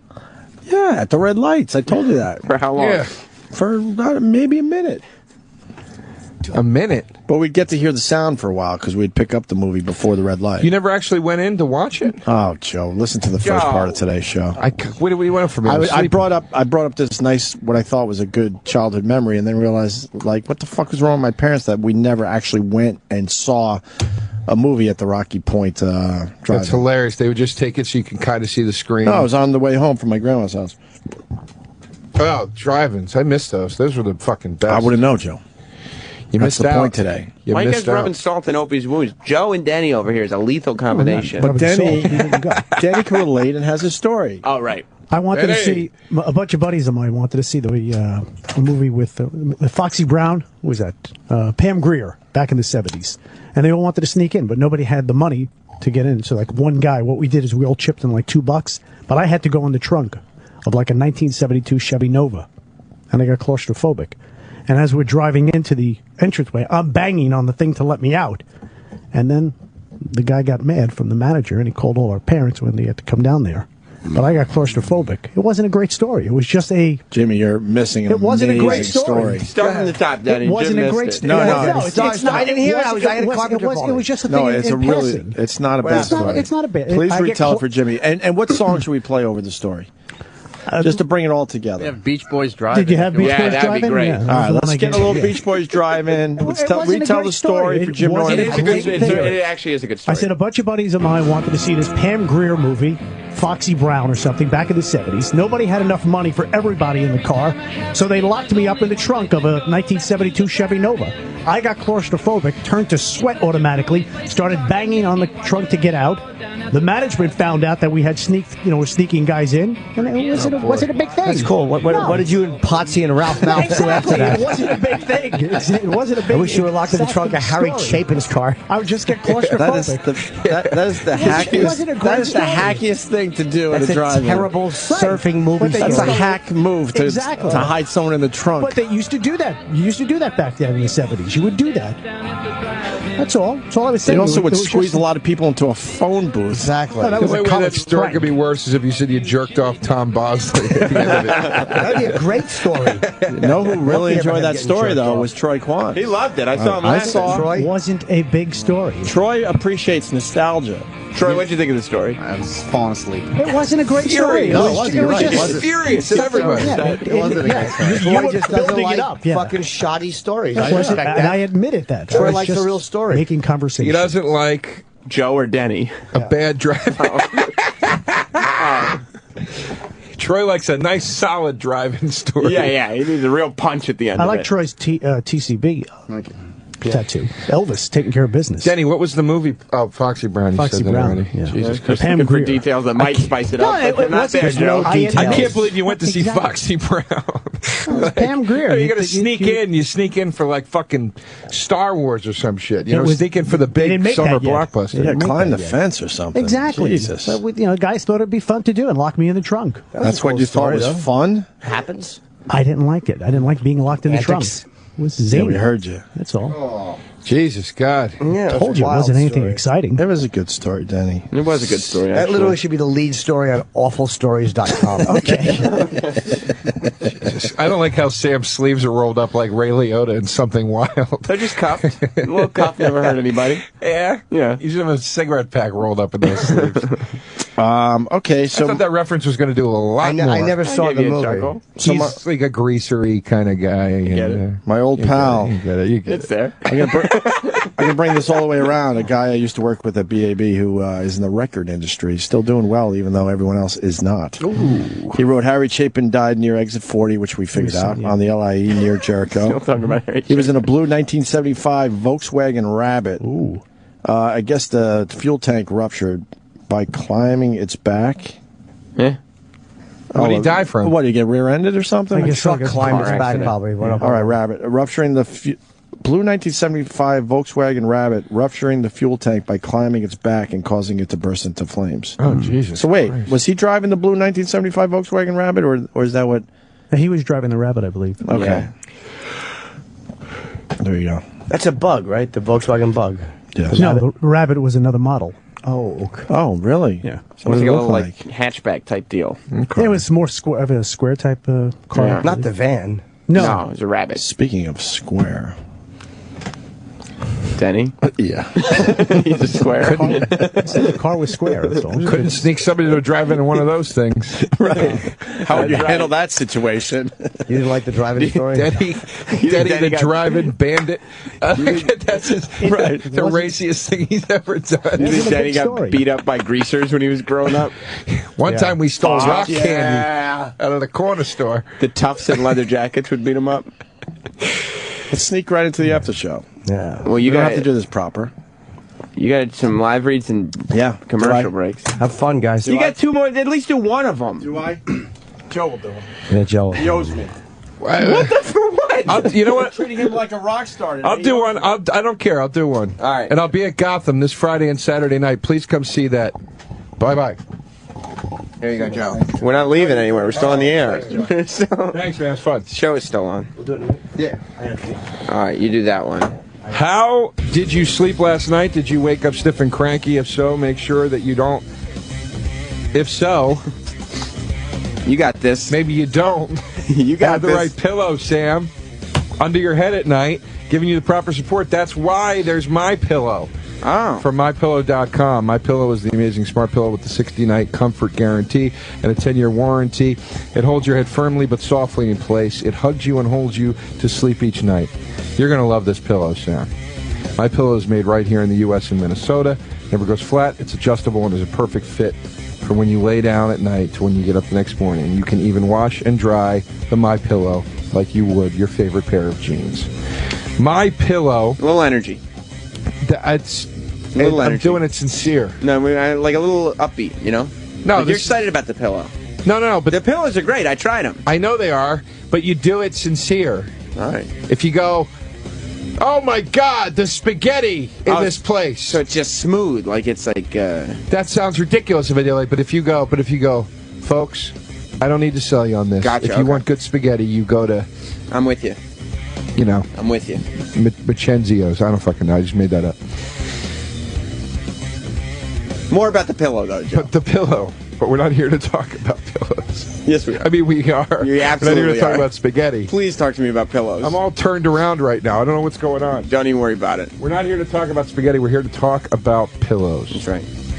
It never goes flat, the My Pillow. It's adjustable. It's perfect fit from when you lay down at night to when you get up the next morning, as I said before. You can even wash and dry the My Pillow like you would your favorite pair of jeans. My Pillow is the solution to your sleepless nights. Get one now by calling 1-800-299-6694 or go to mypillow.com. Use the promo code XM4 and save 25%. You will also receive a free press and pack travel bag with your order. You call today at 1-800-299-6694. That's 1-800-299-6694. Or go to mypillow.com and use the promo code XM4. E-Rock, give me a sweeper and a bed. The Opie and Anthony Show continues. Sort of. After O&A Live with Sam Roberts is next. There you go. This is After Opie and Anthony Live. Here's your host, Sam Roberts.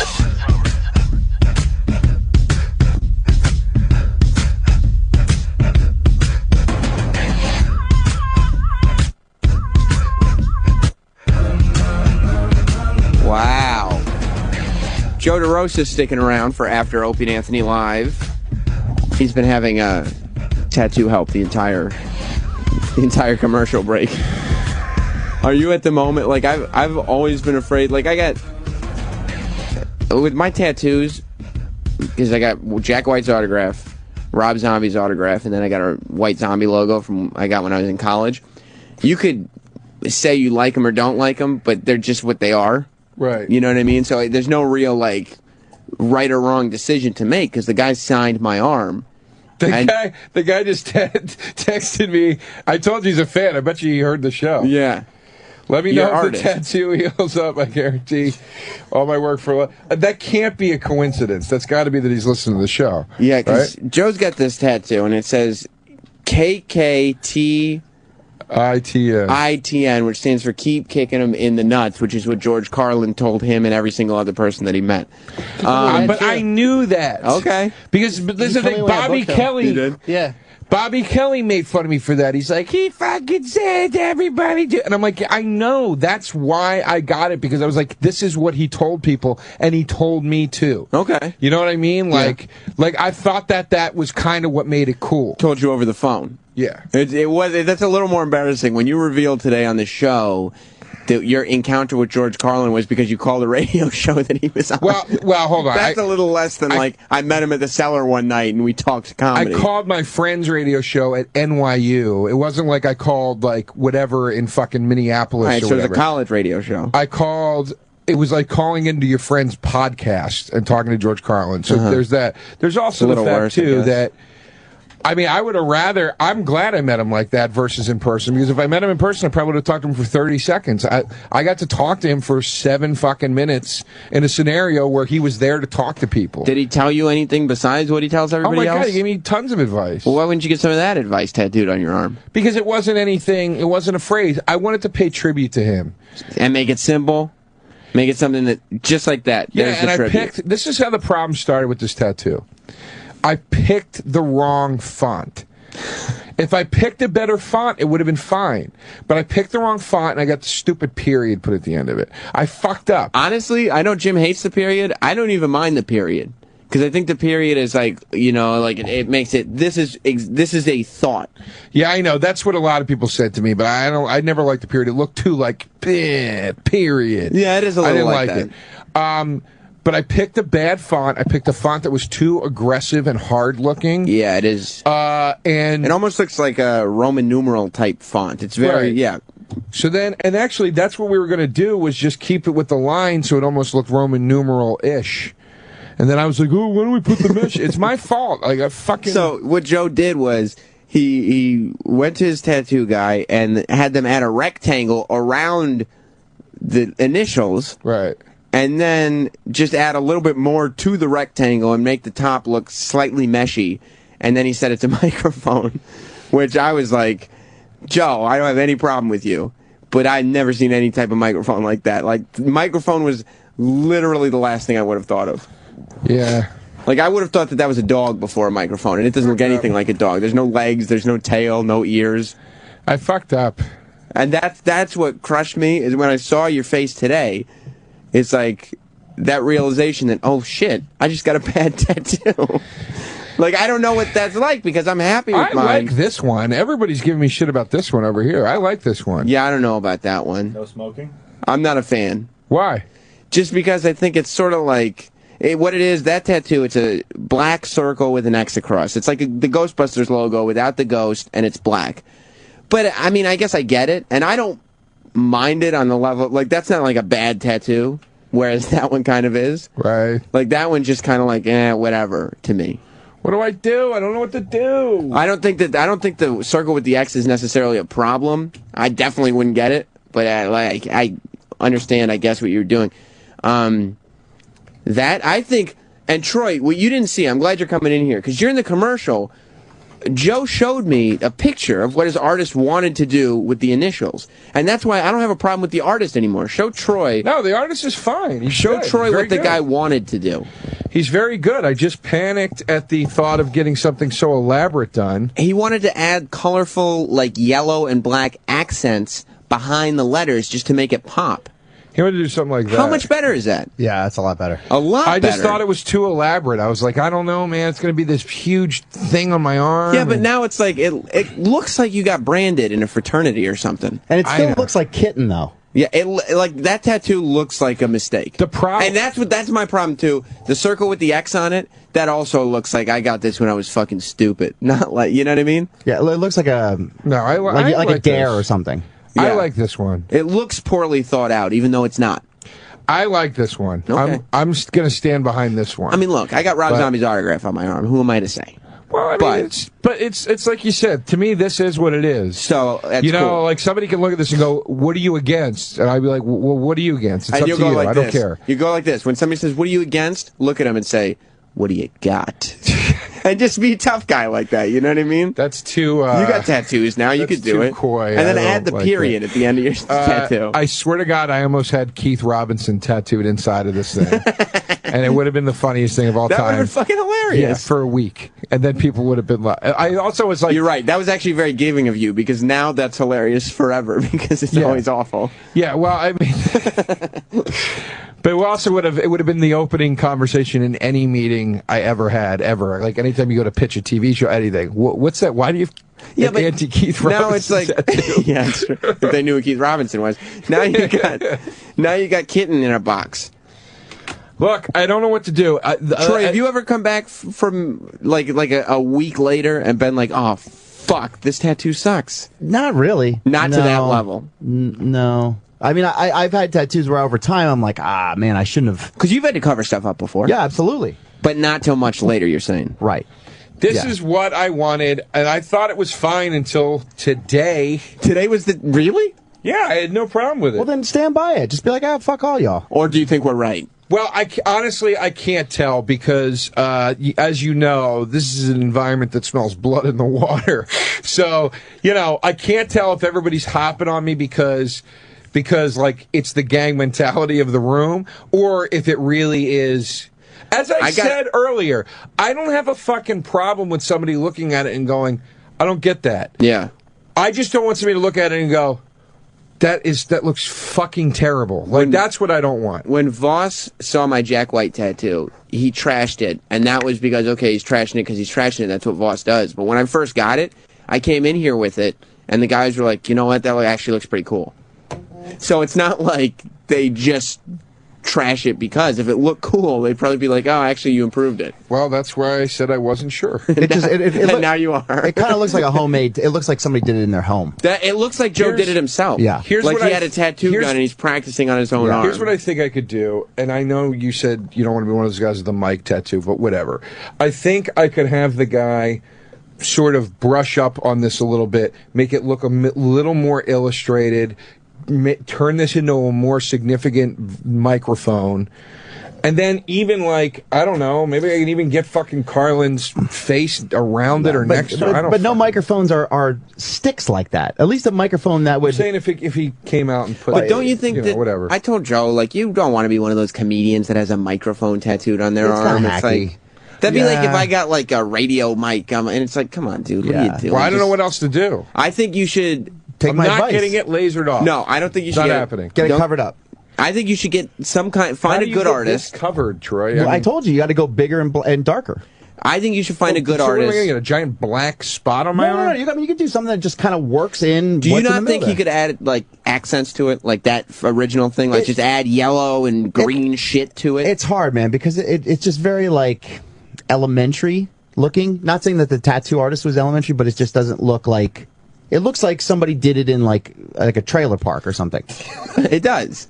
And that's not his fault. That's what he was working with. No, that's what you wanted. And the girl originally did a nice job with the lettering, but I would have appreciated if she did what she said she was going to do and supply me with different fonts and be like, dude, let me just warn you now, you're going to have huge letters on your fucking arm. At the end of the day, though, they stencil it on first. So you got to be like, this is going to be on my arm fucking forever. I know. And that font looks racist. I know. And you got to look at it and say, it looks like a racist I said to font. her, I'm worried that it looks racist because it's two big Ks. And she went, well, it doesn't say KKK. And you were like, well, lady said it. Here's your money, lady. She made me feel like seriously, I'm not trying to pass the buck, but it's fucking bullshit. It's like, you know what? You're like a fucking doctor. You know more about this than I do. I'm trusting you right now. You're very easily influenced. You're like a mechanic. I'm trusting you. You're telling me things I don't know about. You're a sensitive guy. You're easily influenced, aren't you? I think so. I would say, yeah, I'm kind of easily influenced, but I don't think that's an unfair point to make about a tattoo artist. It's like you work you work in a field that I don't have a lot of understanding of. So you should go above and beyond your Call of Duty and say, look, dude, let me talk you through this a little bit. Also, at the end of the day, you need to have your radar on for either shitty artists or people, or if she was not a shitty artist. She was a very good artist. If you're rushing she into just something, didn't fucking do what she was supposed to do. I mean, at the end of the day, it's not her body that it's on. So she might still stand by the fact that it doesn't say KKK, but you're the one who has to deal with black guys looking at your arm like, what the fuck is your problem? She's rushing in 40 minutes late, which means all of her appointments are going to be later if she doesn't get to it. That's not your problem. You know what I mean? That's not your problem. I know it's not. And my point is because it was a friend of mine and all this stuff, it's like I gave her more credit than I should have. Yeah. I was like, we're friends, and I'll never fucking go to her again. I'm not even friends with her anymore. I think I should be your tattoo consultant, Joe. I think you should run past all the tattoos that you're going to get, and I'll help you out. Yeah, you got to have like a real clear design. Next time, before you get another tattoo, you need to get the design approved by multiple people because you are a poor decision maker in that chair.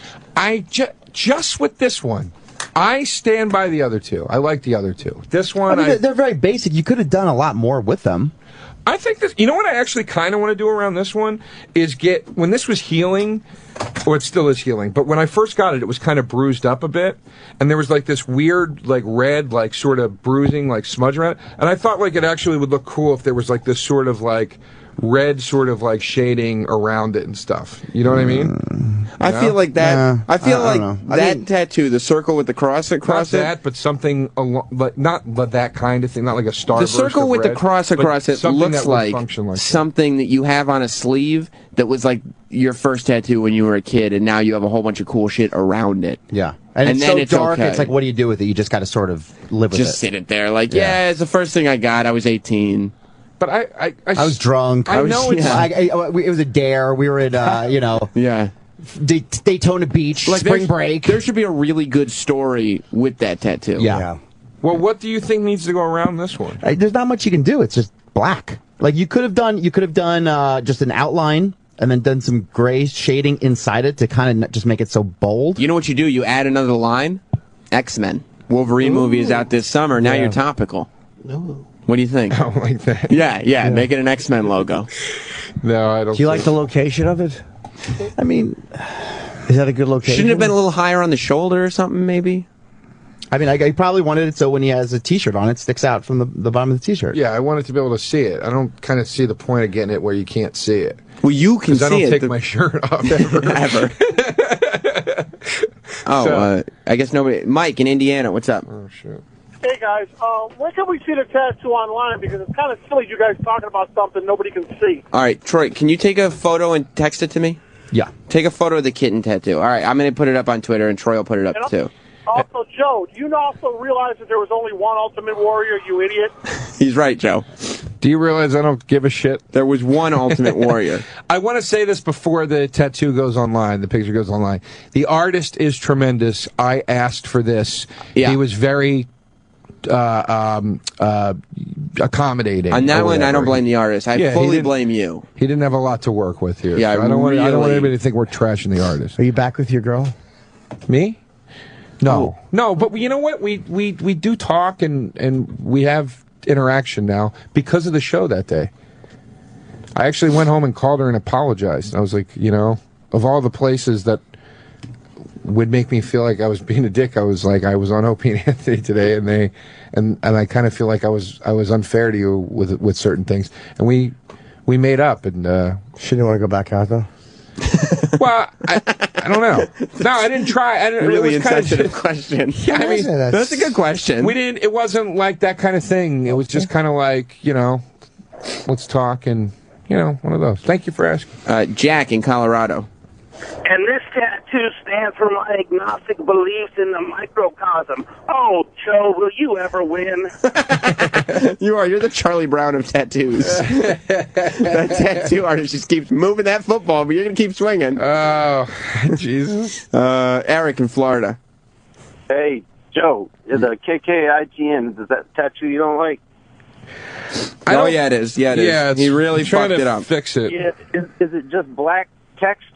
Yes, sir. Yeah, but there's a rectangle around it, and then one side of the rectangle is way too bold.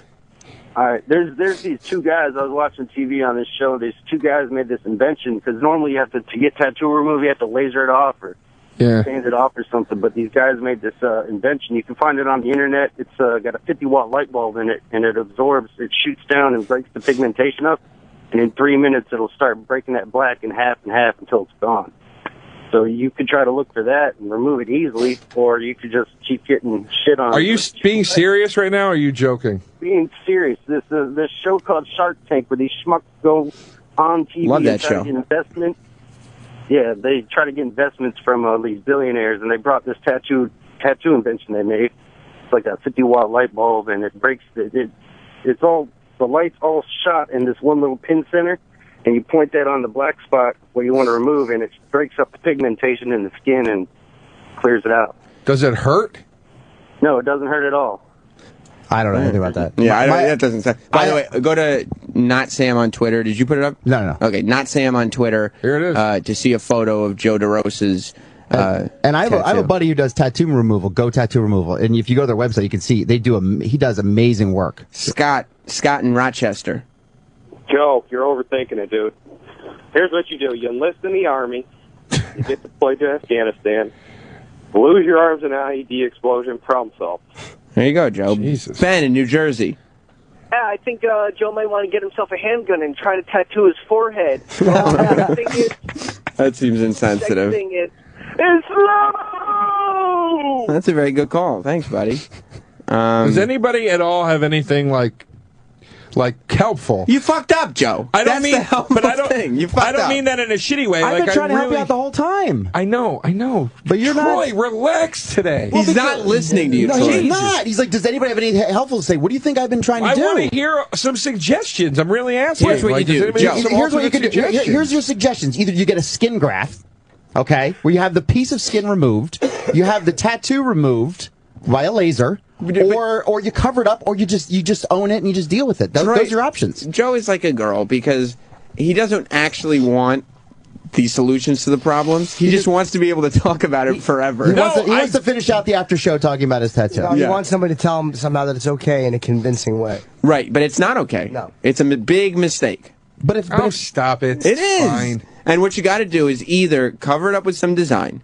I get add that. some accents to it. I keep asking, what design could you cover this Go with? to an artist. Anything. Well, you know, literally anything. There's a reason we put the picture online is because I thought people would be like, "Oh, here's what you could do with it." Well, I just put it online. I told you I'll introduce you to my tattoo artist. He's amazing. He'll figure out something great to do with it.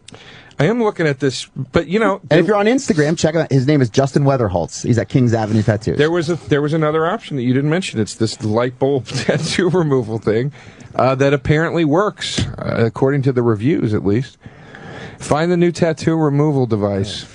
I don't know. Jim in Syracuse. I wanted to congratulate Dangerous Joe on his first funny line ever on the O&A show.